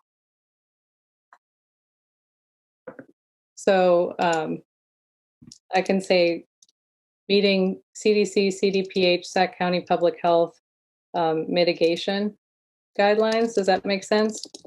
That's like the social distancing, masking, and so forth. Madam Vice President, it would be helpful if you could copy and paste that into the chat so we can see the text. And in addition, it is 10:30, so I would motion to this meeting until 11:30. I would ask you if you could make a motion to actually hold off just a second, if you don't mind, before we have a second on that motion. And how much content do we have? Or Ms. Collins? We have approximately 175 minutes of content, including public comment left. Okay. Let's extend to 12:30. Does that work? Student board member Shake? Absolutely. I'll amend my motion to 12:30. Okay, and we'll just try to keep it moving. Okay, I need a second. I need a second. Second. Thank you. All in favor? Great. Aye. Okay. Thanks very much. And we'll try not to make it until 12:30. Okay. So let me just say that if we are not in a tier that will allow us to reopen, we are not going to reopen. I don't think we need to specify that in this motion. Is that okay? So I don't think we need to say state and local guidelines allow us for reopening. Like, we're not going to reopen if we can't reopen according to state and local guidelines, right? Okay, so we can say, to keep it really clear, that we are asking to reopen for phased in-person instruction on or before April 8th, making every effort to reopen earlier if possible, meeting CDC, CDPH, and Sac County Public Health mitigation guidelines. And the district shall make every effort to meet the above and beyond guidelines as adopted November 2020 and subsequently updated by staff. Does that make sense? Can I state something just really quick? I want this to be easily understood by folks on the street. So if we make it really technical, it's becoming difficult for me to understand. So, I mean, a superintendent, apparently it says he's going to continue to update us as to our labor partners and whatnot. So, and changes in local and state guidelines. So I'm kind of on that keep it simple plan. Okay, how about reopen for phased in-person instruction on or before April 8th, making every effort to reopen sooner if possible. And just keep it there. And then we can say separately that our district shall meet CDC's, our district shall meet federal, state, and local public health mitigation guidelines. what if we don't meet those? Then we don't open. So we're making it very specific, saying that the district absolutely must meet these in order for us to meet the qualifications to open. The CDC superintendent, I don't know if you can address, would you be comfortable with saying meeting the federal, state, and local public health mitigation guidelines?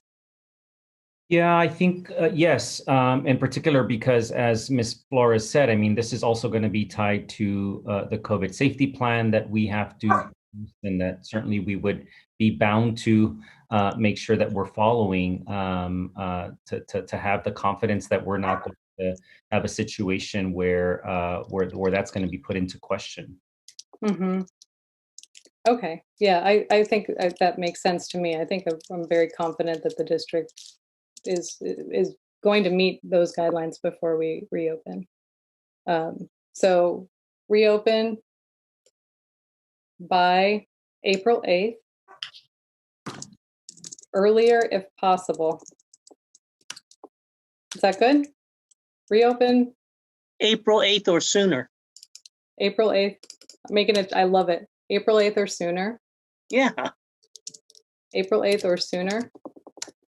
The district shall meet federal, state, and local public health mitigation guidelines, and the district shall make every effort to meet the above and beyond guidelines, meet any above and beyond guidelines adopted November 2020 and subsequently updated. Does that work for everyone? I don't know why you have to put in the latter, but I agree. I don't think that we need to add in above and beyond. I think it was good. Okay. Are we good with that? I think maybe not as part of the motion, but I think staff direction that we want staff to continue to work towards all of the conditions that we already discussed, right? But I don't want them, if there's one thing that's not there, I don't want that to be a hold up to reopening. And I think that that's the board consensus. So I would ask, I would withdraw my motion first, ask for a motion to adopt, reopen April 8th or sooner, and that the district shall meet federal, state, and local public health mitigation guidelines. I withdraw my second and I'll adopt that as my motion. Okay, I will need a second. Second. Seconded. Okay, I have a motion and a second. The motion is to reopen April 8th or sooner, and that the district shall meet federal, state, and local public health mitigation guidelines. Can we change shall to will? Just thinking about that. No. Mr. Wu says no.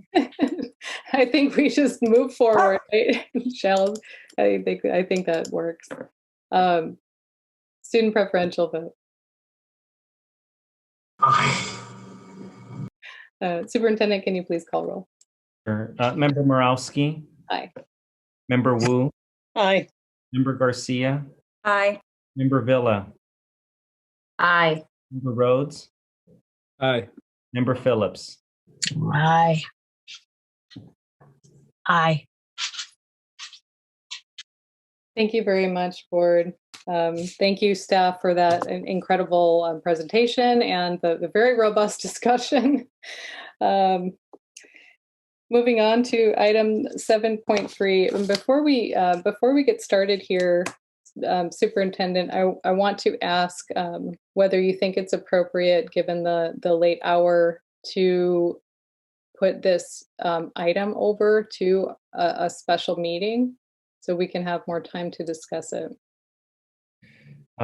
Sure. We do intend to bring the board, if possible, and if you're available, we would like to bring the board in space with our LCAP PAC. As I mentioned, I think before, with other members of our district advisories, our CAC, our DLAC, our African American Advisory Board, so that we can have a discussion about the board's thoughts about the LCAP. I know that the board is very interested also in having that discussion and being in space with members of our LCAP PAC. I know that our LCAP PAC members are also very interested in having a specific discussion with the board about how to make sure that we have the best possible LCAP designed that benefits our students. We have thought about and have begun to poll members of the LCAP PAC as well as other advisories for a possible meeting on March 11th. So that's how I would answer your question, Member Morowski. I do want to be respectful. I know that some of our LCAP PAC members have been waiting for this presentation, and so I can't do it. I can't do it in any other way in the Zoom platform except to ask Mr. Harris for his thoughts based on the presentation that they had prepared.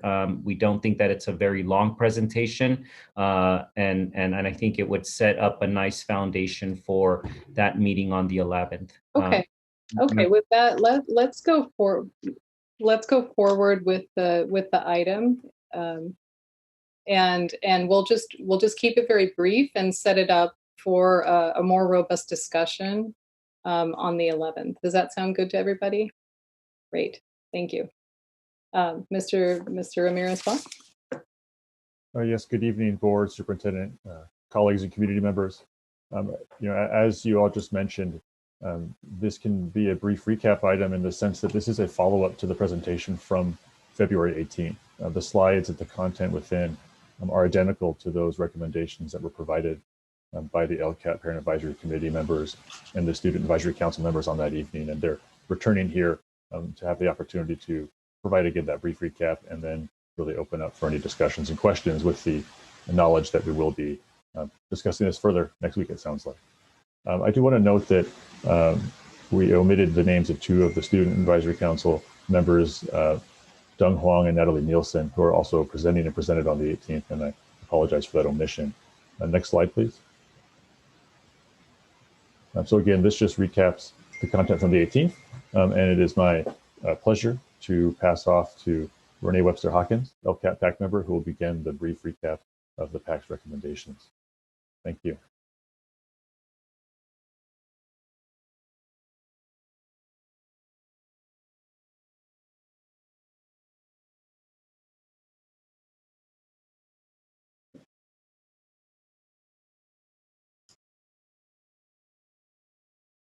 Can you advance, please, to slide 4? Let's see.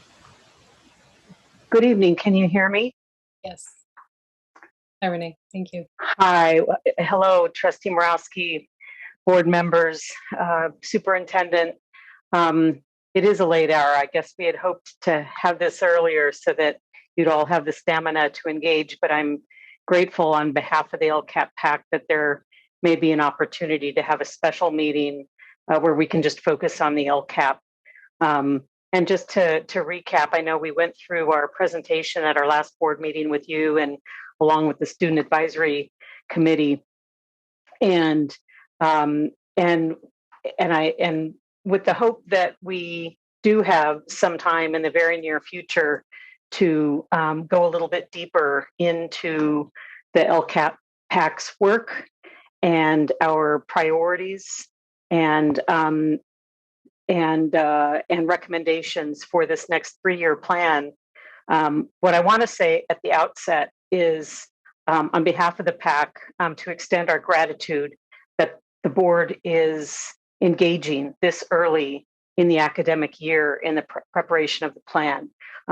For those of you that have been active in board proceedings for a number of years, this tends to be a rushed item of business close to the end of the academic and fiscal year. And as you know, the LCAP is your key accountability tool to implement everything that collectively as trustees you would like to see for all of our students at all sites. And so our work has really been focused on figuring out how we can continue the hard work of the high-level goals that we've been working on for the last 3 or 4 years, including graduation rates, A through G completion rates, literacy, math, across all student groups, but especially targeting our most disadvantaged student groups. But to do it in a way that's very different than we've done in the past. In the past, the plan, at least to me, has looked like a collection of activities, but our plan that we're going to be recommending to you this year and inviting your deep engagement and support for is a collection of coherent strategies that are founded squarely in a multi-tiered system of supports. So I think I'll keep my comments very brief again, just to, in the hopes that we'll have an opportunity soon to go into detail. On slide 5, we have our overarching themes that is an attempt to put together this firm skeleton and framework that will be the connective glue for the entire plan. It's based on consistency across the district, equitable opportunities, disruption of the status quo, and implementation of MTSS.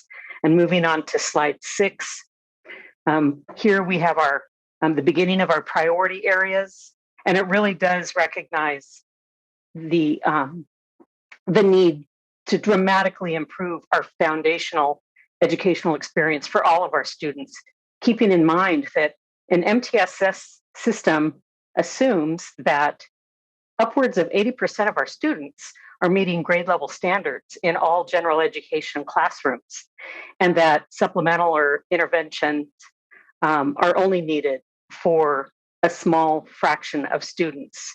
And the scores that Chief Academic Officer Beta shared with you at the last board meeting show that we're only at about 50% of competency rate in our general education classroom. So our recommendations as a PAC is really going to focus on what we can do to transform our foundational educational system. Looking at slide 7, we also will be recommending strategies and activities and investments that assure a robust and equitable district-wide program. And so this is including on top of a very strong and improved foundational educational program. This is where we would expect investments in the arts, sports, after-school programs with no pay to play based on zip code. And also adequate resources to build a strong pipeline of students. So our HISP, PACE, IB programs all look like the wonderfully diverse district that we have. So with that brief overview, I'd like to turn it over to my colleague, Miguel Cordova. Good evening, Superintendent and board members. So continuing on with the slides, looking at integrated supports for students, we are guided by data-based decision-making in order to identify and address student needs. It's critical, especially considering all of the data that shows that inequities likely have widened in the past year with our current conditions. So some examples of recommendations we're developing address the need for increased staffing of counselors. Mental health issues have been a factor in our schools for quite some time, but so many of our communities have been impacted in many ways in the past 12 months. So to add even more significance for the lack of mental health services, and you know, we have to respond to that. So also students have missed opportunities to learn and hear about college and career options, and there needs to be more staff available to support our students, and especially now as the school year is closing, but then looking forward into the next year. The data shows that many students have disengaged, many have missed a lot of schools, and the DNF grades have increased throughout the state. And we need to provide tiered re-engagement for our students to ensure we are ready to re-engage them and ready to provide interventions to increase our attendance numbers. If we can go to the next slide, you know, looking at expansion and improvement of student support centers and wraparound services, and that means finding ways that we can work with students with the highest needs and find the means to help and engage them. This means identifying our homeless and our foster youth and providing necessary services. which is a task upon itself. Our district's student support centers are vital and are necessary at all our school sites. So having services where people are connecting and relating to kids and their families and earning their trust is critical. And these services are necessary at every school site. So I'll pass it on to Maria Rodriguez. Great. Here. Okay, can you see me? Can you hear me? I'm here. Yes, we can hear you. Okay, great. Board members and Superintendent Aguilar, thank you for this time to represent, and we look forward to meeting with you in a deeper level. But I think it's important that the public, as well as you, understand the importance of the LCAP process. And thankfully, we live in a state that provides supplemental dollars for the most vulnerable students. Many families come and speak to you and they declare that they're ready to move on. They're ready to move on to private schools and move out of the district. But not all the families have that option. So we've got to make the most of the dollars that we have for these students, and every dollar lost is a shame. So I'm going to skip this slide and go to the next one and speak to the idea of professional development for our staff and how important that is. And as I said last time, you really need to look at the left side of the chart here. And if we're not doing these things on the left side, then we are wasting our funds and our time by trying to do these things on the right side. In particular, this evening, you did talk about anti-racism training. And I would like to commend the administration, because I heard them doing the second component on the left side, which is the unification of components. I heard them talking about anti-racist training as it relates to universal design for learning, as it relates to SEL training. These things don't work in a silo, they work together. And when you see how they work together, that's when they have the greatest impact. But the training needs to be mandatory, and we need to measure its effectiveness. Again, back to anti-racist training, it just so happens since the last meeting, I started reading the book by Ibram X. Kendi. And anti-racism is a pretty complex and challenging concept. It really is. And to expect that someone will just voluntarily or passively watch a video and really understand anti-racist concepts is not giving it its due credit. So that's all I have to say at this moment. I look forward to talking more in person. I do want to make a quick point that I do have a comment for the last item on the agenda. And last time, because I was in this room as opposed to the other room, I wasn't recognized. So I hope that when it comes to the end of the meeting, people realize I'm still here and I have something to say. Thank you. And I'll pass it on to LaShanya. Thank you, Ms. Rodriguez.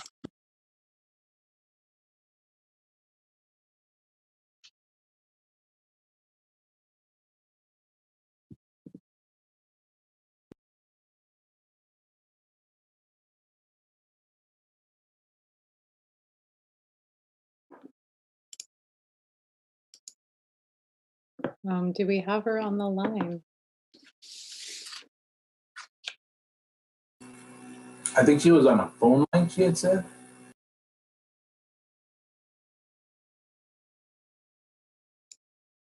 I am not seeing LaShanya online.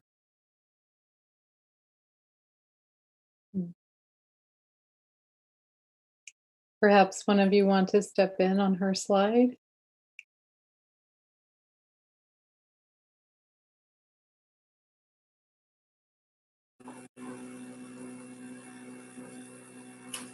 I can go ahead. I'll refresh real quickly here. So we talked a lot about just how you include parents and make them part of the capacity building in our schools.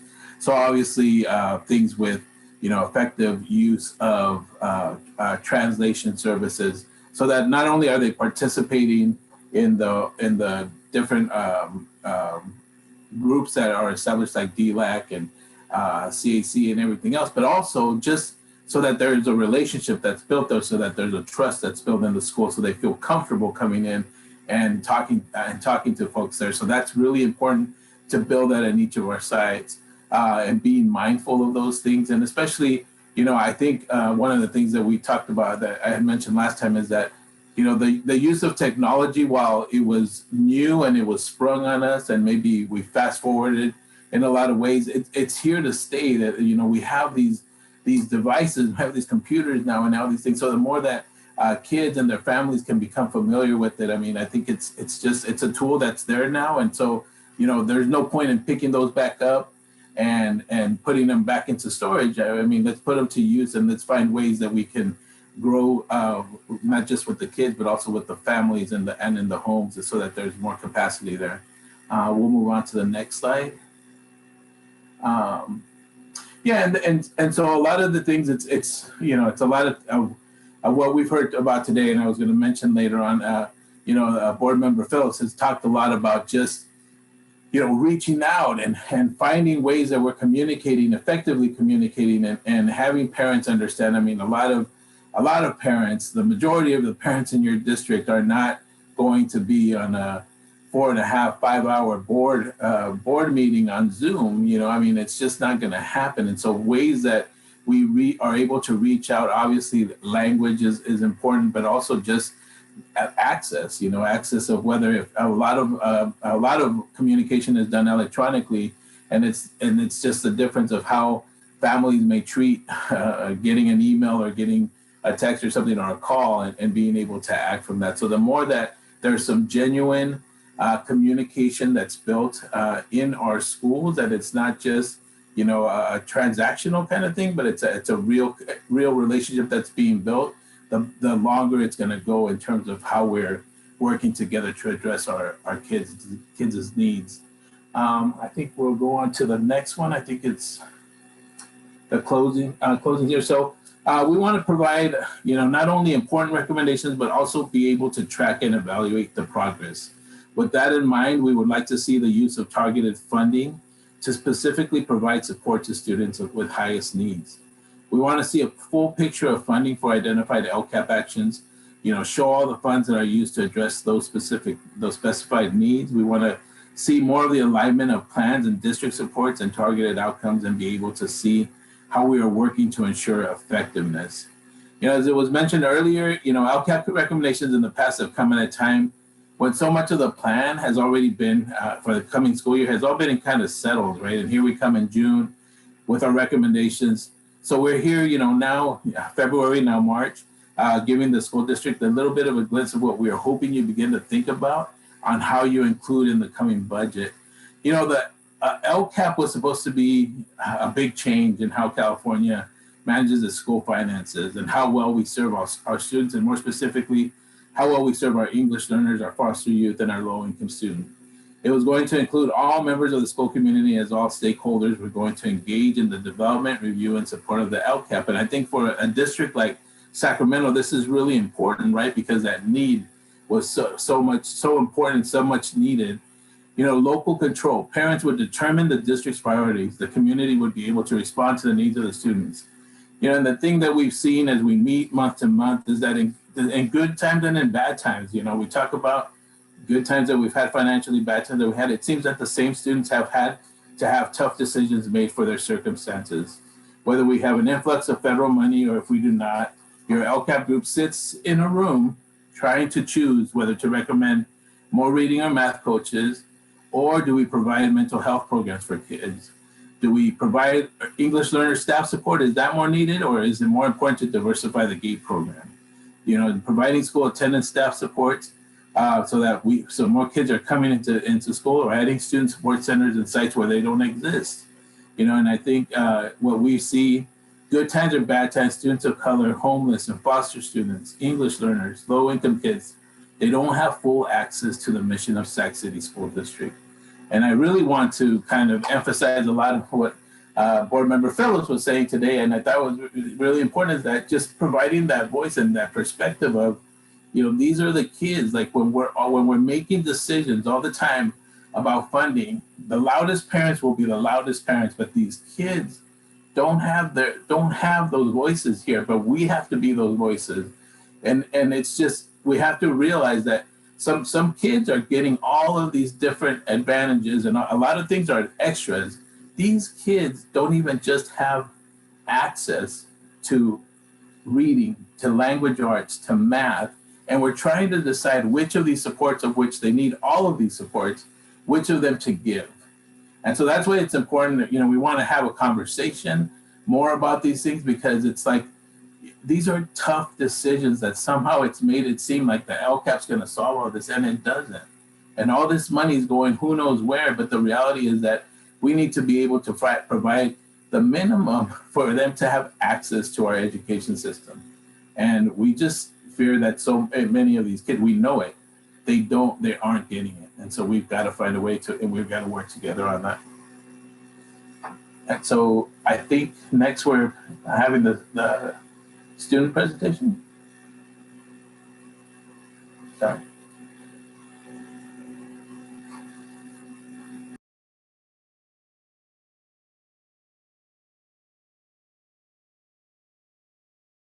Hello, everyone. My name is Sarah Faraj. I go to John F. Kennedy High School and I'm a senior. I was here at the last meeting, so I guess I'm just going to reiterate the slides. I'm not sure if everybody really heard them last time, so I'll just go over them again. So one of the priority areas specifically that the SAC has identified is mental health of students. We realize right now that one of the largest issues is that not every student has access to counseling services, and that's pretty problematic when students are going through so much right now during a global pandemic. We also noticed that there really isn't a whole lot of flexibility surrounding assignments, due dates, and assessments with distance learning, and that's definitely putting stress on myself, and I know it's putting stress on a lot of other students, especially those who don't have access to the same resources that I have access to, so that inequity is really playing in here, like it's been talked about a lot in today's meeting.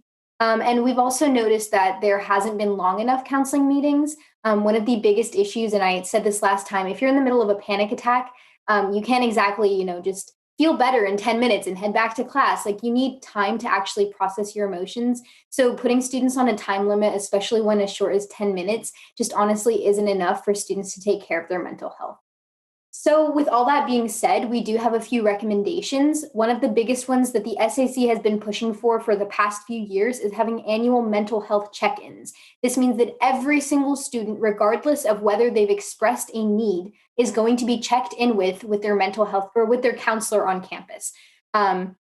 We want to ensure that every student has the opportunity to bring up an issue. And if they don't, they can simply say, you know what, I'm good. I don't need to talk about anything. That's totally fine, right? But as long as every student has access to that, that means that more students will be checked in on, and that means that less students have to suffer silently. We also would encourage a tiered support system so that not all students are put at the same level, because every single student has different needs. And oftentimes there's, different categories of support that students would need. We want to highlight regional equity in this area because we realize that, not every school has access to counselors, even within the SAC. Some of us talk about how, we have one counselor for 400 students, and then there's other schools who have 0 counselors on campus. So that inequity is really playing in here, and that's really important when we're talking about mental health. Your mental health is just as important as your physical. We wouldn't let, a school not have nurses ever. So we should always ensure that students have access to counseling services. Another idea that we talked about on the SAC was increased student support centers. Some campuses have these centers where essentially students can go and kind of relax and process their emotions without actually having to talk to somebody. And that might be better for some students. So having those support centers available will also ensure that if a counselor isn't able to talk to a student, they still have somewhere that they can kind of decompress and process what they're going through. We would also encourage mental health training for teachers and students. The biggest issue right now, and I know personally something that I was struggling with when I began high school, is I didn't really even understand my own mental health.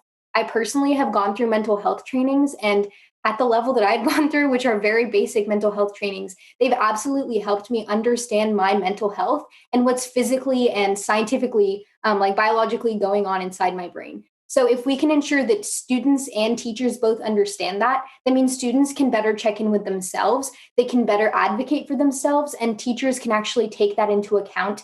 So inside the classroom, if they notice a student is struggling, they can give that adequate support.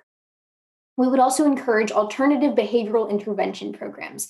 We've talked about it time and time again in regards to equity in this district, but right now a lot of students are disproportionately students of color are being suspended for issues that might be a result of behavioral issues, maybe stemming from mental health, right? If a student is struggling, they're not able to put their best self forward. So we would encourage alternative behavioral intervention programs so that these students aren't punished for simply going through what they're going through.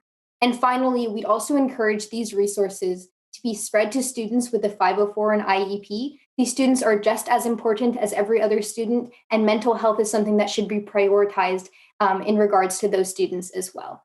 So thank you, and I'll pass it on to my next colleague. Let me actually finish here. So these are the policy outcomes that we hope would result from these policies. The first one is really important, reducing mental health stigma. We can't actually, address the mental health concerns of students if we don't get rid of this stigma. So showing students that it's okay to talk to a counselor, and we actually encourage you to talk to a counselor, that can help reduce stigma so students will start speaking up. And once students can actually advocate for themselves, now there is going to be a reduced mental health crisis because students are having access to the resources they need.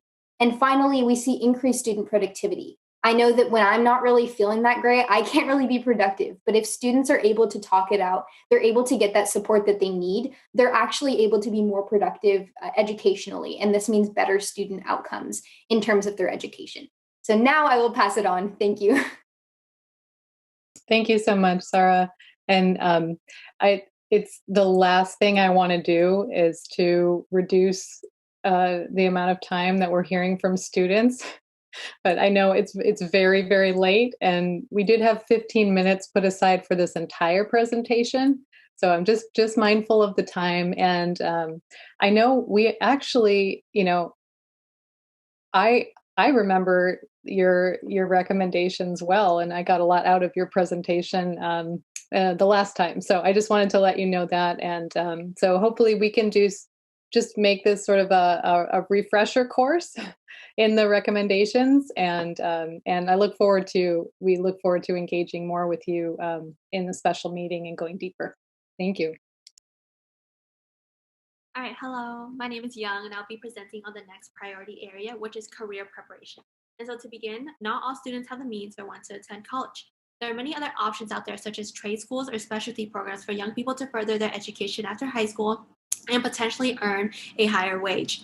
But as of right now, and also as of right now, there's a high demand for trade jobs, yet a low amount of people in the field. So by broadening our students' college career options, they can also learn about the different resources available for them.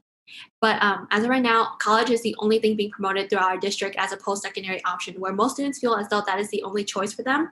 However, there's a vast amount of opportunities out there for students to pursue a career after high school. And another issue is the inequity in college preparation throughout our district, where some students have more resources than other students to learn about what they can do after high school. And we think it's really important that no matter where a student goes to, they should have multiple resources to prepare themselves for a career in the future. And a few recommendations we have in regards to this policy is expanding our current programs, such as the Rosemont ECD Engineering Construction Design Program and School of Engineering Sciences College Prep Program. Along with that, we recommend expanding the Superintendent's Initiative on College and Career Pathway, which provides students with better resources on post-secondary education options that includes trade schools and helps broadens their choices after high school. Next slide, please. With those policy changes, these are the long-term outcomes that we look forward to for career preparation.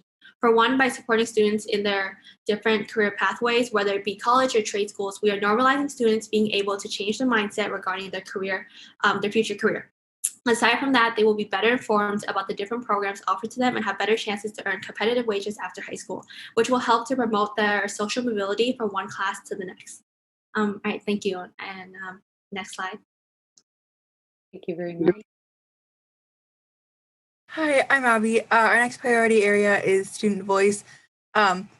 Just like a general overview, the conversations that we have with students mostly type A students are involved in the conversations, which means that not a lot of students have access to the conversations, which leads to a lack of diverse representation in SAC and other listening sessions.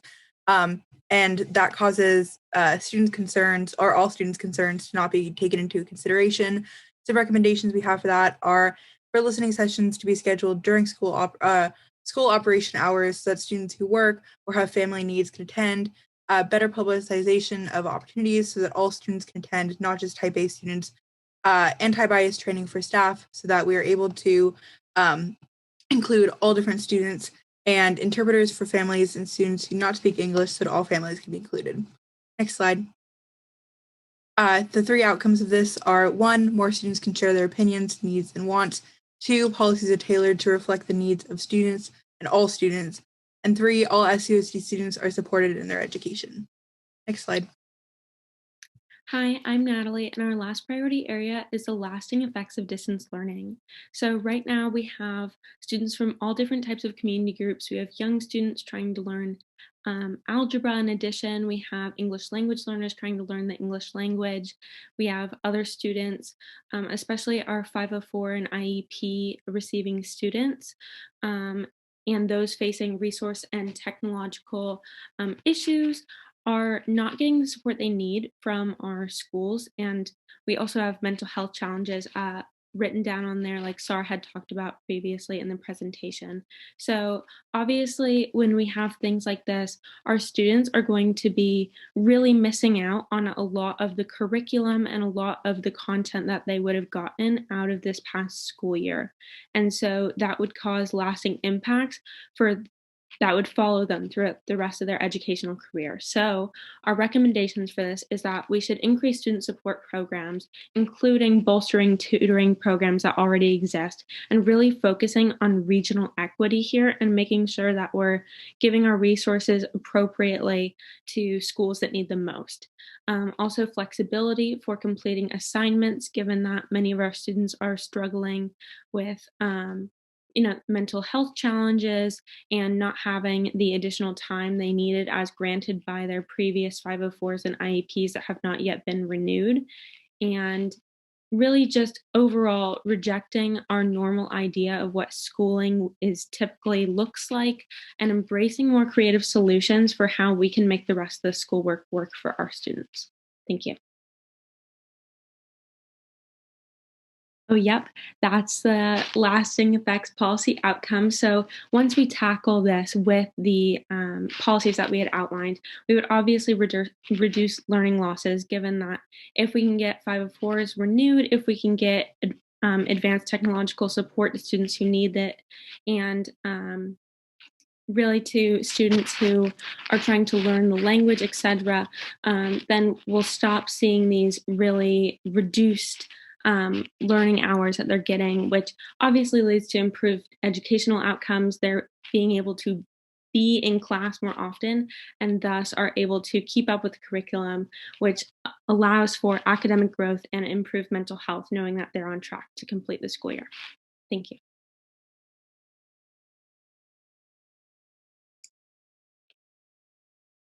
Thank you very, very much. Does that conclude the presentation? Yes. Wonderful. Well, thank you for that overview. Very helpful to have it presented again. I am really happy that we're engaging in this sooner and more deeply. I totally echo Mr. Cordova in that LCAP and LCFF was supposed to be a game changer, but it hasn't changed the game yet for our kids. And we have a long way to go. I think it should be the strategic document for our district. I think the board needs to own that and be engaged in its development. And I just commend you for bringing your recommendations to us earlier and rethinking the process so it's really more meaningful as we develop this next 3-year plan. So I look forward to many more, specific discussions as we can hopefully next Thursday. And I would just ask for, oh, I'm sorry. I forgot to ask for public comment on this item and nobody interrupted me. And do we have any public comment? Yes, we do. We had a request from Amanda Connolly for live public comment, but I do not see her online right now. And then in addition, we have one written public comment. Okay. And the written public comment is from Sarah Williams Kingsley. And it says, despite the diligent and dedicated efforts of our parent representatives on the LCAP Parent Advisory Committee, I do not believe the LCAP process is set up or operated to truly engage the community of SUSD as the local control accountability plan process intends. Parents on the PAC have asked repeatedly for more information to make more informed decisions and have been denied. As a community, SUSD does not know what works. For example, SUSD as a district has no insight into why we are failing to teach our children to read. We have guesses. If we had robust common assessments, we might be able to ID which first graders were struggling and tailor interventions by site, classroom, and student. However, SUSD doesn't have common assessments because SCTA doesn't want SUSD to implement them. As a result, at the site, district, and parent level, we are flying blind. As a result, the LCAP PAC can't do the work they are tasked to do by state law to assess progress, identify needs, and target interventions. Even when the community has data such as some on outcomes for students with disabilities or discipline, we are not using data to inform interventions. The plan I saw on Tuesday at the Community Advisory Committee on Special Education included TBD for most items for students with disabilities, yet didn't seek actual input on goals from the 50 people who were present. The version presented included an item to add more school psychologists, yet staff could not explain in any detail what the additional school psychologists would do to improve outcomes for students, which students they would serve, or why that intervention was chosen. Without reform of the process, the LCAP and SUSD will continue to be based on guesses instead of real data about what works, what doesn't, and the best way to fix our mountain of issues. And that's the only public comment for this item. Thank you, Anne. Do we have any board member comments? I would ask just, be mindful of the time and to try to be brief. Thank you. Member Garcia. Yeah, first of all, welcome again. I think this is the third time you've presented to us. So I just want to apologize for I feel like we're always running behind and not dedicating the proper time for a deeper discussion. I do look forward to having that opportunity because I think both the LCAP PAC members have done tremendous work that is really going to set up the conversation in the direction that it needs to go for the next 3 years. So I just want to make those brief comments, and also the students for really integrating that student perspective and on just a breadth of issues, right? So again, I apologize for once again keeping you late at night for not being able to have that deeper discussion. But I look forward to that opportunity and doing the deep dive with you. So again, thank you. Thank you, Member Garcia. Any other board member comments or questions? Member Rhodes. I just want to say thank you to the LCAP and SAC. LCAP, you guys are like fam. I just came from being on the LCAP. So I understand the work that you guys are putting in. And then those that have volunteered to stay on and come to these meetings, we usually know that we're going to be here long, but you guys have been here definitely longer than usual. And so we appreciate you guys being in the space, and the students that have class tomorrow that are here. So I just want to say, really appreciate you guys. And I do look forward to having a more robust conversation similar to we had about the reopening. I think that the LCAP deserves that space and deserves the time to kind of dive into it. And for our parents and our students who are putting so much effort forward, we deserve to give them the same effort back into really diving into the information and making this a document that guides us. So thank you. Absolutely agree, Member Rhodes. Thank you. And I hope we can also incorporate some of those great recommendations from the SAC into our final document.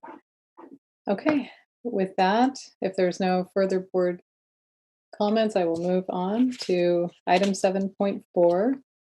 Approve a memorandum of understanding, MOU, special education assessments for a distance learning model. Mr. Bozio. Good evening, board members, Superintendent Aguilar. We are here tonight to present for your approval the agreement reached with SCTA on February 26th to provide for one-on-one special education assessments, including in-person assessments, and to provide the required disclosure of the cost of that agreement per AB 1200. Some of the key provisions that we will share with you tonight, primarily, as I stated, the main purpose of this MOU is to allow for the district to conduct those special education assessments in person, which means that the district can now address that large backlog of cases that have piled up since March 2020. When essentially these types of assessments stopped. And as we shared at the last board meeting, we're under a current order and direction from CDE to complete that backlog by this July. Go ahead and go to, there we go, you're at the right slide, very good. The key provisions continued. Staff who volunteer will return to our campuses for purposes of conducting these assessments in person. So again, emphasis on it's a voluntary agreement for those staff who choose to volunteer to do that. For those staff who are working on conducting these assessments and the associated IEPs and so forth, they may receive up to 10 hours per week of additional compensation.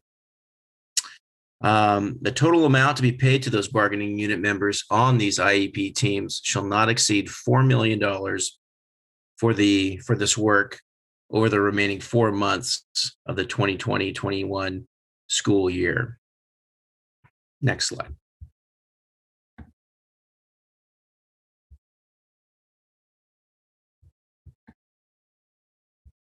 These assessments will take place at school sites and locations with a MERV 13 level air filter, or importantly, in outside locations where space is available and privacy of the students can be maintained. I do want to emphasize that assessments can also take place outdoors. If a student's school does not have a MERV 13 location presently, there was a lot of discussion about that, of course, earlier with our facilities in the reopening presentation. But currently, if there's not a MERV 13 location at the student's school, another convenient location, another school site with a MERV 13 unit, class, or location will be provided for that assessment. Next slide, please. So, again, the goal, the district's plan, the district's goal is to complete at least 20% of the backlog of the cases of the assessments that have compiled since March of 2020. Each month, so the goal is 20% completion each month, in addition to those new assessments that come forward in each month. And again, this is in order to comply with our legal obligations to do that, of course, and to meet the requirements from CDE. Again, that we complete our backlog by July of this year. Some of the other important components here, second bullet, discusses that if the district does not get sufficient volunteers to meet that 20% goal, that the district can essentially contract out with third-party qualified vendors or retirees to help the district achieve that 20% goal. The agreement provides for PPE and safety mitigation measures while these assessments are taking place. Of course, the things that you would think of, masks being used, sanitization, and plexiglass guards as well. It's another important item. Next slide, please.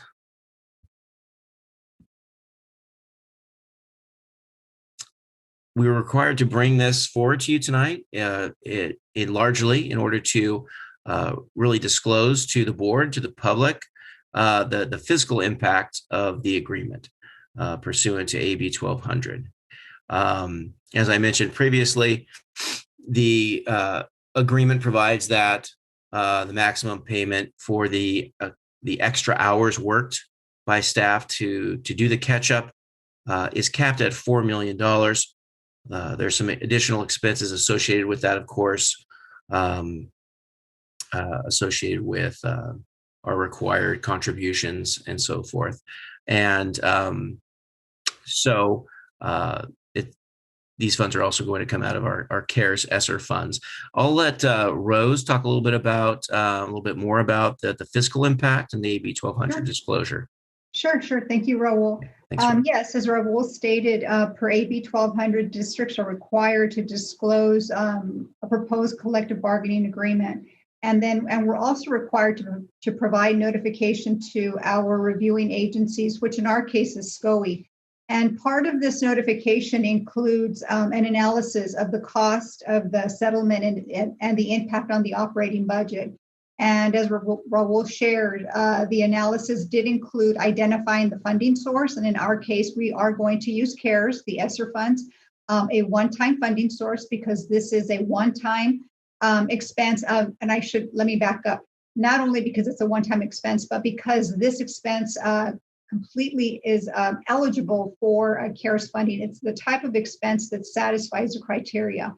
And so all we did here was we stated that because we haven't yet budgeted fully that second round of ESSER funds, we are holding the majority of those funds in books and supplies. So what we're going to do with this is that we will be transferring the equivalent from books and supplies up into our salary and benefit line item.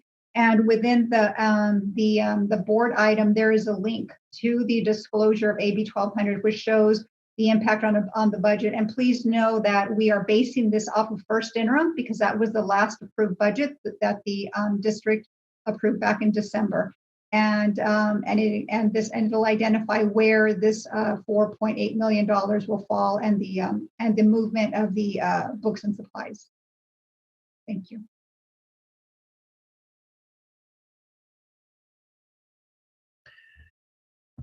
So that really concludes our presentation. Of course, after public comment, we do welcome questions. And for myself or Ms. Ramos, we also have our special education, our assistant superintendent of special education, Dr. Hedegaard here, who may be able to answer some of your questions regarding some of the details of the rollout of this matter. Thank you, Mr. Bozio. And do we have any public comments? Yes, we do. We have 3 requested live comments and 1 written on this item. And the first public comment is from Sarah Williams Kingsley, and you have 2 minutes. I actually want to share my time with Renee Webster Hawkins, and she's on the line. She has our statement. Okay.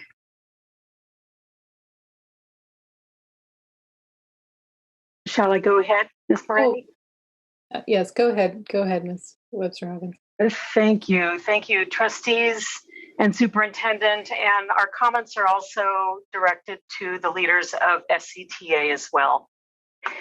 It took 351 days since the shutdown to reach this agreement on essential services to our neediest students. While it does begin the work, it's shamefully overdue. Moreover, it's discriminatory on its face. It says participation in these special education assessments by district employees represented by SCTA shall be on a voluntary basis. That's a quote. This allows staff to opt out of legally mandated educational services without any reason at all. They don't have to give a reason. On Tuesday night, in a public meeting, SCTA staff stated that this language is to address the safety of staff and students and was based on other MOUs by other districts that were negotiated months ago before vaccines were close to approval and when COVID rates were spiking. Those two conditions are no longer applicable. How hard would it have been on February 27th, last week, just before signing, for both parties to concede that this discriminatory opt-in language should be deleted? And it doesn't end there. Later on, it says participating SCTA represented employees who commence providing assessments may elect to withdraw from participation. So they can start with a student and then just end, again, without any reason at all. There is no similar opt-in provision in the athletic MOU that was signed yesterday. Yet again, the ableist culture in this district allows students with disabilities to be blatantly shunned. It would never happen with any other student group. This is Appendix D culture all over again, allowing teachers for no stated reason to opt out of teaching our most at-risk students. When will it end? Will you agree to this ableist and classist agreement? Additionally, after 351 days, this MOU is riddled with ambiguous and imprecise writing, which could be susceptible to twisting if and when it suits the needs of either side. And these are questions I ask each of you to consider as you vote. For example, the title is Special Education Assessments while in a Distance Learning Model. Will it be enforced when we start concurrent learning on or before April 8th? Doesn't say. In any case, the agreement expires on June 30th, 2021. What will happen then? Will our students be back in the same impasse as they have been for the last 351 days and denied essential services? At what point will the district decide that it doesn't have enough volunteers? When will it hire the outside vendors? Right away? Or wait until May or June when enough progress isn't being made? Doesn't say. The agreement says 20% per month through June 30th. That equals 80% if the evaluations began 4 days ago. The drafters of this agreement should please go attend my fifth graders math class at Matsuyama and be mindful that it will take 25% per month to clear the backlog before the end of June. Who will be conducting the triennial and initial evaluations that become ripe from now until June 30th, and in what order? Lastly, the agreement invites SCTA members to submit a shopping list for materials and resources needed to conduct these evaluations, including more testing kits beyond the existing policy of one testing kit per site. Really? Think about our comprehensive high schools. It also embraces the use of tests validated for virtual administration, as the Coalition for Students with Disabilities recommended to you on November 5th. So the question is, and SCTA indicated they have the list ready to go. How long will it take for the district to procure and disseminate these resources to our special education staff who've been asking for a year or more? I invite your deep thinking about these issues because it matters to every single student with disabilities in our district. Thank you very much. Our next commenter is Angela Sutherland, and you have 2 minutes.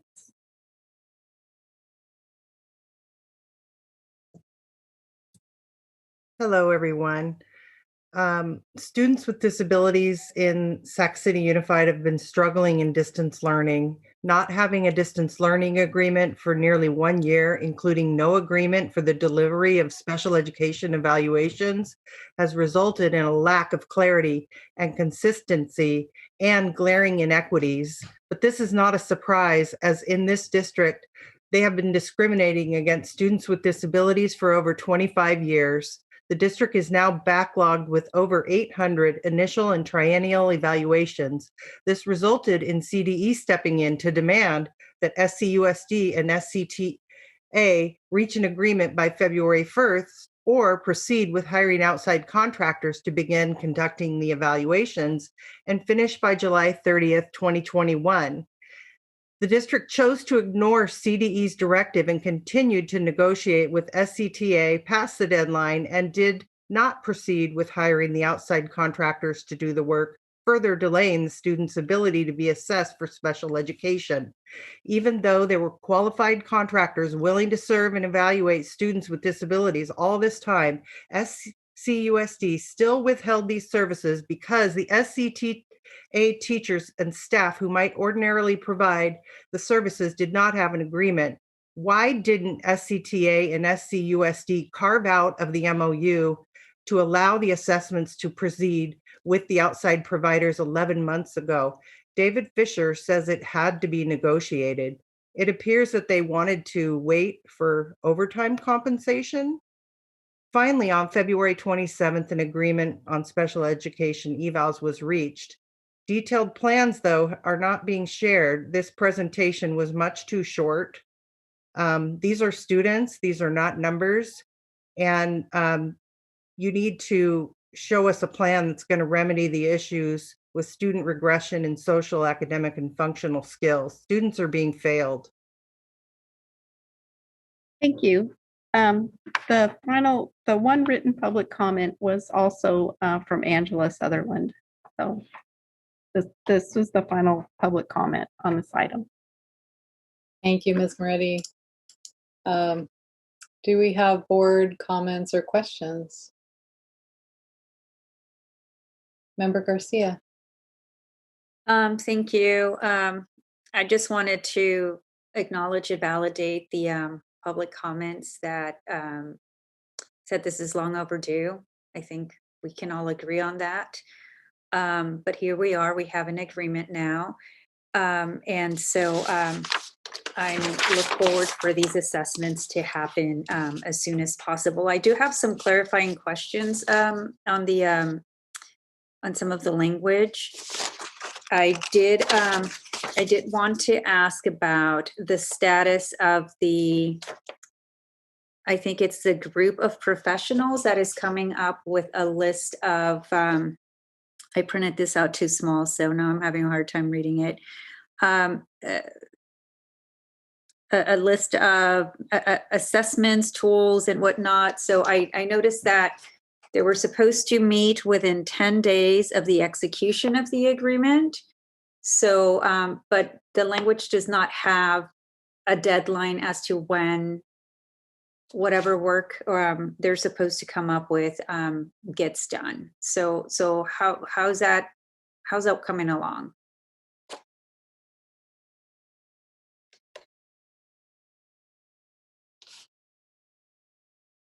Member Garcia, let me ask Dr. Hedegaard if she's still on as she's leading this effort.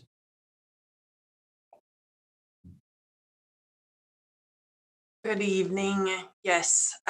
Yes. So I can report out that 2 of the groups I am aware of have already started to meet and put together the list, the school psychologists as well as the speech and language pathologists.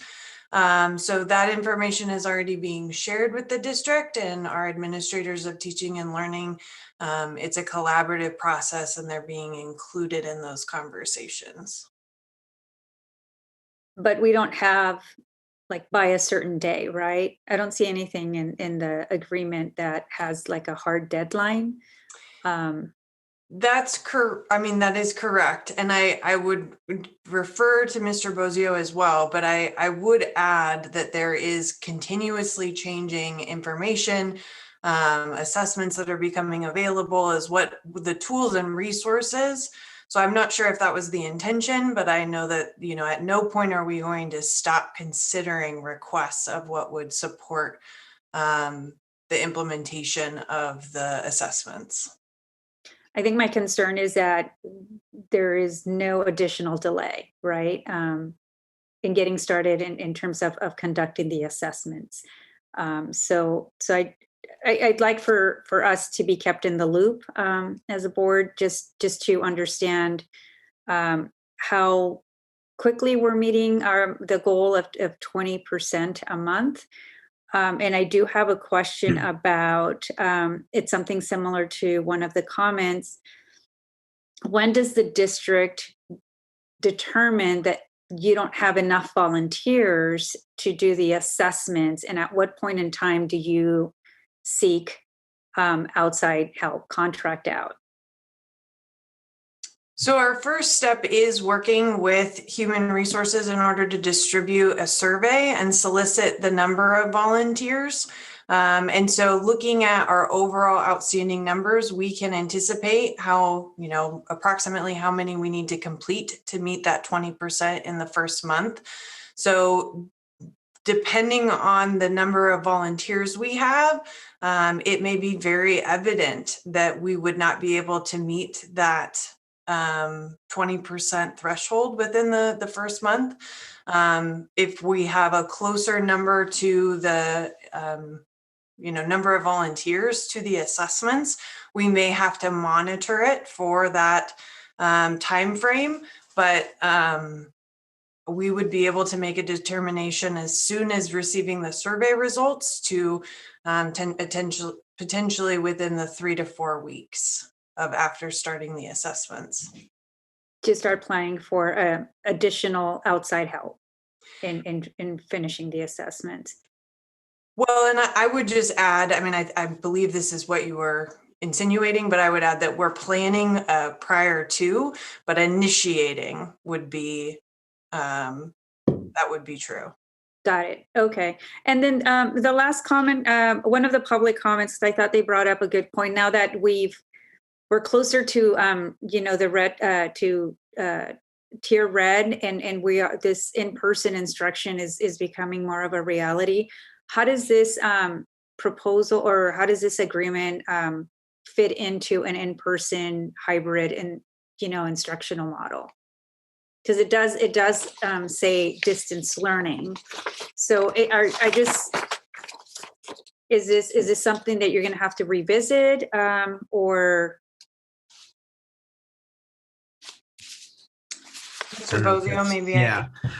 Yeah, I would say that, if and when staff and teachers return to physically return into in-person services at schools, we're not going to, this isn't really necessary in terms of needing the volunteers to come, because that's really the purpose of this agreement, is to have people come in person to conduct these assessments in person.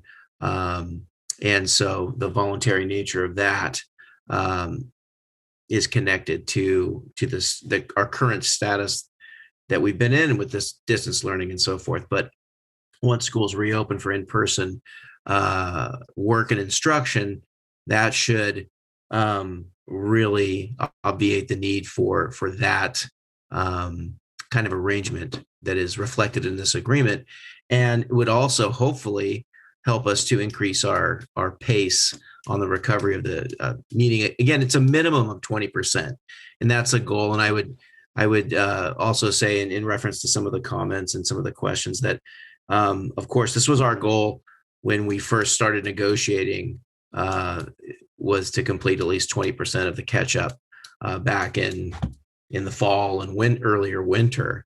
So now that some time has passed, we're well aware that we're going to have to do a minimum of 20% and actually exceed that to make up the full backlog by the end of July, which is the date that CDE has provided for us. Okay. Thank you. Thank you for your responses. I really appreciate it. I just do hope that we continue to hear about the progress of getting to 100% of all assessments getting done within the timeline, so that we understand where we're at with that effort. So thank you. And I would add, though, just to be clear, I want to just clarify, there may be some elements of the MOU that would continue, and some elements that, like the voluntary nature of the in-person elements, that probably wouldn't make sense. But I just wanted to make that clear. Thank you. Thank you for your questions, Member Garcia. Any other board comments or questions? Well, this MOU is very overdue. I have a quick clarifying question to Mr. Bozio, just because it was mentioned in the comments, and I just wanted to clear this up. One of the comments alleged there was a CDE directive to contract out by a certain date, and I understand there may be some legal issues there. Can you just address that? Sure. I think the CDE order directive, it was really kind of without regard to any of our labor negotiations obligations, right? From CDE's perspective, it was give us the plan for how you're going to achieve this goal. And from our perspective at CDE, we don't care what that plan is. That plan can be with your staff. That plan can be through using outside contractors. Give us the plan. That's kind of how CDE directed us. But it didn't obviate our requirements, of course, to work with our labor partners. So. Okay, thank you for that. In and of itself, yeah. Yeah, because the CDE directive doesn't absolve the district of the rest of labor law, et cetera. Right. Okay. Right. Okay. Thank you. I hope we can really get this cranking.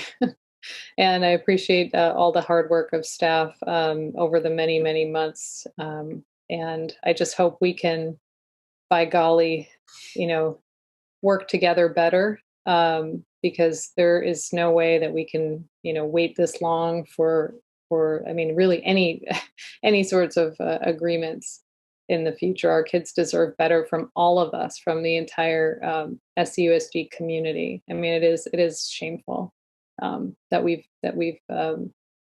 we're in this place, but I'm very, very glad to have this agreement in place, and thank you to staff. So I'll entertain a motion to approve the MOU. So move. In a second. Second. Okay, student preferential vote. Aye. Okay, Superintendent, can you please call the roll? Member Morowski. Aye. Member Wu. Aye. Member Garcia. Aye. Member Villa. Aye. Member Rhodes. Aye. Member Phillips. Aye. Measure passes. Thank you. Okay, moving on to 8.0. This is general public comment. Ms. Moretti, how many public comments do we have? We had 5 requests for live comment, and it looks like 3 of those persons are online, and there are 12 written comments. Okay. Okay. Let's see. Okay, let's go ahead and take the live comments first. The first public comment is from Brett Barley.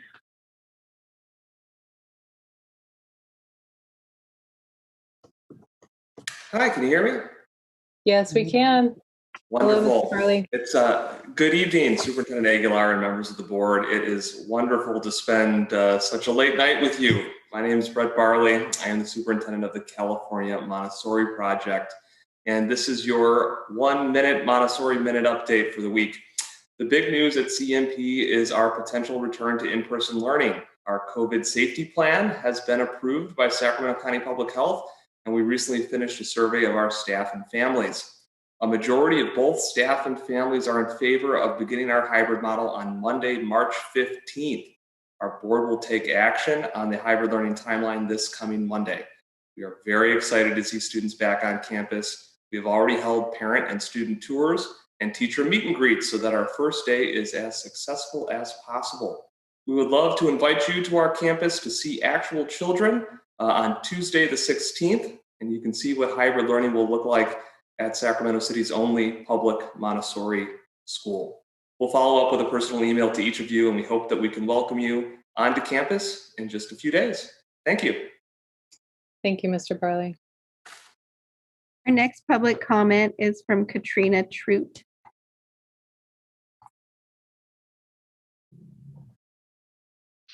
Good evening, almost morning, I guess we could say. Can you hear me? Yes, go right ahead. Okay. Good evening. I am actually here because we are having a problem with essentially a bully. And unfortunately, that bully at Rosemont High is a teacher who, since the start of distance learning, has stated, I am only looking for winners. You can go to a less quality class if you can't handle it. Don't go crying to your mama. I gave you all 25 extra credit points because I had to deal with your crazy parents. These are all statements made by a PE teacher to the students that are freshmen in distance learning from a teacher who has no moral compass and is belittling each and every student repeatedly, daily. I would like to say I greatly appreciate Christina Pritchett for listening to me when my concerns became very apparent in October of last year, and they have just continued to get even further involved with the latest assignment of her basically asking the students to tell her what is unethical about her or other students in her classroom. When I asked her about the assignment, she immediately rebuffed it and then proceeded to send my comments to 6 other unknown teachers who my student has no knowledge with, as well as to our superintendent. I'm very disheartened by what is taking place and think that it's not a good look for Sac City Unified School District or Rosemont to have a teacher who is literally trying to tell students, do not tell your parents what is going on in this classroom. That is alarming to me. So, go ahead. That was 2 minutes. Thank you for your comments. Thank you, Mrs. Trude. Our next public commenter is Rich Vasquez.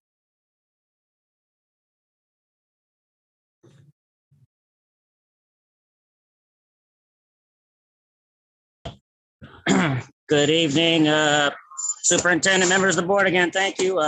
Over here at work, again, this is tough. You want parents to be involved, but we're all working.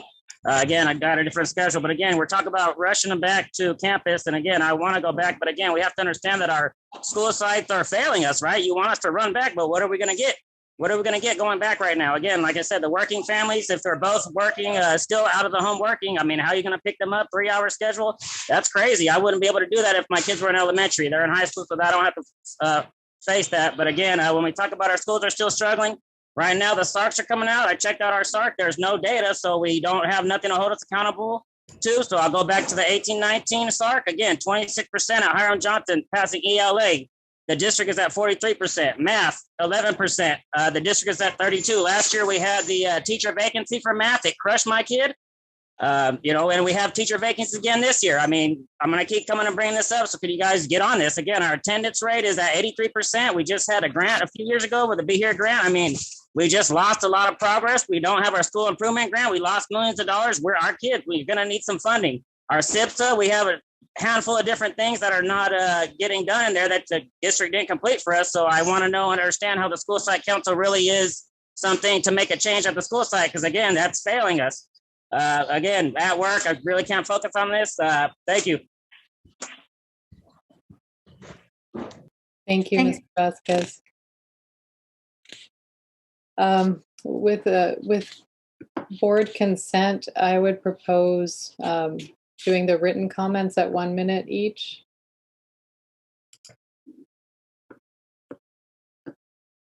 Do I have board consent for? Can we just read them? Yes, read the written comments 1 minute each. All right. I mean, we're already late. We might as well hear the people. Yeah. Okay. So give them their 2. Yeah. Does that sound okay to everyone? Okay. Okay, then you can go ahead, Anne. Thank you. So it'll be 2 minutes each. Is that correct? Oh, one minute each, as we did earlier. 1 minute? Yes. Okay. The first comment is from Aaron Duarte and says, in reference to equity, diversity, and anti-racist training, please consider how you are disseminating this vital information to each staff member. It should not be through a, quote, train the trainer method, unquote. The training should be directly from the source and not filtered through previous listeners. Every staff member needs this training and they need it undiluted without what amounts to a game of, quote, telephone, unquote. Despite the best of intentions, we all look at information with our own lens and experiences, so we need this to be in its most concentrated and brutally authentic form to have any sort of meaningful impact. Anti-racist training cannot be skimped on nor done without the intense time and effort it requires. And the next comment is from Rebecca Gross and says, I am writing in support of parent participation preschool. The loss of time in Ms. Tamara Toby's classroom is my family's most significant pandemic outcome. We look forward to, quote, returning together, unquote, but cannot imagine what that looks like without preschool. 1 year ago, parents and preschool teachers who were just beginning to grapple with the COVID-19 pandemic spent countless hours meeting with board members and offering creative solutions for the PPP budget.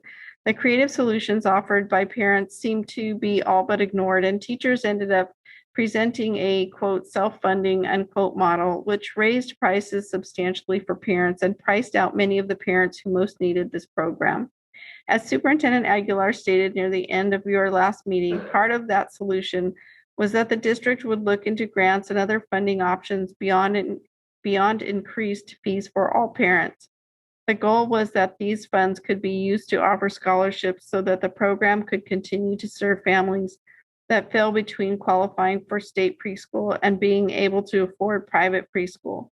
With the hit the pandemic has taken on families and the switch to distance learning, it's clear that the, quote, self-funding, unquote, model taken on by parents who are now paying double what was paid in, what was paid in 2019 for a substantially different program did not actually cover teacher salaries. So I am writing to ask, 1, did anyone apply for grants / consider other funding sources over the past year? 2, whose job was it to do so? 3, what was the outcome of those efforts? And the next comment is from Rebecca Weigand and says, I am writing today to encourage the board to vote to preserve the parent participation preschool program within the district. As a parent of a former student at the Tahoe Elementary location, the parent participation preschool program was an invaluable beginning to my child's education. I know it was on the chopping block last year and needed to prove it could pay for itself. Tahoe's program was fully enrolled for the 2021 school year before the end of last school year. It would have paid for itself this year had COVID not kept schools closed, meaning many of families had to unenroll due to needing in-person childcare elsewhere. The parent participation preschool program deserves the chance to prove that it can sustain itself when schools are back in person in the fall. Ms. Tamara has already done an amazing job of recruiting enrollees for the 21-22 school year, so let it fill up and serve the kids in our neighborhood and community who need it. Preschool is the foundation for success, and we know that children who attend preschool programs are much more likely to successfully graduate from high school, go on to college, and become successful contributors to their communities.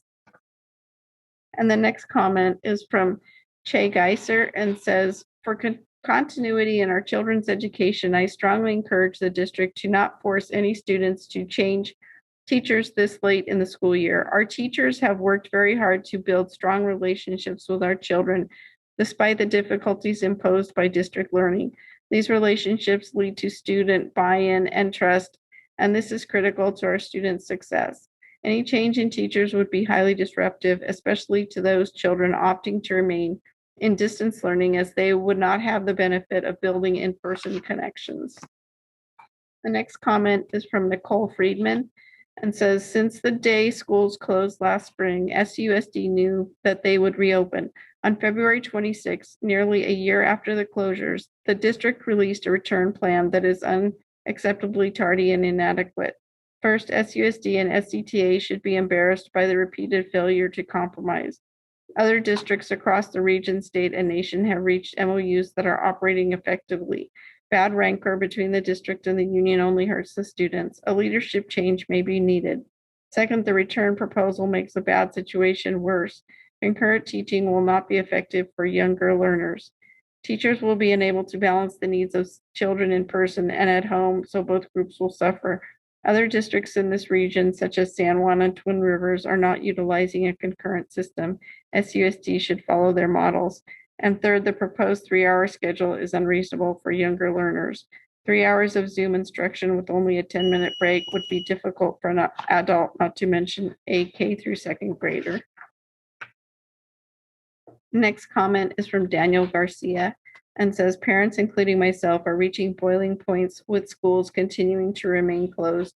Our local and state officials need to stand up to the teachers union and do something about this. The CDC has come out with guidelines for a safe return to school for children and teachers.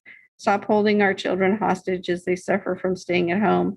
If some children need to stay home due to the risk, then they should be taught by the same teachers whom are affected by the risks from COVID as well.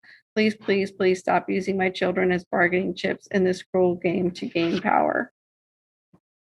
And the next comment is from Brittany Houston and says, as an employee, I beg of you, please do not use a concurrent model. My worry with this idea is that if I'm teaching concurrently, my attention will be split, which can lead to students losing out on learning and personal connection. Instead, I ask you to take into consideration the SJUSD model, which allows the teachers to focus on one group of students at a time. Thank you. And the next comment is from Sarah Klapek and says the schools should not be reopened without restrictions unless a large population can be vaccinated. The next comment is from Daniel Thornburn and says, we all know these are difficult times and there are no perfect answers. How exactly to weigh the benefits of in-person learning with the mortal dangers the pandemic poses is a conundrum none of us can resolve without deleterious consequences. I understand there are no right answers. My concern is not with specific decisions that have been made, but by the lack of clear answers provided by the district. Am I referring to the district's own frequently asked questions offered at, and he gives a web address to supposedly answer questions parents and students have. One question asks, what if my teacher student is not available to come back in person? The answer merely reads, every student will have highly qualified teachers supporting them through their in-person or distance learning. That does not answer the question.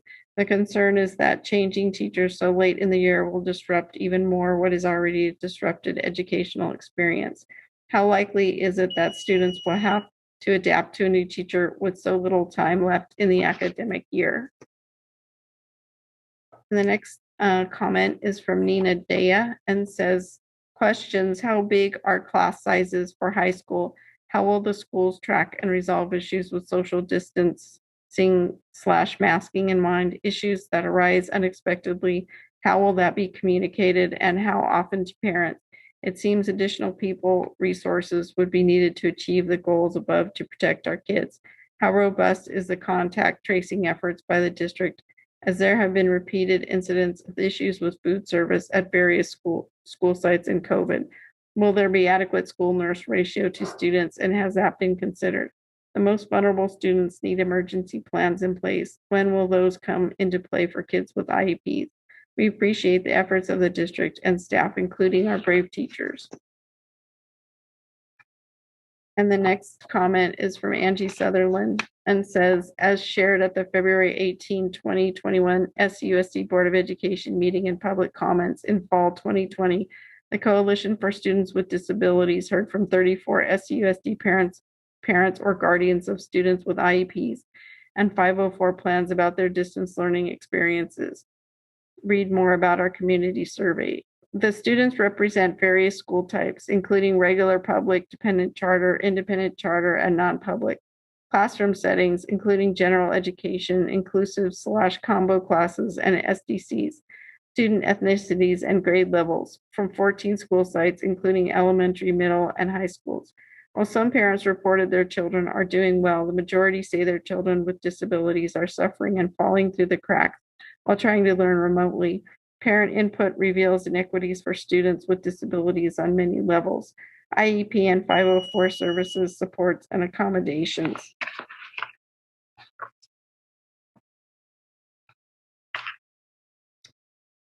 And the next public comment is from, the last name is Munoz. And it says, I would like to bring up the continuing mental and emotional abuse that Ms. Stevens, a PE teacher at Rosemont High School, is still being allowed to do to the children who attend her classes.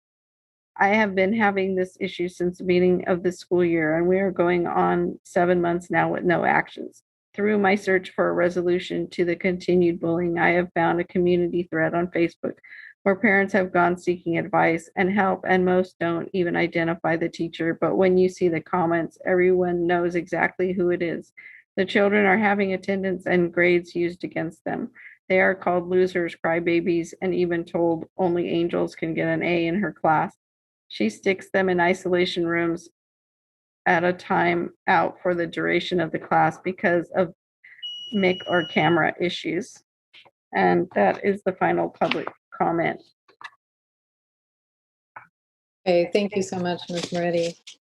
Okay, moving on to item 9.0, communications, employee organization reports, SCTA. Yes, we have an SCTA report.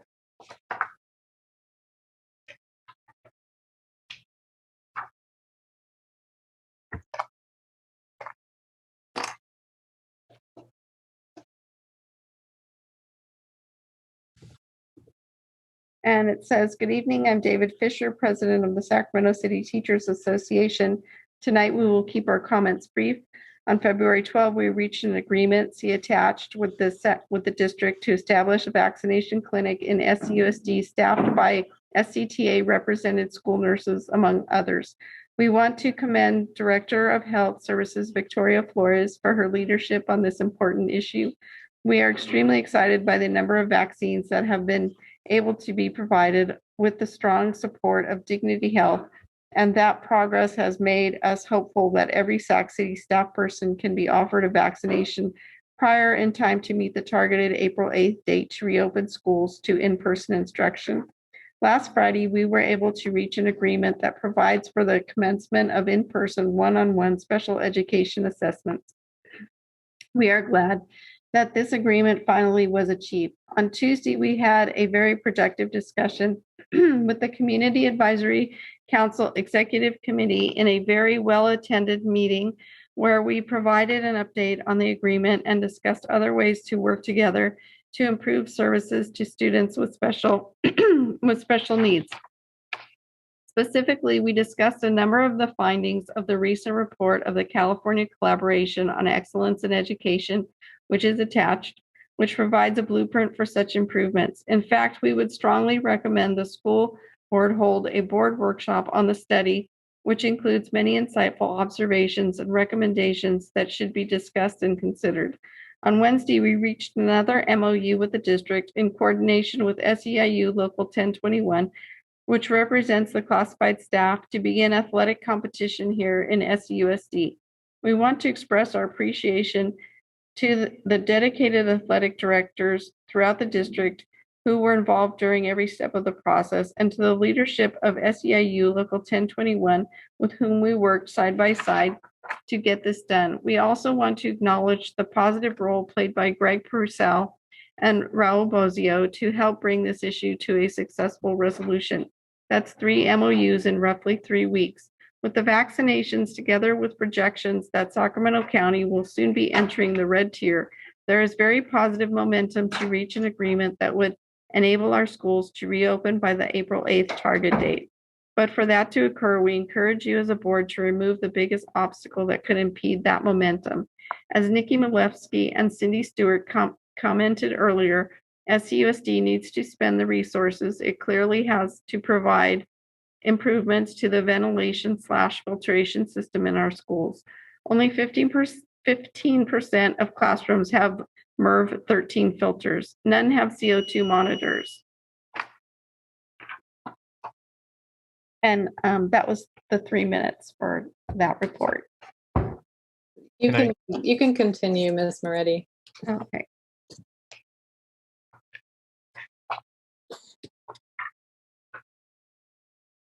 By our estimate, 2 million can equip every one of our 1,600 classrooms with CO2 monitors and 1 to 3 portable HEPA filtration units, depending on classroom size, to replicate the MERV 13 standard. For approximately 2 million, this board can remove the biggest obstacle to reopening schools to in-person instruction on April 8th. If Twin Rivers can do it and San Diego Unified can do it, surely SUSD can do it too. And that's the end of that report. Thank you very much, Ms. Moretti. Do we have a report from SEIU? No, there are no other bargaining unit reports tonight. Okay, thank you very much. With that, I'll move on to 9.1, District Advisory Committees. Do we have a report from the Community Advisory Committee? We have a live comment from Kristen Jordan. Great. Hello, Ms. Jordan. Hello, can you hear me? Yeah, we can. Great. Good evening, Superintendent, members of the board. Tonight I am here representing the district's Special Education Community Advisory Committee, or CAC. My name is Kristen Jordan and I'm the CAC's current vice chair. We would like to call your attention to 3 issues impacting students with disabilities: assessments and learning loss, reopening, and planning for the use of one-time federal funding. First, assessments. The CAC would like to thank the board, district staff, and SCTA for reaching an MOU on special education assessments. While we are heartened by the MOU, it is our hope that finalizing an agreement around common assessments for students with disabilities is prioritized as a next step in the negotiation process. Also, per corrective action number 5, issued by CDE and addressed during the last meeting, the district was required to develop a plan by February 2nd for completing overdue assessments by July 30th. But the completed plan has not been provided for public review. We ask that the district share the plan for completing assessments with the CAC. The public has no insight into the specifics of the plan, including the use of qualified, non-district contracted assessors. Second, learning loss and reopening. Students with disabilities are the most vulnerable and lowest performing subgroup in the district.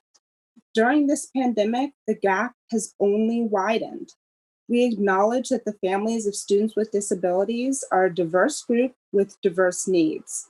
Some students need in-person instruction, and their families want them to access in-person instruction. Other families may have concerns about having their students return to in-person instruction, regardless of where or how instruction is delivered. Parents have been clear in sharing with the CAC that both learning loss and regression are very real for students with disabilities. We ask that the board partner with the CAC to reach out to the 7,000 families of students with disabilities as plans for reopening are finalized and implemented. Their voices and experiences matter and deserve to be heard during the planning process rather than as an afterthought. Third, planning for the use of one-time federal funding. It is our understanding that the district will be receiving additional one-time federal funding for the elementary and secondary school emergency relief funds, ESSER. What are the plans for these funds? We would like to ask that the district provide a clear plan for how these funds will be allocated, especially as it relates to students with disabilities. We would respectfully request that the district share both the plan and the benchmarks with the CAC and offer us an opportunity to provide input to the extent possible before the plan goes into effect. In conclusion, immediate action needs to be taken to address learning loss, solicit parent feedback on reopening, and conduct student assessments. Finally, we would like to thank SCTA, district staff, and community members who attended our meeting earlier this week. We look forward to providing a forum in the future for all parties to engage with the community around issues relevant to special education. Thank you very much. Thank you very much, Ms. Jordan. Thanks for hanging in there with us. Do we have a DLAC? No, no report. No report. LCAP Parent Advisory Committee? Yes, we have Vanessa Ariza King on the line to report. Great, thank you very much. Go ahead, Ms. King. Hello, hello, Superintendent Aguilar and elected board members. On behalf of the LCAP Parent Advisory Committee, I want to thank you for the opportunity earlier this evening to discuss the PAC's recommendations, and we're looking forward to ongoing engagement and discussion with you in support of the development of the new LCAP. In our last meeting, the PAC reaffirmed some key themes that have been through lines in our recent discussions regarding the development of the new LCAP. One is the PAC's priority that allocation decisions be linked to measurable outcomes and the continued funding of specific actions be linked to demonstrated outcomes. Another is the identification and replication of programs that have demonstrated success. We are all interested in making sure every dollar of LCFF funds is going into programs backed by evidence and generating measurable and meaningful outcomes for our children. Let's make sure we are getting a return on our investments. In reviewing the draft goals, a key piece of input was the need to emphasize a systemic approach to attaining our goals. For example, on the goal related to college and career readiness, we need to be implementing specific actions and strategies at early grades, including elementary school age, to build understanding at an early age of what is needed, as well as ongoing education for parents of young children and students to address and overcome barriers that they will confront as they move through grade levels. At an early age, also making sure children and families get exposure to trade and craft jobs for our children that want meaningful and important jobs outside of a traditional college degree. We want all our students, especially our students whose families may be limited by financial resources, to be exposed to as many career options as possible, thus systemically providing exposure, education, and resources from elementary through high school for whatever the future may hold.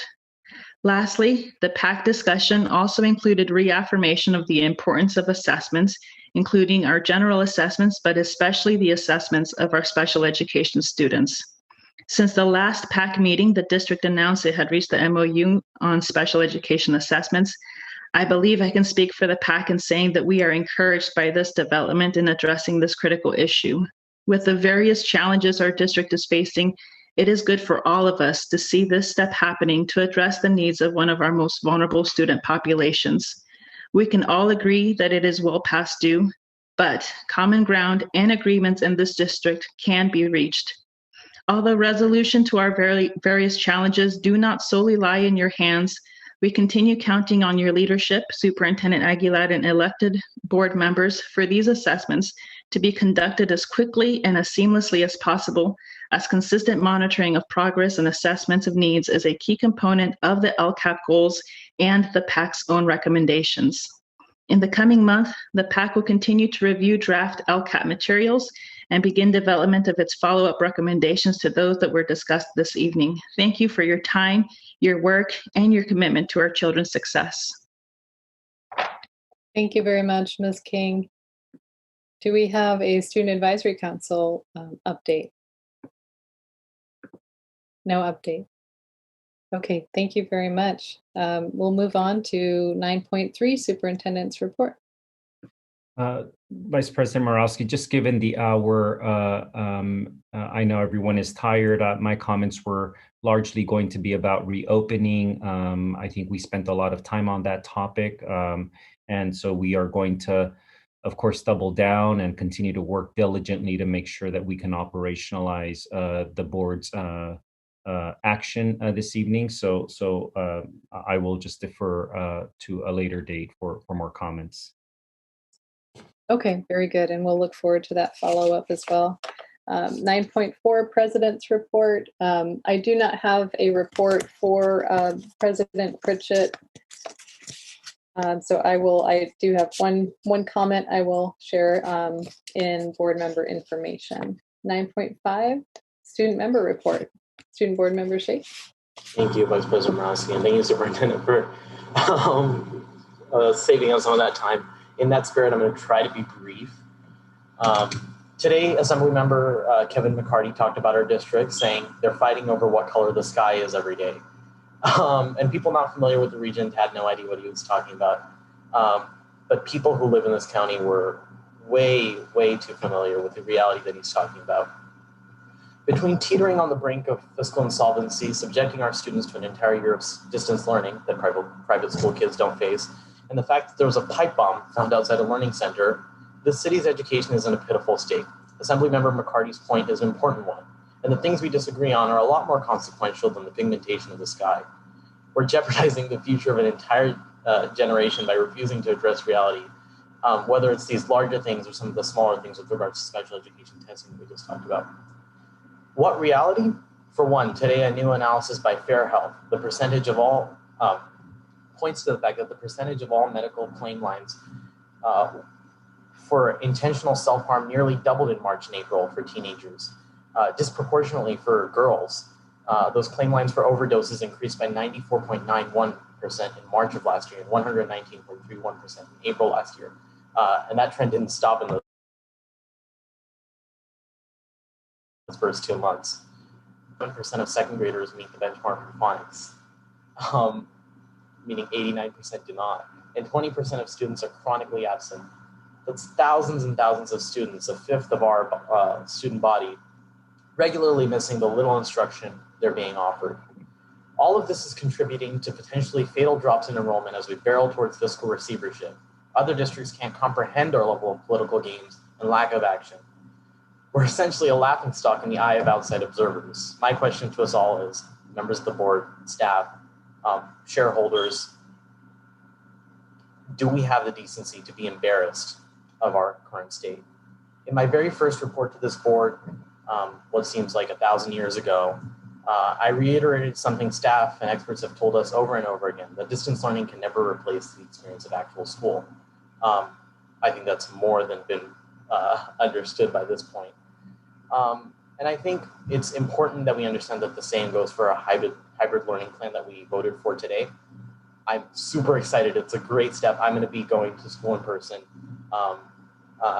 But while I understand that there's little chance of a 5-day school week in the near future, this board cannot follow the example of some other educational organizations will not be returning in full in the fall. We need to begin planning now in order to have full 5 days a week in fall so that we can begin the years-long work of climbing out of this pit that we've dug ourselves into. Not just with the pandemic, but years of insufficient education for a lot of students in this district. So as we plan for a full return in fall, and as we return towards normal rapidly with the economy, with vaccinations, with slow transmission, there's a lot to do. You know, the sky is blue.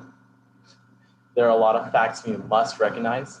And with those recognitions, there's a lot that I'm hopeful that we can get to.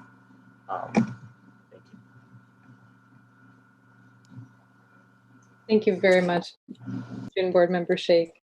It's always the highlight of my night, so I don't begrudge you the time at all. I thank you for keeping us honest and focused, and for your report.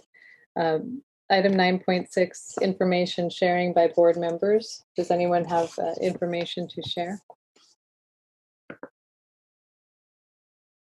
Member Villa?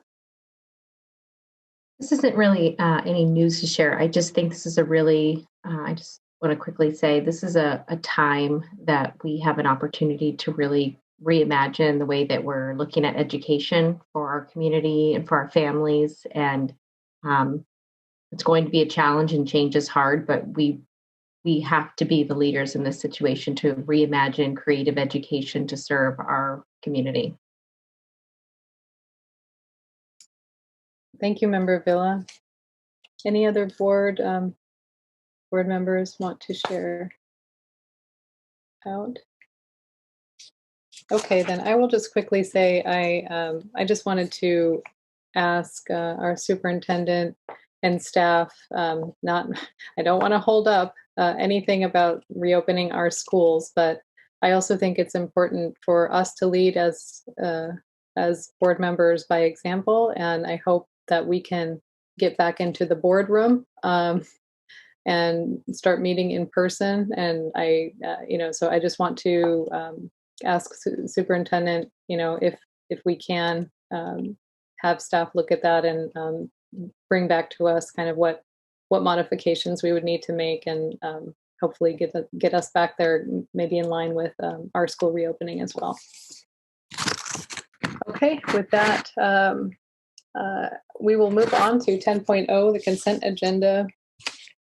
I request that item 10.1E, the appointment of board member Chinua Rhodes to the California School Boards Association Delegate Assembly, be pulled from the consent agenda and be considered separately for approval, immediately following approval of the remainder of the consent agenda. Do we have board consent to do that? I so move. Okay, just consent of the board. So everybody's. Oh, yes. Yes. Okay. Thank you. Okay, I will take a motion to approve the consent agenda. Minus 10.1E. So move. Second. Thank you. Student preferential vote. Yes on all open session items. Thank you. Superintendent, can you call roll? Member Morawski. Aye. Member Wu. Aye. Member Garcia. Aye. Member Villa. Aye. Member Rhodes. Aye. Member Phillips. Aye. Oh my goodness, I'm sorry, I forgot to ask about public comment on this item. Ms. Moretti? There is 2 live public comments and 1 written public comment. The first public comment is from Renee Webster Hawkins. Thank you. Hello, Trustee Morawski and members of the board, superintendent. I'm wanting to address item 10.1, the early literacy support block grant that's on your consent agenda. I really wish that this had been an item that was a topic of an actual presentation to the board, because it's actually a bit of good news and a positive example of how a grant-funded program can come to us to support our MTSS framework and intervention to improve the literacy skills of our primary learners. This $3 million grant was provided to us by the CDE as part of a $55 million financial settlement from a successful class action statewide lawsuit, which accused the department of failing in its responsibilities to oversee local education agencies' services to students with disabilities. This grant was earmarked for the 75 lowest performing schools in California of third graders on statewide ELA assessments. Unfortunately, our district had the dubious distinction of having 4 of these schools, but as a result, we have this $3 million grant to identify the root cause of our systemic failure to teach students to read on grade level. And as such, it is an opportunity to reimagine teaching, just as Member Villa said, and suggest a way to think about our expenditures as a return on investment. The grant supports professional learning and improving the access of all of our primary students to higher quality instruction using research-based reading approaches with fidelity to proven methods and common assessments to monitor progress. This work should substantially further the dyslexia intervention program launched by the district 2 years ago. And I would respectfully recommend that staff provide you a presentation on the district's literacy improvement and intervention programs as a whole, including the professional development and new curriculum that might be considered under this grant, along with an update on this training to staff and services provided to students under the dyslexia intervention program. Thank you very much. Thank you. Our next comment is from Sarah Williams Kingsley. Good evening. I wanted to make sure that as this grant it goes forward, that the interventions are evidence-based, and that when I was reading the grant, it looked like a lot of the interventions were not about literacy. They were about improving students' home life, which in the past has been used as an excuse for low performance from our students who are from low-income households or in other situations. And I desperately don't want that to happen in this situation. We shouldn't be blaming families when we as a district can't prove that we're actually teaching students to read. And if we have this many schools with this low performance, we should be owning the responsibility rather than putting that onto families. Thank you. Thank you, Ms. Williams Kingsley. And we need to just extend for another, let's say, and Ms. Collins, do you think 10 minutes would do it at this point? I would say 15 just to be safe. Okay. Extend for 15 minutes. Show of hands. Thank you, board members. Go ahead, Ms. Moretti. Thank you.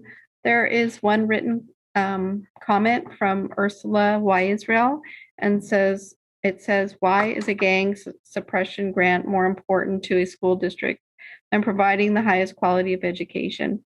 Funding should only be spent to provide resources and services that remove scholars, especially Black scholars, from being the lowest performing academic group.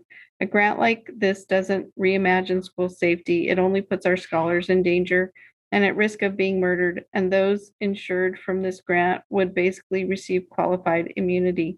Police were removed from SUSD, so this grant doesn't align with the will of the people. Do not approve these monies. More information needs to be provided to parents and scholars. Thank you, Ms. Moretti. With that, I will go on to item 10.1E, approve our CSBA delegates. I believe we need an amendment to add Member Garcia's name to our delegate form. So we can, I'll just ask. I'll move that. Okay, a motion to do that. Move it with that amendment. I need a second. Second. Okay, all in favor? Oh, I'm sorry. Superintendent, can you please call roll? Student preferential vote? Aye. Member Morawski. Aye. Member Wu. Aye. Member Garcia. Aye. Member Villa. Aye. Member Rhodes. Aye. Member Phillips. Aye. Okay, thank you very much, and congratulations to you both, and thank you for serving. Excuse me, Vice President Morawski, was the vote finalized for the consent agenda? I know the roll call started, but was it completed? Yes. It was. Okay, thank you. Thank you for checking. Okay, moving on to 11.0. Business and financial information reports, receive information. I believe we have public comment on this item. We do. We have one live and one written public comment, and the live public comment is from Maria Rodriguez. Okay. Good evening, board and superintendent. I love numbers, and so I love looking through this last report that always comes at the end of your agenda. And I want to point out to you two things on page 8. One's a quick thing and one's a little bit longer. On page 8, it's the attendance report for elementary schools. And the school with the highest attendance is Crocker Riverside with 99.58%. The school with the lowest attendance is Leah Tata Floyd Elementary with 80.79%. And I looked it up. Those two schools are 1.2 miles away from each other. They are so close to each other. So something's going on there, right? So I love data, and I respect the fact that we always want more data. But I also think that data can mislead us. There's other things that are important besides data. So looking at this data, one, I asked, how accurate is this data? Two, is this data comparable to prior years? And three, what are the stories behind this data?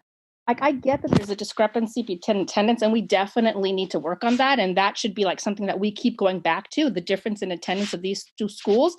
But there are stories. I mean, there are stories at Leah Tata Floyd Elementary. And there's things, I don't know what those stories are. But what I say is there's more to everything than just the data. Something is working there or not working there. I don't know. It's late. I'm tired. I'm probably rambling. I thank you for your time, and have a good evening. Thank you, Ms. Rodriguez. We have one written comment from Sarah Williams Kingsley. And timer going. Says, I want to call attention to the attendance report included in tonight's board packet. A few things stand out to me as a parent, and I would like to follow up on the issues at a future board meeting. First, the number of students in, quote, special education, unquote, in the attendance reports is listed as less than 2,000 district-wide. However, other reports indicate there are 6,000 students with disabilities in SCUSD. Which students are included in special education and which are not? Are these just students in SDC classrooms? If our students with disabilities are to be called out in an attendance report when no other groups of students are, then it should include all of them, not just a subset.